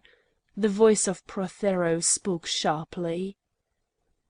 "You who call yourself Grant!" he shouted. Before answering, Ford drew Miss Dale and himself away from the line of the door, and so placed the girl with her back to the wall that if the door opened she would be behind it. "Yes," he answered. "Pearsall and I," called Prothero, "have decided how to dispose of you. Of both of you. He has gone below to make preparations. I am on guard. If you try to break out or call for help, I'll shoot you as I warned you." "And I warn you," shouted Ford, "if this lady and I do not instantly leave this house, or if any harm comes to her, you will hang for it." Prothero laughed jeeringly. "Who will hang me?" he mocked. "My friends," retorted Ford. "They know I am in this house. They know why I am here. Unless they see Miss Dale and myself walk out of it in safety, they will never let you leave it. Don't be a fool, Prothero," he shouted. "You know I am telling the truth. You know your only chance for mercy is to open that door and let us go free." For over a minute Ford waited, but from the hall there was no answer. After another minute of silence, Ford turned and gazed inquiringly at Miss Dale. "Prothero!" he called. Again for a full minute he waited and called again, and then, as there still was no reply, he struck the door sharply with his knuckles. On the instant the voice of the Jew rang forth in an angry bellow. "Keep away from that door!" he commanded. Ford turned to Miss Dale and bent his head close to hers. "Now, why the devil didn't he answer?" he whispered. "Was it because he wasn't there, or is he planning to steal away and wants us to think that even if he does not answer, he's still outside?" The girl nodded eagerly. "This is it," she whispered. "My uncle is a coward, or rather he is very wise, and has left the house. And Prothero means to follow, but he wants us to think he is still on guard. If we only knew!" she exclaimed. As though in answer to her thought, the voice of Prothero called to them. "Don't speak to me again," he warned. "If you do, I'll not answer, or I'll shoot." Flattened against the wall, close to the hinges of the door, Ford replied flippantly and defiantly. "That makes conversation difficult, doesn't it?" he called. There was a bursting report, and a bullet splintered the panel of the door, flattened itself against the fireplace, and fell tinkling into the grate. "I hope I hit you!" roared the Jew. Ford pressed his lips tightly together. Whatever happy retort may have risen to them was forever lost. For an exchange of repartee, the moment did not seem propitious. "Perhaps now," jeered Prothero, "you'll believe I'm in earnest."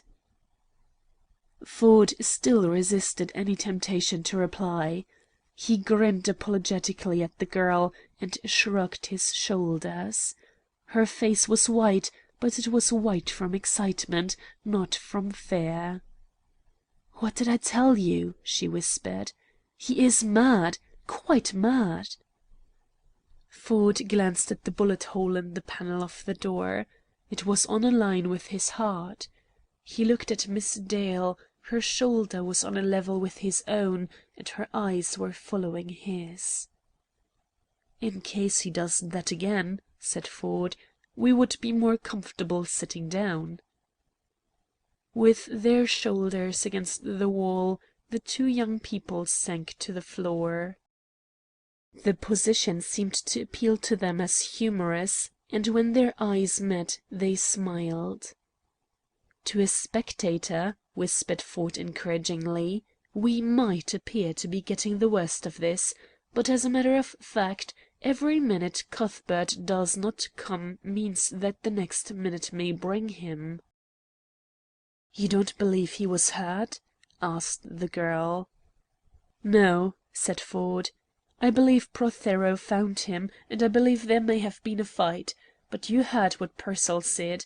The man outside will tell. If Cuthbert is in a position to tell, he is not down an area with a knife in him." He was interrupted by a faint report from the lowest floor, as though the door to the street had been sharply slammed. Miss Dale showed that she also had heard it. "My uncle," she said, "making his escape." "It may be," Ford answered. The report did not suggest to him the slamming of a door, but he saw no reason for saying so to the girl. With his fingers locked across his knees, Ford was leaning forward, his eyes frowning, his lips tightly shut. At his side the girl regarded him covertly. His broad shoulders almost touching hers, his strong jaw projecting aggressively, and the alert, observant eyes gave her confidence. For 3 weeks she had been making a fight single-handed, but she was now willing to cease struggling and relax. Quite happily she placed herself and her safety in the keeping of a stranger. Half to herself, half to the man, she murmured, "It is like the Sieur de Maletroit's door." Without looking at her, Ford shook his head and smiled. "No such luck," he corrected grimly. "That young man was given a choice. The moment he was willing to marry the girl he could have walked out of the room free. I do not recall Prothero saying I can escape death by any such charming alternative." The girl interrupted quickly. "No," she said, "you are not at all like that young man. He stumbled in by chance. You came on purpose to help me. It was fine, unselfish." "It was not," returned Ford. "My motive was absolutely selfish. It was not to help you I came, but to be able to tell about it later. It is my business to do that, and before I saw you I was all in the day's work. But after I saw you, it was no longer a part of the day's work. It became a matter of a lifetime." The girl at his side laughed softly and lightly. "A lifetime is not long," she said. "When you are locked up in a room and a madman is shooting at you, it may last only an hour." "Whether it lasts an hour or many years," said Ford, "it can mean to me now only one thing." He turned quickly and looked in her face boldly and steadily. "You," he said. The girl did not avoid his eyes, but returned his glance with one as steady as his own. "You are an amusing person," she said. "Do you feel it is necessary to keep up my courage with pretty speeches?" "I made no pretty speech," said Ford. "I proclaimed a fact. You are the most charming person that ever came into my life, and whether Prothero shoots us up, or whether we live to get back to God's country, you will never leave it." The girl pretended to consider his speech critically. "It would be almost a compliment," she said, "if it were intelligent, but when you know nothing of me, it is merely impertinent." "I know this much of you," returned Ford calmly. "I know you are fine and generous, for your first speech to me, in spite of your own danger, was for my safety. I know you are brave, for I see you now facing death without dismay." He was again suddenly halted by two sharp reports. They came from the room directly below them. It was no longer possible to pretend to misinterpret their significance. "Prothero!" exclaimed Ford, "and his pistol." They waited breathlessly for what might follow: an outcry, the sound of a body falling, a third pistol shot. But throughout the house there was silence. "If you really think we are in such danger," declared Miss Dale, "we are wasting time." "We are not wasting time," protested Ford. "We are really gaining time, for each minute Cuthbert and the police are drawing nearer, and to move about only invites a bullet. And what is of more importance," he went on quickly, as though to turn her mind from the mysterious pistol shots, "should we get out of this alive, I shall already have said what under ordinary conditions I might not have found the courage to tell you in many months." He waited as though hopeful of a reply, but Miss Dale remained silent. "They say," continued Ford, "when a man is drowning his whole life passes in review. We are drowning, and yet I find I can see into the past no further than the last half hour. I find life began only then, when I looked through the bars of that window and found you." With the palm of her hand the girl struck the floor sharply. "This is neither the time," she exclaimed, "nor the place to—" "I did not choose the place," Ford pointed out. "It was forced upon me with a gun. But the time is excellent. At such a time one speaks only what is true." "You certainly have a strange sense of humor," she said, "but when you are risking your life to help me, how can I be angry?" "Of course you can't," Ford agreed heartily. "You could not be so conventional." "But I am conventional," protested Miss Dale, "and I am not used to having young men tell me they have come into my life to stay. Certainly not young men who come into my life by way of a trap door, and without an introduction, without a name, without even a hat. It's absurd. It's not real. It's a nightmare." "The whole situation is absurd," Ford declared. "Here we are in the heart of London, surrounded by telephones, taxicabs, police. At least hope we are surrounded by police. And yet we are crawling around the floor on our hands and knees dodging bullets.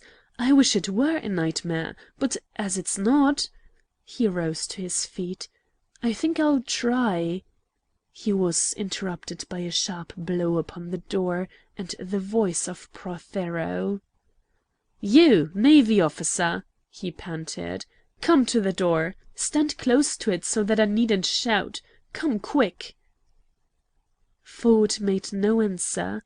Motioning to Miss Dale to remain where she was, he ran noiselessly to the bed, and from beneath the mattress lifted one of the iron bars upon which it rested. Grasping it at one end, he swung the bar swiftly as a man tests the weight of a baseball bat. As a weapon it seemed to satisfy him, for he smiled. Then once more he placed himself with his back to the wall. "Do you hear me?" roared Prothero. "I hear you," returned Ford. "If you want to talk to me, open the door and come inside."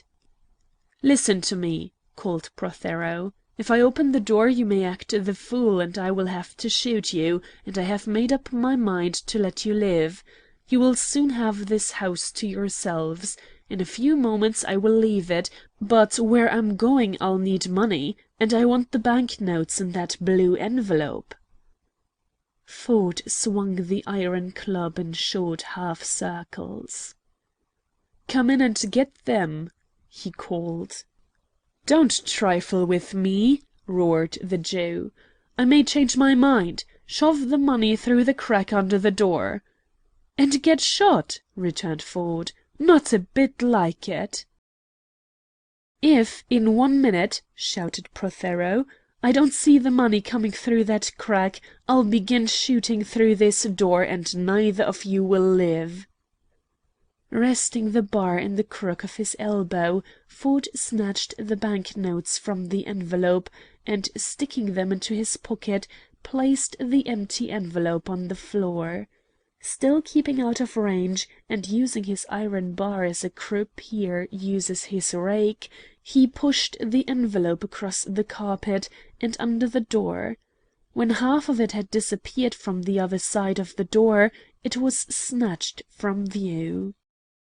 An instant later there was a scream of anger, and on a line where Ford would have been had he knelt to shove the envelope under the door, 3 bullets splintered through the panel.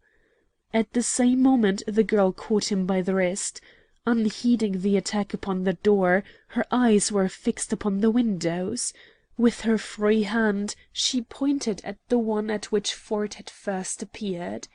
The blind was still raised a few inches, and they saw that the night was lit with a strange and brilliant radiance. The storm had passed, and from all the houses that backed upon the one in which they were prisoners, lights blazed from every window, and in each were crowded many people, and upon the roof-top in silhouette from the glare of the street lamps below, and in the yards and clinging to the walls that separated them, were hundreds of other dark, shadowy groups changing and swaying. And from them rose the confused, inarticulate, terrifying murmur of a mob. It was as though they were on a race-track at night facing a great grandstand peopled with an army of ghosts. With the girl at his side, Ford sprang to the window and threw up the blind, and as they clung to the bars, peering into the night, the light in the room fell full upon them. And in an instant from the windows opposite, from the yards below, and from the housetops came a savage, exultant yell of welcome, a confusion of cries, orders, entreaties, a great roar of warning. At the sound, Ford could feel the girl at his side tremble. "What does it mean?" she cried. "Cuthbert has raised the neighborhood," shouted Ford jubilantly. "Or else," he cried in sudden enlightenment, "those shots we heard." The girl stopped him with a low cry of fear. She thrust her arms between the bars and pointed. In the yard below them was the sloping roof of the kitchen. It stretched from the house to the wall of the back yard. Above the wall from the yard beyond rose a ladder, and face down upon the roof, awry and sprawling, were the motionless forms of two men. Their shining capes and heavy helmets proclaimed their calling. "The police!" exclaimed Ford. "And the shots we thought were for those in the house were for them. This is what has happened," he whispered eagerly. "Prothero attacked Cuthbert. Cuthbert gets away and goes to the police. He tells them you are here a prisoner, that I am here probably a prisoner, and of the attack upon himself. The police try to make an entrance from the street. That was the first shot we heard, and are driven back. Then they tried to creep in from the yard, and those poor devils were killed." As he spoke a sudden silence had fallen, a silence as startling as had been the shout of warning.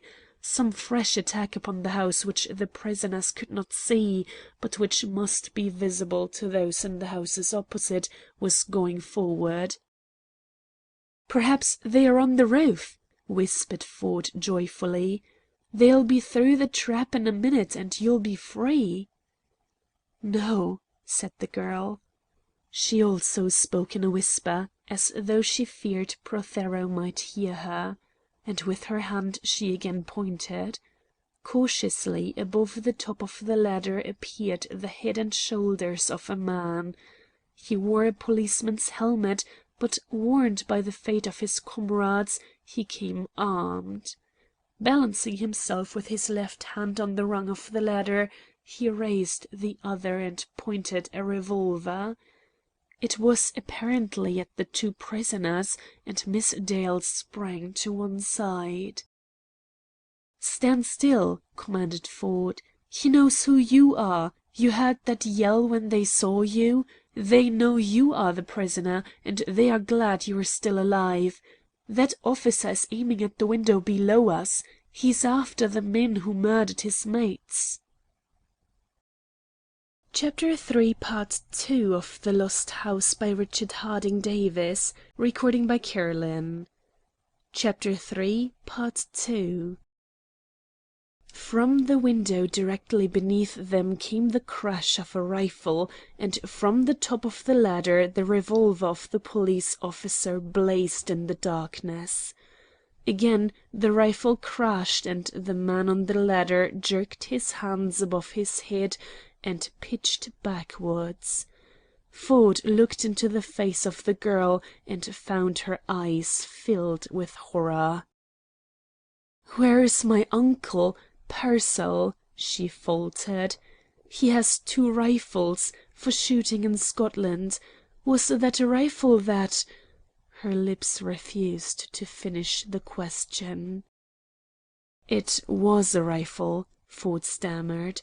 "But probably Prothero—" Even as he spoke, the voice of the Jew rose in a shriek from the floor below them, but not from the window below them. The sound was from the front room opening on Sowell Street. In the awed silence that had suddenly fallen, his shrieks carried sharply. They were more like the snarls and ravings of an animal than the outcries of a man. "Take that!" he shouted, with a flood of oaths. "And that! And that!" Each word was punctuated by the report of his automatic, and, to the amazement of Ford, was instantly answered from Sowell Street by a scattered volley of rifle and pistol shots. "This isn't a fight!" he cried. "It's a battle!" With Miss Dale at his side, he ran into the front room and, raising the blind, appeared at the window. And instantly, as at the other end of the house, there was, at sight of the woman's figure, a tumult of cries, a shout of warning, and a great roar of welcome. From beneath them a man ran into the deserted street, and in the glare of the gas lamp Ford saw his white, upturned face. He was without a hat, and his head was circled by a bandage. But Ford recognized Cuthbert. "That's Ford!" he cried, pointing, "and the girl's with him!" He turned to a group of men crouching in the doorway of the next house to the one in which Ford was imprisoned. "The girl's alive!" he shouted. "The girl's alive!" The words were caught up and flung from window to window, from housetop to housetop, with savage, jubilant cheers. Ford pushed Miss Dale forward. "Let them see you," he said, "and you will never see a stranger sight." Below them, Sowell Street, glistening with rain and snow, lay empty, but at either end of it, held back by an army of police, were black masses of men, and beyond them more men packed upon the tops of taxicabs and hansoms, stretching as far as the street lamps showed, and on the roofs shadowy forms crept cautiously from chimney to chimney, and in the windows of darkened rooms opposite, from behind barricades of mattresses and upturned tables, rifles appeared stealthily, to be lost in a sudden flash of flame. And with these flashes were others that came from windows and roofs with the report of a bursting bomb, and that on the instant turned night into day, and then left the darkness more dark. Ford gave a cry of delight. "They're taking flashlight photographs," he cried jubilantly. "Well done, you pressmen!" The instinct of the reporter became compelling. "If they're alive to develop those photographs tonight," he exclaimed eagerly, "Cuthbert will send them by special messenger in time to catch the Mauretania, and the Republic will have them by Sunday. I mayn't be alive to see them," he added regretfully, "but what a feature for the Sunday supplement!" As the eyes of the two prisoners became accustomed to the darkness, they saw that the street was not, as at first they had supposed, entirely empty. Directly below them in the gutter, where to approach it was to invite instant death from Prothero's pistol, lay the dead body of a policeman, and at the nearer end of the street, not 50 yards from them, were 3 other prostrate forms. But these forms were animate and alive to good purpose. From a public-house on the corner a row of yellow lamps showed them clearly. Stretched on pieces of board and mats commandeered from hallways and cabs, each of the 3 men lay at full length, nursing a rifle. Their belted grey overcoats, flat visored caps, and the sets of their shoulders marked them for soldiers. "For the love of heaven!" exclaimed Ford incredulously. "They've called out the guards!" As unconcernedly as though facing the butts at a rifle range, the 3 sharp shooters were firing point-blank at the windows from which Prothero and Pearsall were waging their way to the death upon the instruments of law and order. Beside them, on his knees in the snow, A young man with the silver hilt of an officer's sword showing through the silt in his greatcoat was giving commands, and at the other end of the street a brother officer in evening dress was directing other sharpshooters, bending over them like a coach of a tug-of-war team, pointing with white-gloved fingers. On the side of the street from which Prothero was firing, huddled in a doorway, were a group of officials, inspectors of police, fire chiefs in brass helmets, more officers of the guards in bearskins, and wrapped in a fur coat, the youthful Home Secretary. Ford saw him wave his arm, and at his bidding the cordon of police broke, and slowly forcing its way through the mass of people came a huge touring car, its two blazing eyes sending before it great shafts of light. The driver of the car wasted no time in taking up his position. Dashing halfway down the street, he as swiftly backed the automobile over the gutter and up on the sidewalk, so that the lights in front fell full on the door of number 40. Then, covered by the fire from the roofs, he sprang to the lamps and tilted them until they threw their shafts into the windows of the third story. Prothero's hiding-place was now as clearly exposed as though it were held in the circle of a spotlight, and at the success of the manoeuvre the great mob raised an applauding cheer. But the triumph was brief. In a minute the blazing lamps had been shattered by bullets, and once more, save for the fierce flashes from rifles and pistols, Sowell Street lay in darkness. Ford drew Miss Dale back into the room. "Those men below," he said, "are mad. Prothero's always been mad, and your Purcell is mad with drugs. And the sight of blood has made them maniacs. They know they now have no chance to live. There's no fear or hope to hold them, and one life more or less means nothing. If they should return here—" He hesitated, but the girl nodded quickly. "I understand," she said. "I'm going to try to break down the door and get to the roof," explained Ford.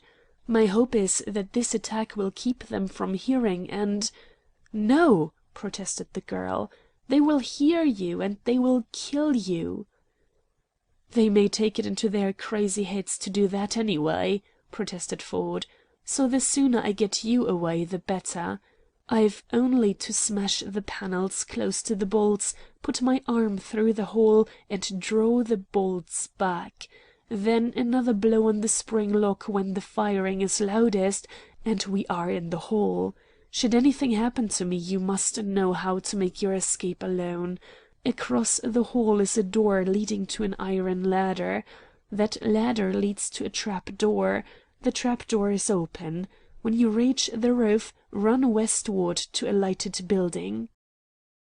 "I am not going without you," said Miss Dale quietly.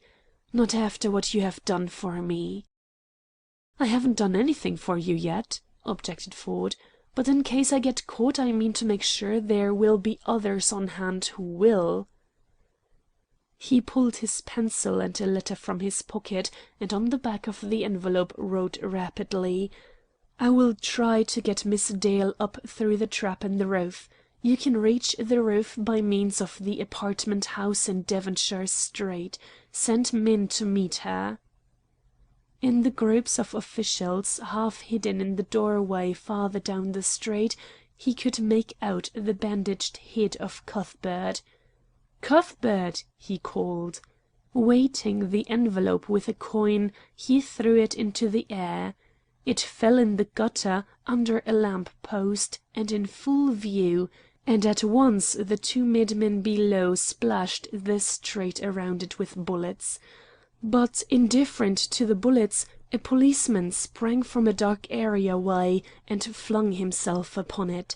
The next moment he staggered, then, limping but holding himself erect, he ran heavily toward the group of officials. The Home Secretary snatched the envelope from him and held it towards the light. In his desire to learn if his message had reached those on the outside, Ford leaned far over the sill of the window. His imprudence was all but fatal. From the roof opposite there came a sudden yell of warning, from directly below him a flash, and a bullet grazed his forehead and shattered the window pane above him.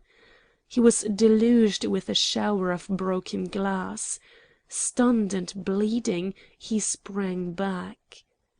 With a cry of concern, Miss Dale ran toward him. "It's nothing," stammered Ford. "It only means I must waste no more time." He balanced his iron rod as he would a pikestaff, and aimed it at the upper half of the door to the hall. "When the next volley comes," he said, "I'll smash the panel." With the bar raised high, his muscles on a strain, he stood alert and poised, waiting for a shot from the room below to call forth an answering volley from the housetops. But no sound came from below, and the sharpshooters, waiting for the madmen to expose themselves, held their fire. Ford's muscles relaxed and he lowered his weapon. He turned his eyes inquiringly to the girl. "What's this mean?" he demanded. Unconsciously his voice had again dropped to a whisper.